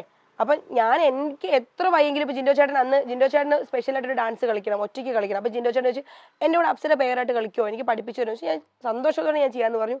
തീരെ വയ്യെങ്കിൽ പോലും അത് എത്ര ആൾക്കാർ എനിക്ക് ബാക്ക് പെയിൻ്റെ പ്രശ്നമുണ്ട്. ബാക്കിൽ ബെൽറ്റൊക്കെ ഇട്ടിട്ട് രാത്രി ഉറക്കം ഒളിച്ചിട്ടാണ് ഞാൻ ജിൻഡോ ചേട്ടൻ ഡാൻസ് പഠിപ്പിച്ചത്. പക്ഷെ പിറ്റേ ദിവസം വന്നപ്പോഴത്തേക്ക് ജിൻഡോ ചേട്ടൻ ഞാൻ നോക്കുമ്പോൾ അൻസിബയായിട്ട് ഒരു ഡാൻസ് കളിച്ചിട്ടുണ്ടായിരുന്നു, ഞാനുമായിട്ടൊരു ഡാൻസ് കളിച്ചിട്ടുണ്ടായിരുന്നു. ഈ പാട്ട് അവിടെ പ്ലേ ചെയ്യുന്ന കുറച്ച് ടൈം മാത്രമേ പാട്ട് പ്ലേ ചെയ്ത് തരുള്ളൂ. അവർ പറയുന്ന ടൈം, നമ്മൾ പറയുന്ന ടൈം അല്ല, അവർ പറയും ഈ ടൈമിൽ നിങ്ങൾക്ക് പാട്ട് പ്ലേ ചെയ്ത് തരുള്ളൂ. അൻസിബയുടെ ഡാൻസ് കഴിഞ്ഞിട്ട് ജിൻഡോ ചേട്ടൻ ഞാൻ നോക്കുമ്പോൾ നേരെ അൻസിബയും കൊണ്ട് പ്രാക്ടീസ് ചെയ്യാൻ പോകും. പക്ഷെ നിങ്ങളെ ഡാൻസ് അല്ലേ. അപ്പോൾ എൻ്റെ കൂടെ പാട്ട് പ്ലേ ചെയ്യുമ്പോൾ പുള്ളി അവിടെ ഇല്ല. ഞാൻ പുള്ളിക്ക് വേണ്ടി വെയിറ്റ് ചെയ്ത് പുള്ളിക്കാരനെ വലിച്ചുകൊണ്ട് വരണം. അങ്ങനെ ഞാനും ജിൻഡോ ചേട്ടൻ അവിടെ ഒരു വഴക്കായി. പിന്നെ ജിൻഡോ ചേട്ടൻ കുറേ ദിവസം കഴിഞ്ഞിട്ട് അതിന്റെ പേരിൽ എന്നോട്ടൊരു വഴക്കുണ്ടായി. നിനക്ക് അറ്റൻഷൻ കിട്ടാൻ വേണ്ടിയിട്ടല്ലേ നീ അപ്പ വഴക്കുണ്ടാക്കിയെന്ന് എന്നോട് ചോദിച്ചു. അപ്പൊ ഞാൻ അത് കാരണം വഴക്കുണ്ടായത് നിങ്ങളായിട്ട് അറ്റൻഷൻ കിട്ടാൻ വേണ്ടിയിട്ടല്ല, എനിക്ക് ഇത്രയും വയ്യാഞ്ഞിട്ട് ഞാൻ നിങ്ങളെ ഡാൻസ് പഠിപ്പിച്ച് നിങ്ങളെ നന്നായിട്ട് കളിക്കാൻ വേണ്ടിയിട്ടാണ് ഉറക്കം ഒളിച്ച് ഞാൻ നിങ്ങളെ ഡാൻസ് പഠിപ്പിച്ചത്. പിറ്റേ ദിവസം ഞാൻ നിങ്ങളുടെ അടുത്ത് ഞാൻ നോക്കുമ്പോഴും നിങ്ങൾ പാട്ട് പ്ലേ ചെയ്യുമ്പോൾ നിങ്ങൾ ആ പാട്ടിന് വരുന്നത് നിങ്ങൾ വേറെ ഏതോ പാട്ടിനോട് റിഹേഴ്സൽ ചെയ്തുകൊണ്ടിരിക്കുക. അപ്പൊ ജിൻഡോ ചേട്ടൻ അവിടെ എനിക്ക് ഇമ്പോർട്ടൻറ്റ് കൊടുത്ത് ജിൻഡോ ചേട്ടനെ പുകഴ്ത്തി നിൽക്കാൻ വേണ്ടിയിട്ട് ജിൻഡോ ചേട്ടൻ കൊണ്ടുവന്ന ആളല്ലല്ലോ ഞാൻ അവിടെ. അപ്പൊ സ്വാഭാവികമായിട്ട് എനിക്ക് അറ്റൻഷൻ കിട്ടാൻ വേണ്ടിയിട്ടല്ലേ ഞാൻ നോക്കുള്ളൂ. അപ്പൊ എനിക്ക് കിട്ടുന്ന ഓപ്പർച്യൂണിറ്റി ഞാൻ മാക്സിമം യൂസ് ചെയ്യും. അപ്പൊ അതുകൊണ്ട് അവിടെ ആരെങ്കിലും തലപൊക്കി വന്നാലും അത് അനുവദിച്ചു കൊടുക്കില്ല. ചില സമയങ്ങളിൽ സൗഹൃദങ്ങൾ സംരക്ഷിക്കാൻ വേണ്ടി സ്വന്തം നിലപാട് മാറ്റി പറയേണ്ട അവസ്ഥ അപ്സരയ്ക്കുണ്ടായിട്ടുണ്ട്? ഒരിക്കലും ഉണ്ടായിട്ടില്ല. പറയില്ല, ഞാൻ അങ്ങനെ പറഞ്ഞിട്ടില്ല. കാരണം ഞാൻ പറഞ്ഞില്ല, എൻ്റെ ഹസ്ബൻഡ് ആണെങ്കിൽ കൂടി ചെയ്ത തെറ്റ്, എൻ്റെ അച്ഛനാണെങ്കിൽ കൂടി ചെയ്ത തെറ്റ് എനിക്ക് ധൈര്യമുണ്ട്. ഇല്ലെങ്കിൽ ഞാൻ ഒന്നും മിണ്ടില്ല. ചിലപ്പോൾ ഞാൻ ഒന്നും മിണ്ടാണ്ടിരിക്കും, പക്ഷെ പറഞ്ഞ കാര്യം മാറ്റി പറയില്ല, അതിൽ തന്നെ ഉറച്ചിരിക്കും. കാരണം ഒന്നുകിൽ മിണ്ടാണ്ടിരിക്കുക, അല്ലെങ്കിൽ പറഞ്ഞ കാര്യത്തിൽ ഉറച്ചിരിക്കുക. ജാസ്മിൻ ഗബ്രി പ്രണയത്തിന്റെ കാലാവധി കഴിഞ്ഞപ്പോൾ ജാസ്മിൻ സ്വീകരിച്ച പുതിയ ഗെയിം സ്ട്രാറ്റജി ഹൗസിലെ പല മത്സരാർത്ഥികളുമായി കാര്യമായിട്ട് ബാധിച്ചിട്ടുണ്ട്. എനിക്ക് അങ്ങനെ തോന്നിയിട്ടില്ല, കാരണം എന്നെ ബാധിച്ചിട്ടില്ല അത്. അല്ല, അവർക്ക് അവര് നിലനിൽപ്പിന് വേണ്ടി വന്നവരാണ്. ഏത് മാർഗം സ്വീകരിച്ച് നിൽക്കണമെന്നുള്ളത് അവരുടെ മാത്രം വ്യക്തിപരമായ കാര്യമാണ്. അത് എന്നെ ബാധിക്കുന്നുണ്ടെങ്കിൽ, അല്ലെങ്കിൽ മറ്റു മത്സരാർത്ഥികളെ ബാധിക്കുന്നുണ്ടെങ്കിൽ നമുക്കത് ചോദ്യം ചെയ്യാം. അവർക്കത് പ്രശ്നമല്ല, അവരത് സപ്പോർട്ട് ചെയ്യുന്നുണ്ടെങ്കിൽ നമ്മൾ എന്തിനാ ചോദ്യം ചെയ്യുന്നത്? അവർ ജയിച്ചോട്ടെ. ഇപ്പൊ എന്നെ ബാധിച്ചിട്ടില്ല, അത് എന്നെ ഒരു രീതിയിലും ബാധിച്ചിട്ടില്ല. ജാസ്മിൻ അത് ഏത് ഗെയിമിന്റെ ഭാഗമായിട്ട് എന്ത് രീതി എടുത്താലും എന്നെ അത് ബാധിച്ചിട്ടില്ല, 1% പോലും ബാധിച്ചിട്ടില്ല. എന്നെ അത് മോശമായിട്ടും ബാധിച്ചിട്ടില്ല, നല്ല രീതിയിലും കിട്ടിയിട്ടില്ല. ഞാൻ അവിടെ എത്രത്തോളം ചെയ്തിട്ടുണ്ടോ അതിന്റെ പ്രതിഫലമാണ് എനിക്ക് കിട്ടിയിട്ടുള്ളത്, നല്ലതായാലും മോശമായാലും. ജാസ്മിൻ അങ്ങനെ എന്തെങ്കിലും ഒരു ഗെയിമിന്റെ ഒരു ഇതിന് വേണ്ടിയിട്ട് എന്തെങ്കിലും ചെയ്യണ്ടെങ്കിൽ മറ്റുള്ളവരും കൂടെ അത് ഓക്കെ ആയതുകൊണ്ടാണല്ലോ അവർക്ക് അത് കണ്ടിന്യൂ ചെയ്യാൻ പറ്റുന്നത്. നിലപാട് മാറ്റി പറയുന്ന പറയുമ്പോഴും ശരിക്കും പലപ്പോഴും ഇപ്പൊ ലാലേട്ട വന്ന എപ്പിസോഡിലാണെങ്കിലും വീക്കെൻഡ് എപ്പിസോഡിലാണെങ്കിലും അങ്ങനെ മാറ്റി പറയേണ്ട വന്നിട്ടില്ലേ? ശരിക്കും എന്റെ ഓർമ്മയിലില്ല. ഇല്ല, ഞാൻ അങ്ങനെ പറഞ്ഞ നിലപാടുകൾ മാറ്റി പറയേണ്ട ഒരു അവസ്ഥ ഇതുവരെ ഉണ്ടായിട്ടില്ല എന്നാണ് എന്റെ ഒരു അവസ്ഥ. ജാസ്മിന്റെ ചായ വിഷയത്തിലോ? ചായ വിഷയത്തിൽ ഇപ്പോഴും അന്ന് പറഞ്ഞ അഭിപ്രായം തന്നെയാണ് ഇപ്പോഴും പറയാനുള്ളത്. ചായ അവള് തുമ്മിയിട്ട് കൊടുത്തത് ആക്ച്വലി ഞാൻ അവിടെ കുക്ക് ചെയ്തോണ്ടിരിക്കുവായിരുന്നു. കുക്ക് ചെയ്തോണ്ട് നിൽക്കുമ്പോൾ ഇവളെന്റെ പുറകെ നിൽക്കുക. ഇവള് തുമ്മി കഴിഞ്ഞാൽ ഞാൻ തിരിഞ്ഞു നോക്കുന്നത്. ആക്ച്വലി ചായന്റെ പാത്രം ഇവിടെയും, ഞാൻ ഇവിടെ ഒരു സാധനം കുക്ക് ചെയ്തോണ്ടിരിക്കുക. ആ കുട്ടി എന്റെ ഇവിടെ നിൽക്കുക. അവൾ ഇങ്ങനെ നിന്ന് തുമ്മി. ഞാൻ അപ്പോഴാ തിരിഞ്ഞു നോക്കുന്നത്. ഞാൻ ശരി, നീ എന്താ ഈ കാണിക്കുന്നതെന്ന് പറഞ്ഞു. അപ്പോൾ അയ്യോ തുമ്മി പോയെന്നുണ്ട് ഞങ്ങളെ തമാശയായിട്ട് എടുത്തു. ഞാൻ അവിടെ റിയാക്ട് ചെയ്യുന്നില്ല എന്നുള്ള കാര്യം സത്യം തന്നെയാണ്. പക്ഷേ ഇത് ചായപാത്രത്തിൽ വീണത് ഞാൻ ഇപ്പോഴും കണ്ടിട്ടില്ല. നിങ്ങൾ കണ്ടിട്ടുണ്ടോ എന്ന് എനിക്കറിയില്ല. ശരിക്കും എന്നുള്ള രീതിയിലേക്ക് ഇപ്പൊ പെട്ടെന്ന് പറഞ്ഞ സമയത്തോ അല്ലെങ്കിൽ ഇത് സംഭവിക്കുന്ന സമയത്തോ ഒന്നും അപ്സര ഭാഗത്തുനിന്ന് ഒരു എതിർപ്പോ അല്ലെങ്കിൽ റിയാക്ഷൻ ഒന്നും ഉണ്ടായിട്ടില്ല അല്ലെ? അതാ ഞാൻ പറയുന്നത്. ലാലേട്ടൻ വന്നിട്ട് ഇത് കാണിച്ചു കഴിഞ്ഞ സമയത്ത് അതുവരെ പ്രതികരിക്കാത്ത ഒരാൾ പറയേണ്ട വന്നു അല്ലെ? ഇല്ല, ഞാൻ അപ്പോഴും ഇത് തന്നെയാണ് പറഞ്ഞത്. ജാസ്മിൻ പാത്രത്തിൽ ആ ചായയിലേക്ക് തുമ്മുന്നത് ഞാൻ കണ്ടിട്ടില്ല. അവളത് ചെയ്തിട്ടുണ്ടെങ്കിൽ തെറ്റ് തന്നെയാണ്. കാരണം ഞാൻ പറയട്ടെ, ഇപ്പൊ ഞാൻ ഇത് കുക്ക് ചെയ്തുകൊണ്ടിരിക്കുന്ന ആളെ ഇവള് തുമ്മി കഴിയും, എന്തായാലും ആ ശബ്ദം വരുമെന്ന് എനിക്ക്, ഞാൻ നേരത്തെ പ്രെഡിക്റ്റ് ചെയ്ത് നിൽക്കുന്ന ഒരാളല്ലല്ലോ. ആ ശബ്ദം ഔട്ട് വന്നതിന് ശേഷമല്ലേ എനിക്ക് റിയാക്ട് ചെയ്യാൻ പറ്റുള്ളൂ. അപ്പൊ അവിടെ നിന്ന് ഒരു ആക്ഷൻ വന്നിട്ട് എനിക്ക് ഓപ്പോസിറ്റ് റിയാക്ട് ചെയ്യാൻ പറ്റുള്ളൂ. ആക്ഷൻ വന്ന് ഞാൻ തിരിഞ്ഞു നോക്കുമ്പോൾ അവർ ഓൾറെഡി തുമ്മി നിവർന്നു കഴിഞ്ഞു. ഇത് പാത്രത്തിലേക്കാണോ എന്ന് ഞാൻ കാണുന്നില്ല. അപ്പോഴും ഞാൻ എന്റെ മുഖത്തെ എക്സ്പ്രഷൻ കണ്ടാൽ നിങ്ങൾക്ക് അറിയാൻ പറ്റും. ഞാനത് അയ്യോ നീ തുമ്മിയോ എന്നല്ല ചോദിച്ചത്, പക്ഷെ നീ എന്തായി കാണിച്ചതെന്നാ ചോദിച്ചത്. പക്ഷെ പിന്നെ ഇത് ഭയങ്കര ഇഷ്യൂ ആയി, എല്ലാവരും റിയാക്ട് ചെയ്തു. വീഡിയോ കാണിച്ചപ്പോഴാണ് ഇത് പാത്രത്തിലേക്കാണ് വീണത് എന്ന് ഞാൻ കാണുന്നത്. അത് കണ്ടോ, അത് ശരിയായിരുന്നു അത്. കാരണം അതിന് രണ്ട് അഭിപ്രായങ്ങളും വരുന്നുണ്ട്. ഇത് ശരിക്കും ഒരു ക്യാമറ ആംഗിളിന്റെ വിഷയം കൊണ്ടാണ്. ആക്ച്വലി എനിക്ക് ഇപ്പോഴും അതാ ഞാൻ പറയുന്നത്. ഞാൻ ഇപ്പോഴും പറയുന്നുണ്ട്, അവള് പാത്രത്തിലേക്ക് തുമ്മിയിട്ടാണ് അത് മിണ്ടാണ്ടിരുന്നെന്നുണ്ടെങ്കിൽ അത് തെറ്റ് തന്നെയാണ്. കാരണം എനിക്ക് ഇവിടെ നിൽക്കുന്ന ഒരാള്, ഇവിടെ വേറൊരു കാര്യത്തിൽ കോൺസെൻട്രേറ്റ് ചെയ്തുകൊണ്ടിരിക്കുന്ന ആള് ആ ശബ്ദം കേട്ട് തിരിഞ്ഞു നോക്കുമ്പോഴത്തേക്ക് അവള് തുമ്മി നിവർന്നു കഴിഞ്ഞു. പക്ഷെ അപ്പൊ തന്നെ പറയുന്നുണ്ടല്ലോ, അത് കണ്ടു കഴിഞ്ഞിട്ട് എന്നെ കുറച്ച് ആ പ്രതികരണത്തിൽ നിന്നുള്ള രീതിയിലേക്ക് മനസ്സിലായിട്ടുണ്ടായിരുന്നില്ല. അതെ, ഞാൻ ചെയ്ത് എന്തേ കാണിക്കണേന്ന് ചോദിച്ചു. ഞാൻ അയ്യ അങ്ങനെ എന്തോ പറഞ്ഞു, ഇങ്ങനെ കയ്യിൽ അടിച്ചിട്ടുണ്ട്. ഞാൻ കേട്ടിട്ട് അതെങ്ങനെയാ കാണുന്നത്? ഒരു ശബ്ദം, ഒരാൾ തുമ്മാൻ പോകുന്ന, അല്ലെങ്കിൽ ഒന്നുകിൽ എനിക്ക് നേരത്തെ അറിയണം ഇന്ന വ്യക്തി തുമ്മാൻ പോവാണെന്ന് അറിയണം, അല്ലെങ്കിൽ ഞാൻ അവരുടെ മുഖത്ത് നോക്കി ഇരിക്കുന്ന ഒരാളാണെങ്കിൽ എനിക്ക് ആ ആക്ഷൻ കാണാൻ പറ്റും. നിങ്ങൾ പ്രാക്ടിക്കലി ചിന്തിച്ചു നോക്ക്. ഞാൻ അവിടെ ഒരു കാര്യം കുക്ക് ചെയ്തുകൊണ്ടിരിക്കുകയാണ്. ഈ കുക്ക് ചെയ്തുകൊണ്ടിരിക്കുന്ന ഈ ശബ്ദം കേട്ടാണ് ഒരാൾ തിരിഞ്ഞു നോക്കുന്നത്. അത് ഓട്ട പറഞ്ഞു, ഞാനല്ല ആരാണേലും തിരിഞ്ഞു നോക്കുന്നത്. അപ്പോഴേക്കും അവരുടെ ആ ചെയ്തുകൊണ്ടിരുന്ന പ്രോസസ്സ് അവർ ചെയ്ത് എഴുന്നേറ്റ് കഴിഞ്ഞു, നിവർന്നു കഴിഞ്ഞു. തുമ്മുന്ന ശബ്ദം കേട്ടാ ഞാൻ നോക്കുന്നേ, ഇവർ തുമ്മി നിവർന്നു കഴിഞ്ഞു. ഈ തുമ്മുന്ന കേട്ടിട്ടാണ് ഞാൻ ശബ്ദം കേട്ടിട്ട് ഞാൻ നോക്കി, പക്ഷേ നീ എന്തായി കാണിക്കുന്നത്, എന്തോ ഞാൻ കയ്യിൽ ഇങ്ങനെ തട്ടിയിട്ട് ഞാൻ ചോദിച്ചപ്പോ അവള് പറഞ്ഞു എന്തോ ഞാൻ തുമ്മിയ ചായ എല്ലാരും കുടിച്ചോണ്ട് ആരോടും പറയണ്ടെന്ന് പറഞ്ഞിട്ട് ഞാനപ്പോ ചിരിച്ചു. അപ്പോഴും ഞാൻ വിചാരിക്കുന്നില്ല ഈ സാധനം ചായയിലേക്ക് വീണെന്ന്. ഞാൻ അപ്പോഴും ശരി നീ എന്താ കാണിക്കണെന്ന് ചോദിച്ചാ ആ ഒരു ഏരിയയിൽ തുമ്മിയത് കൊണ്ടാ. ആരും കണ്ടിട്ടില്ല എന്നുള്ള രീതിയിലേക്ക് പറയുമ്പോൾ അതിലേക്ക് എവിടേക്കോ തെറ്റായിട്ട് സംഭവിച്ചു എന്ന് തോന്നുന്നില്ലേ? അതാ ഞാൻ ചോദിക്കുന്നത്. ഇത് ചായയിലേക്ക് വീണാൽ ഓക്കെ, സമ്മതിച്ചു. നമ്മള് ചായയിൽ വീണാൽ ചായയിൽ തുപ്പുവോ നമ്മൾ കണ്ടാൽ ഓക്കെ. ഇത് ആക്ച്വലി ചായയിലേക്ക് വീണിട്ടില്ലെന്നാണ് എന്റെ ഇപ്പോഴത്തെ വിശ്വാസം. ഇപ്പോഴും ഇത് ചായയിലേക്കല്ല തുമ്മിയത്, സൈഡിലേക്കാണെന്നാണ് വീഡിയോ കണ്ടപ്പോൾ എനിക്ക് തോന്നിയത്. ശരിക്കും ഈ വിവാദങ്ങളും ശരിക്കും വിമർശനം ഉണ്ടായത് ശരിക്കും ആവശ്യമില്ലാത്തതാണ്, അനാവശ്യമാണെന്നാണ് തോന്നുന്നത്. ശരിക്കും അങ്ങനെയല്ല അവിടെ നടന്നത്. അടുത്തുണ്ടായ ഒരാള് ഇത് കണ്ടൊരാൾ നിലയ്ക്കും ഈ ജാസ്മിന്റെ ഒരു ഹൈജീനെ കുറിച്ചിട്ടൊക്കെ ചർച്ച ചെയ്ത് തുടങ്ങുന്നത് ഈ വിഷയത്തിലാണ്. ശരിക്കും ഇതൊരു അല്ല, അത് ആ വിഷയത്തിലൊന്നുമല്ല. അതിന് മുന്നേ അവള് എന്താ ടിഷ്യൂ ഒക്കെ യൂസ് ചെയ്തിട്ട് അവിടെ വലിച്ചെറിയാ, കുറെ ദിവസം ചർച്ച ചെയ്ത് തുടങ്ങിയത് ചായ വിഷയത്തിലായിരുന്നു. ഹൈലൈറ്റ് ചെയ്തത് അത്രേ ഉള്ളൂ, അല്ലാണ്ട് ചർച്ച ചെയ്തത് അപ്പോഴൊന്നും അല്ല. ഇപ്പൊ മൂക്ക് പിഴിഞ്ഞിട്ട് ടിഷ്യൂ അവിടെ ഇടുക. എടോ ഇപ്പൊ ഞാൻ പറയാം, ഇപ്പൊ എന്റെ ചേച്ചി ചെയ്താൽ ചിലപ്പോ എനിക്ക് അതൊരു പരിധി വരെ ഉണ്ടാവും. പക്ഷെ അത് പബ്ലിക്കിൽ എല്ലാവരും ഉള്ള സമയത്ത് നമ്മൾ ചെയ്യുമ്പോ ഒരു പരിധി വരെ നമുക്ക് അയ്യേ നമ്മൾ മൂക്ക് ചീറ്റ് ചെയ്തല്ലേ, എന്തായാലും നമുക്കത് വൃത്തികേടായിട്ട് തോന്നിയേക്കാം. എത്രയോ ദിവസം വാഷ്റൂമിൽ ഇതൊന്നും പുറത്ത് പറഞ്ഞാൽ എനിക്കറിയില്ല, എന്നാലും ഞാൻ പറയാം, വാഷ്റൂമിൽ ഫ്ലഷ് ചെയ്ത ആൾക്കാർ പോയിട്ടുണ്ടെന്നറിയോ. ഞാൻ കിച്ചൺ ബാത്റൂം ടീമിലായിരുന്ന സമയത്ത് എത്രയോ ദിവസം അകത്തേക്ക് ഫ്ലഷ് ചെയ്യേണ്ടി വന്നിട്ടുണ്ടെന്നറിയോ. എത്രയോ തവണ പാഡ് യൂസ് ചെയ്തിട്ട് ഞങ്ങളോട് പറഞ്ഞിട്ട് അത് പുറത്ത് വന്നിട്ടുണ്ടെന്ന് എനിക്ക് അതാണ് നമുക്കറിയില്ല. ഏതൊക്കെ ഞാൻ എപ്പിസോഡ് ഇതുവരെ കണ്ടിട്ടില്ല, ഇറങ്ങിയതിന് ശേഷം എപ്പിസോഡ് കണ്ടിട്ടില്ല, വന്നതിന് ശേഷം എപ്പിസോഡ് ഞാൻ കണ്ടിട്ടില്ല. പാഡ് യൂസ് ചെയ്തിട്ട് നമ്മളെപ്പോഴും പറയും അതൊരു ന്യൂസ് പേപ്പറിൽ എന്തെങ്കിലും പൊതിഞ്ഞിട്ട് നിങ്ങളത് വേസ്റ്റ് ബിന്നിലിടുക, നമ്മളത് എടുത്ത് റിമൂവ് ചെയ്യുക. യൂസ് ചെയ്തിട്ട് അങ്ങനെ മടക്കി ഇട്ടിട്ട് എത്രയോ ദിവസം പോയിട്ടുണ്ട്. ഞാനത് കൈകൊണ്ട് എടുത്ത് മാറ്റിയിട്ടുണ്ട്, ഞാനത് എപ്പിസോഡിൽ പറഞ്ഞിട്ടുമുണ്ട്. ഞാൻ പറഞ്ഞ നമുക്കിത് നമ്മൾ കാണുന്ന കാര്യം നമ്മളവിടെ എല്ലാ സ്ത്രീകളോടും ചോദിച്ചു, ഞാനടക്കം എല്ലാ സ്ത്രീകളോടും ചോദിച്ചു നിങ്ങൾ ആരെങ്കിലും യൂസ് ചെയ്തതാണോ. എല്ലാരും പറഞ്ഞു ഞങ്ങളല്ല, ഞങ്ങൾ എന്ത് ചെയ്യും പക്ഷെ എന്തായാലും അവിടെ ഉള്ള ആൾക്കാരല്ലേ അത് ചെയ്യുള്ളൂ. ജാസ്മിന്റെ വിഷയത്തിലും അതെ, ജാസ്മിൻ ഇപ്പൊ ഇത് യൂസ് ചെയ്തിട്ട് അവിടെ ഇട്ടിട്ട് പോവും. അവൾ യൂസ് ചെയ്യുന്ന പേഴ്സണൽ തിങ്സ് അവൾ എവിടെയാണോ ഇരിക്കുന്നത് അവിടെ ഊരി വെച്ചിട്ട് പോവും. പിന്നെ ചെരുപ്പിടാതെ അവിടെ നടന്നിട്ട് അതിന് എന്താ ബാത്റൂമിലൊക്കെ പോയിട്ട് എല്ലാവരുടെയും പരാതികൾ അതായിരുന്നു. ഇപ്പൊ ചെരുപ്പിടാതെ വാഷ്റൂമിലും പോയിട്ട് അതേ കാലിനെ സെറ്റിൽ കയറ്റി വെക്കും, അവിടെ പോയിട്ടായിരിക്കും അടുത്ത ആൾക്കാർ മുഖം വെച്ച് കിടക്കുന്നത്. അതൊക്കെയാണ് പൊതുവായിട്ട് വന്നത്. ഈ തുമ്മുന്ന വിഷയം ഞാൻ പറയട്ടെ, എനിക്ക് റിയാക്ട് ചെയ്യായിരുന്നു, വേണ്ടെന്നല്ല, ഞാൻ എന്നെ ന്യായീകരിക്കുകയല്ല പറയണേ. എനിക്ക് വേണമെങ്കിൽ ആ സ്ഥലത്ത് തുമ്മിയതിന്റെ പേരിൽ അവളോട് വഴക്കിടായിരുന്നു. പക്ഷെ ഞാൻ അപ്പൊ എന്തുകൊണ്ടാണ് റിയാക്ട് ചെയ്യാതിരുന്നതെന്ന് വെച്ചാൽ ഞാൻ ആക്ച്വലി എന്റെ അമ്മ സത്യമായിട്ട് ഞാൻ അത് കണ്ടിട്ടുണ്ടായിരുന്നില്ല. അവള് തുമ്മിയത് ചായയിലേക്കാണെന്ന് എനിക്കിപ്പോഴും അറിയത്തില്ല. ഞാൻ വീഡിയോ കാണുമ്പോഴത്തേക്ക് അവള് തുമ്മിയിട്ട് ഈ നിൽക്കുന്ന, നിങ്ങൾ ഒന്നും കൂടി ആ വീഡിയോ എടുത്ത് പരിചയം, അവൾ തുമ്മിയിട്ട് ഇങ്ങനെ വന്നപ്പോഴാണ് ഞാൻ അവളെ കയ്യിൽ അടിക്കുന്നത്. ഈ നീ എന്താ ഈ കാണിക്കുന്നതെന്ന് ചോദിച്ചിട്ട് ഞാനപ്പം അവളെ തല്ലിയത്, നമ്മൾ കുക്ക് ചെയ്യുന്ന സ്ഥലമല്ലേ, എത്രയും അവിടെ ഇങ്ങനെ തുമ്മുമ്പോ അവൾക്ക് മുഖം പൊത്തും, നമ്മളെല്ലാവരും തുമ്മുമ്പോ ഇങ്ങനെ മുഖം പൊത്തും. പിന്നെ ഈ ഇഷ്യൂ ആയതിനു ശേഷം എല്ലാവരും തുമ്മലും ഇറങ്ങി ഓടും, കിച്ചന്റെ അടുത്തുനിന്നേ ഇറങ്ങി ഓടും, ദൂരെ എവിടെയും പോയിട്ട് ഒരു ഏത് മൂലയ്ക്ക് പോയിട്ട് തുമ്മും. അത് ഈ ഒരു ഇഷ്യൂ ആയതിനു ശേഷമാണ് കേട്ടോ. പക്ഷെ അറ്റ്ലീസ്റ്റ് അവൾക്ക് ഇങ്ങനെയെങ്കിലും പിടിക്കായിരുന്നു. പക്ഷെ ഇവള് കപ്പ് ഉണ്ടായിരുന്നു, അത് ഞാൻ ശ്രദ്ധിച്ചിട്ടുണ്ടല്ലോ. ഈ കപ്പ് വെച്ചിട്ട് അവള് തുമ്മുന്നേ, ഈ കപ്പ് വെച്ചിട്ട് പിന്നെ ചായ കോരിക്കൊണ്ടിരുന്നത്. ആ സമയത്ത് ചിലപ്പോൾ ഞാൻ ശ്രദ്ധിക്കാത്തതാണെന്ന് എനിക്കറിയില്ല. അത് ഞാൻ അപ്പം എനിക്ക് റിയാക്ട് ചെയ്യാമായിരുന്നു, ഞാൻ റിയാക്ട് ചെയ്തില്ല. അത് എൻ്റെ മിസ്റ്റേക്കാണ്. ഞാൻ അത് അപ്പോഴും ഞാൻ അക്സെപ്റ്റ് ചെയ്തു. ഞാൻ അപ്പോഴും എല്ലാവരോടും ഞാൻ അവിടെ പൊതുവായിട്ട് ഇതൊരു ഇഷ്യൂ വന്നപ്പോഴത്തേക്ക് കുറേ ആൾക്കാർ പറഞ്ഞു തുമ്മിയ ജാസ്മിൻ ചെയ്ത പോലെ തന്നെയല്ലേ അവിടെ റിയാക്ട് ചെയ്യാതിരുന്ന, അപ്സരയുടെ ഭാഗത്തും മിസ്റ്റേക്ക് ഉണ്ടെന്ന് പറഞ്ഞു. കാരണം എല്ലാ കാര്യത്തിലും അപ്സര തെറ്റ് കാണുമ്പോൾ റിയാക്ട് ചെയ്യുന്ന ഒരാളാണ് അപ്സര. ഈ ഒരു കാര്യത്തിൽ എന്തുകൊണ്ട് അപ്സര റിയാക്ട് ചെയ്തില്ല എന്ന് വന്നപ്പോൾ ഞാൻ അപ്പോഴും പറഞ്ഞ റീസൺ ഇത് തന്നെയാണ്. ഞാൻ കാണുന്നത് ഈ കുട്ടി തുമ്മി എഴുന്നേൽക്കുന്നതാണ്, നിവരുന്ന ആണ് ഞാൻ കാണുന്നത്. അപ്പോൾ അല്ലെങ്കിൽ കപ്പുണ്ട്, എനിക്ക് വേണമെങ്കിൽ റിയാക്ട് ചെയ്യായിരുന്നു. ഒന്നുകിൽ നിങ്ങൾ ആ കപ്പ് വാഷ് ചെയ്തിട്ട് വന്ന് ചായ എടുക്കുമെന്ന് എനിക്ക് പറയാമായിരുന്നു.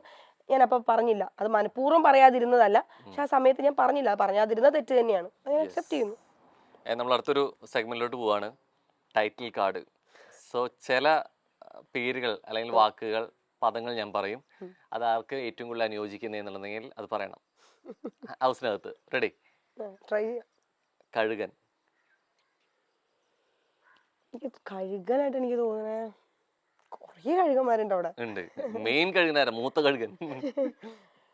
ആക്ച്വലി എനിക്ക് തോന്നുന്നു സായി ചേട്ടനാന്ന് തോന്നുന്നു. ആണ്. സായി ചേട്ടൻ എന്താ അറിയോ, എല്ലാ ഭയങ്കര, ഞാൻ സായി ചേട്ടൻ ആദ്യം വന്നപ്പോൾ കൊടുത്ത ടൈറ്റിൽ എന്താ അറിയോ, എല്ലാവരും പറഞ്ഞ സായി ചേട്ടൻ ഭയങ്കര അലസനാണ്, ഒന്നും ചെയ്യില്ല എന്ന് പറയും. പക്ഷെ എനിക്ക് സായി ചേട്ടനെ കുറിച്ചുള്ള ഇതെന്താണെന്നറിയോ കാഴ്ചപ്പാട്, സായി ചേട്ടൻ മറ്റേ നമ്മുടെ ആമയും മൊയിലിന്റെ ആമയില്ലേ, അതാ.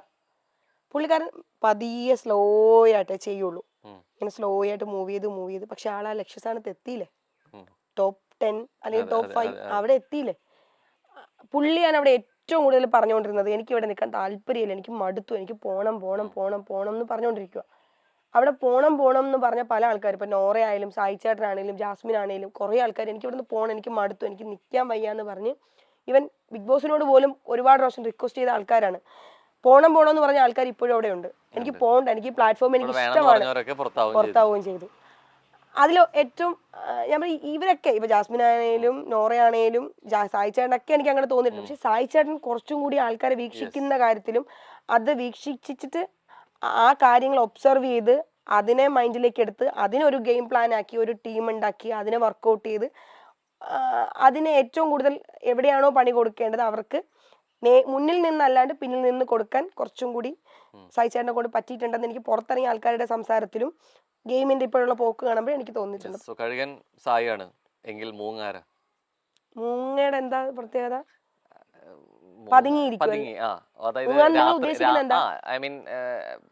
പ്രഥമ ദൃഷ്ടിയിൽ വരാതെ ഇപ്പൊ സ്വാഭാവികമായിട്ട് പതുങ്ങിയിരുന്നിട്ട് രാത്രി എന്നുള്ള, ഇപ്പൊ മൂങ്ങ കൂടുതൽ കാണുക രാത്രി ഉറങ്ങാതിരിക്കുമ്പോഴല്ലേ, അപ്പൊ ആ രീതിയിൽ പ്ലാൻ ഒക്കെ ചെയ്ത് അതനുസരിച്ചിട്ട് പിറ്റേ ദിവസം വർക്ക് ചെയ്യുക. അപ്പൊ മൂങ്ങനെ പകൽ സമയങ്ങൾ അങ്ങനെ കാണില്ലല്ലോ. അവിടെ പതുങ്ങി ഇരുന്നിട്ട് അങ്ങനെ മാസ്റ്റർ പ്ലാൻ പതുങ്ങിയിരിക്കുന്ന ആൾക്കാർ പതുങ്ങി തന്നെ ഇപ്പോഴും ഇരിക്കുകയാണ്. ഞാൻ എന്റെ അഭിപ്രായം, നിങ്ങളുടെ ചോദ്യത്തിന് ആൻസർ അല്ല ഇത്, ആണോ? അല്ല, ഞാൻ നിങ്ങളുടെ ചോദ്യത്തിനുള്ള മറുപടി നിങ്ങൾ പ്രതീക്ഷിക്കുന്ന മറുപടി ആയിരിക്കില്ല കേട്ടോ ഞാൻ തരുന്നത്. അവിടെ പതുങ്ങിയിരിക്കുന്നു എന്ന് ഞാൻ വിശ്വസിക്കുന്ന ആൾക്കാർ സ്റ്റിൽ ഇപ്പോഴും പതുങ്ങി തന്നെ ഇരിക്കുകയാണ്. പക്ഷെ ഞാൻ പറഞ്ഞത് അവര് വന്നിട്ട് പിന്നെ ഒരു സമയത്ത് വന്നിട്ട് അത് റിയാക്ട് ചെയ്യുന്നതായിട്ടൊന്നും ഞാൻ കണ്ടിട്ടില്ല അവിടെ. ഇപ്പൊ ശ്രീതു ആണെങ്കിലും അവിടെ കാര്യങ്ങൾ റിയാക്ട് ചെയ്യുന്ന ഒരു കുട്ടിയായിട്ട് എനിക്ക് തോന്നിയിട്ടില്ല. അവൾ ആരെങ്കിലും എന്തെങ്കിലും പറഞ്ഞാൽ അവൾ അപ്പൊ റിയാക്ട് ചെയ്യാൻ കഴിവില്ലാത്ത ആളല്ല. കഴിവില്ലാത്തതാണെങ്കിൽ എന്താ ചെയ്യേണ്ടത്? ഇപ്പൊ എന്നെ ആരെന്ത് പറഞ്ഞാലും എനിക്ക് ഒന്നും തിരിച്ച് മറുപടി പറയാൻ അറിയില്ല, അങ്ങനെയാണെങ്കിൽ ഓക്കെ, അയ്യോ കൊച്ചു അങ്ങനെയാണെന്ന് പറയാം. പക്ഷെ അവളെ എന്തെങ്കിലും പറഞ്ഞാൽ അവള് ശ്രീതു നന്നായിട്ട് മറുപടി കൊടുക്കും, നന്നായിട്ട് മറുപടി പറയാം. പക്ഷെ മറ്റൊരാൾക്കൊരു പ്രശ്നം വന്നാൽ ശ്രീതോടെ ഇടപെടുന്നത് ഞാൻ കണ്ടിട്ടില്ല. നോറ ഇതിലും ഗംഭീരമായിട്ട് നോറയെ കുറിച്ച് ആരെങ്കിലും എന്തെങ്കിലും പറയും, നോറയ്ക്ക് ബാധകമാവും എന്ന് തോന്നുന്ന കാര്യങ്ങൾക്ക് നോറ അസലായിട്ട് നല്ല ഭംഗിയായിട്ട് സംസാരിക്കാൻ അറിയാം നോറയ്ക്ക്, ഭംഗിയായിട്ട്. പക്ഷെ നോറ മറ്റൊരാളുടെ ആവശ്യത്തിന് നോറ അങ്ങനെ സംസാരിക്കുന്ന നിങ്ങൾ കണ്ടിട്ടുണ്ടോ? ഇല്ല. ഇപ്പൊ നീ പറഞ്ഞ പോലെ തന്നെ പ്രതീക്ഷിക്കുന്ന മറുപടി ആയിരിക്കില്ലേ. തൊരപ്പനോ? തുറക്കുന്നതാരവിടെ ഇരുന്നിട്ട് അറിയാതെ തൊരപ്പൻ പെട്ടെന്ന് അങ്ങനെ ആലോചിക്കാൻ പാടില്ല. ഫസ്റ്റ് തോട്ടിൽ വരുന്ന വേറെ അങ്ങനെ പറയണം. അയ്യോ, അങ്ങനെ തൊരപ്പൻ അങ്ങനെ പതുങ്ങി ഇരുന്നിട്ട് എന്താ തൊരപ്പൻ നിങ്ങൾ ഉദ്ദേശിക്കുന്നത്? ആ രീതിയിലേക്ക് അങ്ങനെയും, അതായത് നമ്മൾ പ്രഥമ ദൃഷ്ടിയിൽ അങ്ങനെ കാണുന്നില്ലെങ്കിലും എവിടെയെങ്കിലൊക്കെ കരണ്ട് ആളുടെ ലക്ഷ്യം നടത്തിക്കൊണ്ടിരിക്കുന്നുണ്ട് എന്ന പോലെ. അത് എനിക്ക് അങ്ങനെ ആരും തോന്നിയിട്ടില്ല. ഇല്ല, ആരുമില്ല. ആളും എല്ലാവരും അങ്ങനെ ഓപ്പൺ ആയിട്ട് തന്നെ ഗെയിമാണ്. ഓപ്പൺ ഗെയിം എന്നല്ല എടാ, ഇതാ പറഞ്ഞ അവരിങ്ങനെ ഇരിക്കുന്നുണ്ടെങ്കിൽ അത് ഇതിന് പുറത്തേക്ക് വന്നിട്ടില്ല, അവരിപ്പോഴും അറിഞ്ഞിട്ടില്ല. പുറത്തേക്ക് വന്നിട്ടില്ല, തുറന്നുകൊണ്ട് അവര് തുറന്ന ആ കുഴിയിൽ തന്നെ അവർ പെട്ടിരിക്കുക. അവര് പുറത്തേക്ക് വരട്ടെ. കുറയ്ക്കുന്ന പട്ടി കടിക്കില്ല. കുരയ്ക്കുന്ന പട്ടി കരക്കില്ല കടിക്കില്ല. കടിക്കില്ല പറഞ്ഞ സിജോ ചേട്ടൻ. സിജോ വർത്താനം മാത്രമേ ഉള്ളൂ.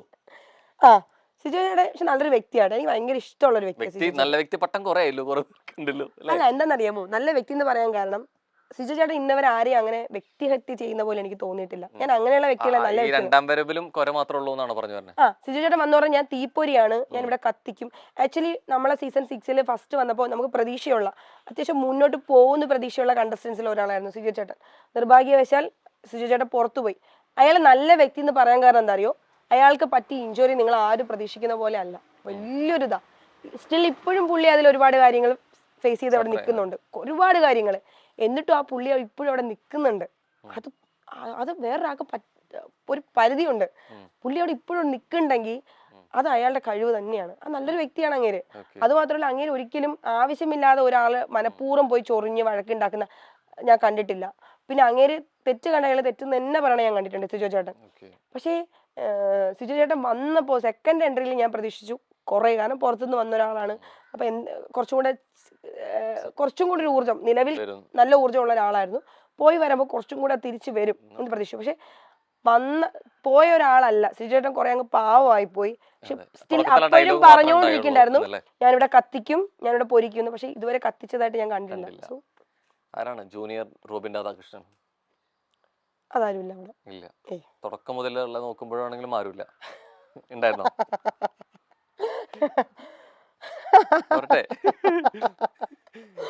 എനിക്ക് റോക്കി തോന്നിയിട്ടുണ്ട്. റോക്കി ആയിരുന്നു ആണ്, ആ ലൈനാണോ പിടിച്ചേ? എനിക്ക് തോന്നിയിട്ടുണ്ട്. ഓക്കെ. പിന്നെ രതീഷ് ഏട്ടൻ തോന്നിയിട്ടുണ്ട്. അയ്യോ രതീഷ് ഏട്ടൻ രക്ഷയില്ലായിരുന്നു കേട്ടാ. തുടക്കത്തിലെ അയ്യോ രതീഷ് ഏട്ടൻ നമ്മളെ, പക്ഷെ പാവാട്ടാ പുള്ളി, ഭയങ്കര പാവാ ആള്, ഭയങ്കര സാധുവാ. പക്ഷെ ശുദ്ധൻ ദുഷ്ടന്റെ ഗുണം ചെയ്യുന്ന പറയും പോലെ നമ്മളിപ്പോ വെറുതെ ഇരിക്കുവാന്ന് വെച്ചോ, നമ്മളിപ്പോ എന്തേലും എന്താ ഇവിടെ ഇരിക്കുന്നത്, ഇല്ല ഏട്ടാ ഒന്നുമില്ല ഇവിടെ വെറുതെ ഇരിക്കാം, ഒന്നുമില്ലേ ആർക്കും ഒന്നുമില്ലാന്ന് നമ്മുടെ വായിന്ന് എന്തെങ്കിലും വീണ വരെ ഇങ്ങനെ പറഞ്ഞുകൊണ്ടിരിക്കും. അപ്പൊ എനിക്ക് തോന്നി മനഃപൂർവ്വം പ്രശ്നം ഉണ്ടാക്കാൻ ശ്രമിക്കുന്ന ആൾക്കാരെ പോലെ തോന്നിയിട്ടുണ്ട്. നമ്മൾ വളരെ കുഞ്ഞൊരു സെഗ്മെന്റിലോട്ട് വളരെ പെട്ടെന്ന് പോയിട്ട് അതെ കഴിഞ്ഞ് നമ്മൾ മെല്ലെ വൈൻഡപ്പിലേക്ക് നീങ്ങും. സോ ഇത്രേ ഉള്ളൂ. സോ പലതരം സ്റ്റേറ്റ്മെന്റ്സ് പറയുന്നുണ്ട്, പല രീതിയിലേക്ക് പലരെ കുറിച്ചും പറഞ്ഞു. പക്ഷെ ഇനി അവരുടെ ശരിയാണെന്ന് അറിഞ്ഞിട്ടും അതിനെതിരെ മാറ്റി പറയണം. ഓക്കെ, സോ ഫസ്റ്റ് ശ്രീതു അവിടെ എല്ലാ കാര്യത്തിലും അതിഭീകരമായി കട്ടയ്ക്ക് റിയാക്ട് ചെയ്യുന്ന കുട്ടിയാണ്. ഭയങ്കര എന്താ പറയാ, കട്ട ഹീറോയിസം കാണിച്ച് എന്ത് അനീതിക്കെതിരെയും പ്രതികരിക്കുന്ന ഒരാളാണ്. ഓപ്പോസിറ്റ് അല്ലേ പറയണ്ടേ? അതെ അതെ അതെ. അത് ഒരു ആണെന്ന് ചോദിച്ചപ്പോഴേക്കും അങ്ങോട്ട് കൺഫ്യൂഷൻ ആയോ? എനിക്കതാ, ഞാൻ റിയൽ ആണോ പറയേണ്ടത്? ആണ് സീക്രട്ട് ഏജന്റ് സായി ചേട്ടനോ? സായി ചേട്ടൻ അവിടെ ഒട്ടും എന്താ പറയാ കള്ളത്തരം കാണിക്കാതെ ഭയങ്കര ജെന്യൂൻ ആയിട്ട് നിൽക്കുന്ന ഒരാളാണ്. അൻസിബ പുറത്തെ ആൾക്കാർ കണ്ട പോലെ തന്നെ ഭയങ്കര എന്താ പറയാ എല്ലാവരെയും ഒരുപോലെ വാല്യൂ കൊടുത്ത് പറയുന്ന കാര്യങ്ങളിൽ തന്നെ വാക്കിൽ ഉറച്ചു നിൽക്കുന്ന, എല്ലാവർക്കും ഒരേ വാല്യൂ കൊടുക്കുന്ന വ്യക്തിയായിട്ട് എനിക്ക് അല്ല ഞാൻ പറയണതേ. ഒരിക്കൽ നിങ്ങളത് കണ്ടിട്ടുണ്ട്, അൻസിബ എനിക്കെതിരെ പറഞ്ഞ ഒരു എക്സാമ്പിൾ പറഞ്ഞുതരാം, അപ്പൊ നിങ്ങൾക്ക് എന്താ കണക്ട് ചെയ്യും.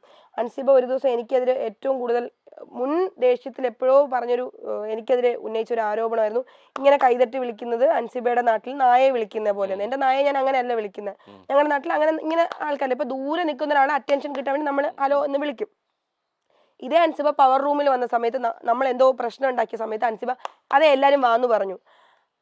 എന്ത് ആക്ഷൻ കാണിച്ചിട്ടാണോ ഒരാൾക്കെതിരെ ഭയങ്കര ഇഷ്യൂ ഉണ്ടാക്കിയ അൻസിബ സെയിം ആക്ഷൻ കാണിച്ചു.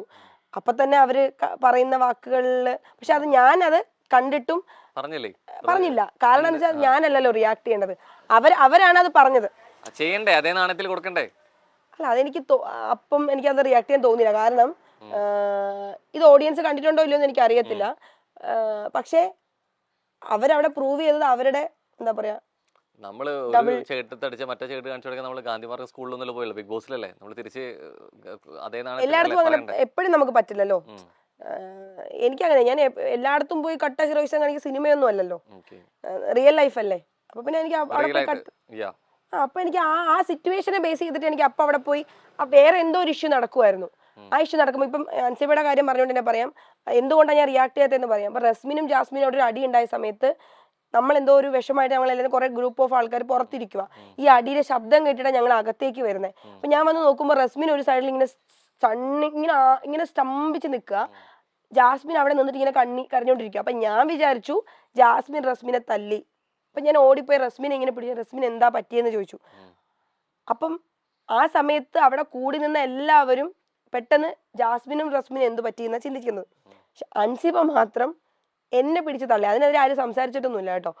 എന്നെ പിടിച്ചിട്ട് അപ്സര ഇവിടുന്ന് പോ എന്ന് പറഞ്ഞു. പക്ഷെ എന്താ പറ്റിയെന്ന് എന്റെ പേര് പറഞ്ഞിട്ട് എന്തെങ്കിലും വഴക്കായി, ഞാൻ അങ്ങനെ ചിന്തിച്ചു. കാരണം ഞാൻ അവിടെ ഉണ്ടായില്ല, ഇവരെന്താ വഴക്കുണ്ടാക്കുന്നത്. പക്ഷെ എന്താ പറ്റി, എന്താ പ്രശ്നം എന്ന് ചോദിച്ചു. അപ്സര ഇവിടുന്ന് പോകാനല്ലേ പറഞ്ഞത്, ഈ സമയത്തെങ്കിലും അപ്സര ഒന്ന് മിണ്ടാണ്ടിരിക്കുമോ എന്നിട്ട് എന്നെ അൻസിബ എന്തോ വൃത്തികെട്ട മനുഷ്യന്മാരെ നമുക്ക് ഒട്ടും ഇഷ്ടമല്ലാത്ത നികൃഷ്ട ജീവികളോട് നമ്മൾ കാണിക്കുന്ന പോലെ എന്നെ കൈവച്ചിട്ട് തള്ളുക. ഞാൻ അപ്പം എനിക്ക് വിഷമം വന്നിട്ട് ഞാൻ ഇറങ്ങിപ്പോയി. ഞാൻ ചെയ്യുന്ന ഇതേപോലൊരു ആറ്റിറ്റ്യൂഡ് എനിക്ക് ആ സമയത്ത് എടുക്കാൻ തോന്നിയില്ല. കാരണം അൻസിബ അപ്പോഴും എന്നോടുള്ള വൈരാഗ്യമാണ് അൻസിബ തീർത്തത്. അവിടെ ഒരു ഇഷ്യൂ ഓൾറെഡി നടക്കുന്നുണ്ട്. അവിടെ നമ്മൾ തീർക്കേണ്ടത് റസ്മിന്റെയും ജാസ്മിന്റെയും പ്രശ്നമാണ്. അവിടെ എൻ്റെ ശത്രുവാണെങ്കിൽ കൂടി എൻ്റെ മുമ്പിൽ വന്ന് നിൽക്കുന്നത് എൻ്റെ ശത്രുവാണെങ്കിൽ ഞാൻ അവിടെ എൻ്റെ ശത്രുവിനോട് പ്രതികാരം വീട്ടാനല്ല ഞാൻ നോക്കുന്നത്. അവിടെ ഒരാൾക്ക് വീഴ്ച അവരെ പ്രതികരിക്കാനാണ് നോക്കുന്നത്. ഇതേപോലെ തന്നെ അന്ന് ഉണ്ടായത്. അവിടെ എനിക്ക് വേണമെങ്കിൽ അൻസിബയോട് ആ സമയത്ത് ഇത് ഹൈലൈറ്റ് ചെയ്ത് പ്രശ്നം ഉണ്ടാക്കാം. പക്ഷെ അത് വേറെ ആരുടെയോ പ്രശ്നം സംസാരിച്ചുകൊണ്ടിരിക്കുന്ന ഒരു സമയത്ത് എനിക്ക് ഈ പ്രശ്നം ഹൈലൈറ്റ് ചെയ്യാൻ തോന്നിയില്ല, അങ്ങനെ വിട്ടു. ജാസ്മിൻ 1% പോലും ഡ്രാമ കളിക്കാതെ 100% ജെന്യൂൻ ആയിട്ട് നിൽക്കുന്ന ഒരാളായിട്ട് എനിക്ക് തോന്നിയിട്ടുണ്ട്. മനസ്സിലായില്ലേ ഞാൻ ജെന്യൂൻ ആണെന്ന്. നോറ വന്ന സമയം മുതല് ആൾക്കാരുടെ അറ്റൻഷൻ എടുക്കാൻ വേണ്ടി മാത്രം ഒന്നും ചെയ്തിട്ടില്ല. അവള് ചെയ്യുന്നതെല്ലാം സത്യസന്ധമാണ്. ആൾക്കാരുടെ അറ്റൻഷന് വേണ്ടിട്ട് ഒന്നും ചെയ്തിട്ടില്ല. ജിൻഡോ ചേട്ടൻ ബിഗ് ബോസിൽ വിൻ ചെയ്യണം എന്നൊരു ഉദ്ദേശത്തോടു കൂടി മാത്രം വന്നൊരാളല്ല. അദ്ദേഹത്തിന് ഫെയിം എന്നൊരു ആഗ്രഹമേ ഇല്ല. ബാക്കിയുള്ള സഹമത്സരാർത്ഥികളെ ഏത് വിധേനയും എന്താ പറയാ പിന്നിലാക്കിയിട്ട് അല്ലെങ്കിൽ ഒരു പണി എടുക്കാതിരിക്കുന്ന ആളല്ല അവിടെ. അദ്ദേഹമാണ് അവിടെ ഏറ്റവും കൂടുതൽ ടാസ്കുകൾ ചെയ്യുന്ന ആള്, ഗെയിമുകൾ ചെയ്യുന്ന ആള്, പിന്നെ ഡ്യൂട്ടീസ് ചെയ്യുന്ന ആള്. ആ ഒരു ഇതിന്റെ കൺസിഡറേഷന്റെ പുറത്ത് മാത്രമാണ് അദ്ദേഹം ചെയ്യുന്ന പ്രവൃത്തിയുടെ ബേസിൽ മാത്രമാണ് അദ്ദേഹം വീട്ടിൽ നിൽക്കുന്നത്. അല്ലാണ്ട് പുറത്ത് അദ്ദേഹം ഏൽപ്പിച്ചിട്ട് പോയ ആരാധകർ കാരണമല്ല. അഭിഷേക് പിന്നെ ടാസ്ക് ചെയ്തതിന്റെ ബേസിൽ മാത്രമല്ല ഹൈലൈറ്റ് ചെയ്യപ്പെട്ടത്. അവിടെ വീട്ടിൽ എല്ലാ കാര്യത്തിലും ഇടപെടുന്ന ഒരാളാണ് അഭിഷേക്. അവിടെയുള്ള എല്ലാ കണ്ടസ്റ്റൻസിനെയും ഒരുപോലെ കാണുന്ന ഒരാളാണ് അഭിഷേക്. പിന്നെന്താ പറയാ, അഭിഷേക് എന്ത് വഴക്ക് വന്നാലും ഇപ്പൊ അഭിഷേക് അവിടെ എപ്പോഴും പറഞ്ഞിട്ടുണ്ട് അവിടെ ഒരു വലിയ വഴക്കുകളൊന്നും അഭിഷേക് കണ്ടിട്ടില്ല എന്ന് വെച്ചാൽ അഭിഷേക് നമ്മളെ പുറത്ത് കാണുന്ന പോലെ കത്തിക്കുത്തും ബോംബേറിനും വേണ്ടി വെയിറ്റ് ചെയ്യുന്ന ഒരാളല്ല. ആ വീട്ടില് ചെറിയൊരു പ്രശ്നം ഉണ്ടായാൽ പോലും അതിൽ ഇടപെട്ട് സംസാരിച്ച് കോംപ്രമൈസ് ചെയ്യാൻ ശ്രമിക്കുന്ന ഒരാളാണ്. അപ്സര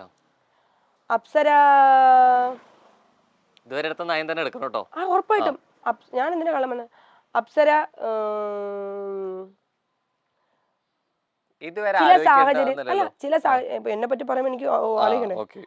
അപ്സര ചില സാഹചര്യത്തെങ്കിലും പ്രതികരിക്കേണ്ടടുത്ത് പ്രതികരിക്കാതെ മാറി നിൽക്കുന്നതായിട്ട് കണ്ടിട്ടുണ്ട്. പിന്നെ ചില സാഹചര്യത്തിൽ അപ്സരയ്ക്ക് പിന്നെ പ്രതികരിക്കാമായിരുന്നു, ഡൗൺ ആവാതെ മാറി നിൽക്കാമായിരുന്നു, അല്ല ഡൗൺ ആവാതെ നേരെ നിൽക്കാമായിരുന്നു. എന്നിട്ട് അപ്സര ഡൗൺ ആയിപ്പോയി. അപ്സര ഒരുപാട് മാറിപ്പോയി. അതെ, അവനോട് ഡൗൺ ആയിട്ടേ ഇല്ല, ഫുൾ ഓൺ ആയിരുന്നു അപ്സര. പിന്നെ അപ്സര അവിടെ ഒരാള് പോലും അപ്സരയെ അവിടെ എന്താ പറയാ വേദനിപ്പിക്കാൻ ശ്രമിച്ചപ്പോഴും അപ്സര അത് ബാധിച്ചിട്ടില്ല, അപ്സര എഫക്ട് ചെയ്തിട്ടില്ല. പിന്നെ അപ്സര ഒറ്റയ്ക്കാണ് നിന്ന് ഗെയിം ചെയ്തത്. ഒറ്റയ്ക്കല്ല അപ്സര കളിച്ചത്, അവിടെ അപ്സരയ്ക്ക് ഒരു ഗ്രൂപ്പ് ഉണ്ടായിരുന്നു. അപ്സര ഇവിടുന്ന് പോയപ്പോഴേ എല്ലാരുമായിട്ടും ഗ്രൂപ്പ് ഉണ്ടാക്കിയിട്ട് അപ്സര പോയത്. അവിടെയുള്ള ഈവൻ PR വർക്ക് ഉണ്ടായിരുന്നു. PR വർക്ക് അപ്സരയ്ക്ക് എന്ന് വെച്ചാല് ജിൻഡോ ചേട്ടന്റെ അല്ലെങ്കിൽ ഇപ്പൊ നിലനിൽക്കുന്ന ആൾക്കാരുടെ PR വർക്കിനേക്കാളും വലിയ PR വർക്കായിരുന്നു അപ്സര കൊടുത്തത്. പക്ഷെ PR വർക്കുള്ള ആൾക്കാർ പൈസയും കൊണ്ട് മുങ്ങിപ്പോയി. അതുകൊണ്ട് അപ്സരയ്ക്ക് PR വർക്ക് ഉണ്ടായിരുന്നു. പിന്നെ അതുപോലെ തന്നെ അപ്സര ഇവിടനെ ഒരു ലോറി ആൾക്കാരുമായിട്ടാണ് ബിഗ് ബോസിൽ പോയത്. അത് നിങ്ങൾക്കാർക്കും കാണാൻ പറ്റില്ലെന്നേ ഉള്ളൂ. ക്യാമറയുടെ ബാക്കിലുണ്ടായിരുന്നു. അതെ, തീർച്ചയായിട്ടും ഈ ഫാമിലി വന്ന സമയത്ത് പല രീതിയിലുള്ള വിഷ്വൽസും പ്രൊമോകളും നമ്മൾ കണ്ടു. പക്ഷെ ഏറ്റവും അൺഎക്സ്പെക്ടഡ് ആയിട്ടാണെങ്കിലും ഏറ്റവും പ്രൈസ്ലെസ് അല്ലെ, ഏറ്റവും പ്രീഷ്യസ് ആയിട്ടുള്ള ഒരു ഗിഫ്റ്റ് കിട്ടിയത് അപ്സരയ്ക്കായിരുന്നു പറഞ്ഞാൽ ശരിയാണോ? എനിക്ക് മാത്രമല്ല, സായിച്ചാണ്ട് കിട്ടില്ല. കിട്ടിയിട്ടുണ്ട്. ശരിയാ. ആക്ച്വലി എന്താ അറിയോ, എനിക്ക് ഭയങ്കര ചമ്മല. നാണൊക്കെ വരുന്നു. അല്ല, എനിക്കിത് പബ്ലിക്കായിട്ട് നമ്മൾ ചെയ്യുമ്പോഴേ കിസ് ചെയ്യുന്ന പോലെ അല്ലല്ലോ ലിപ്ലോ. അത് തെറ്റല്ല. അല്ലല്ല, നേരത്തെ പറഞ്ഞ സെഗ്മെന്റിൽ പെട്ടതല്ല കേട്ടോ. അതെ, അത് തെറ്റാണെന്ന് ഞാൻ പറയത്തില്ല. പക്ഷെ ഞാനെന്ന വ്യക്തിക്ക് അത് പബ്ലിക്കായിട്ട് നമ്മൾ ചെയ്യുമ്പോഴത്തേക്കും എനിക്ക് ഇത്തിരി ചമ്മൽ ഉണ്ടായിരുന്നു. അപ്പൊ അവിടെ നിന്ന് ആൾക്കാരൊക്കെ പറയാ, അല്ല ചേട്ടാ കൊടുക്ക് മറ്റേ നമ്മളെന്തോ ഈ ഉറിയടി മത്സരത്തിന് ഉറിയടി. പക്ഷെ അത് കാണുന്ന സമയത്ത് അതിന് കുറെ കൂടി പ്രേക്ഷകർ അവിടെ ബിഗ് ബോസ് ഹൗസിനകത്ത് സെലിബ്രേറ്റ് ചെയ്യുന്നത് ജാസ്മിൻ അർജുനൊക്കെ കണ്ടിരുന്നു. ഐ മീൻ എന്നോട് ഏറ്റവും കൂടുതൽ പറഞ്ഞുകൊണ്ടിരുന്ന അഭിഷേക് എന്നെ റിക്വസ്റ്റ് ചെയ്യായിരുന്നു, നിങ്ങൾ അത് കണ്ടിട്ടില്ല. അപ്സര ചേച്ചി ഞാനും അവന് സെയിം ഏജ് ആട്ടോ, എന്നാലും ചേച്ചിനെ വിളിക്കുള്ളൂ. അപ്സര ചേച്ചി, ഞാൻ അഭിഷേക് പറയും പ്ലീസ് ആൽബിച്ചയുടെ പോണിന് ഒരു ലിപ് ലോക്ക്. നിങ്ങൾക്ക് എന്തോ ഇത് എന്നിട്ട് ഞാനും ആൽബിച്ചേട്ടനും ചിലപ്പോ എന്തെങ്കിലും നിങ്ങൾക്ക് അത് കേൾക്കത്തില്ല. കാരണം പുറത്തുനിന്ന് കേൾക്കത്തില്ലെന്നാണ് എൻ്റെ വീട്ടുകാർ പറഞ്ഞത്. ബിഗ് ബോസ് അവിടെ അനൗൺസ് ചെയ്യും പുറത്തുള്ള കാര്യങ്ങളൊന്നും ഇവിടെ സംസാരിക്കാൻ പാടില്ല. അത് നിങ്ങൾക്ക് കേൾക്കായിരുന്നോ? ഓഡിയൻസിന് കേൾക്കായിരുന്നോ? എന്നുള്ള രീതിയിലേക്ക് വാർണിംഗ് സംഭവം തരും, ഫാമിലിയുടെ സമയത്ത് എന്നുള്ള രീതിയിലേക്കില്ല. ആണോ? പക്ഷെ അവിടെ വന്ന് എല്ലാ കണ്ടസ്റ്റൻസും പുറത്ത് വരുമല്ലോ.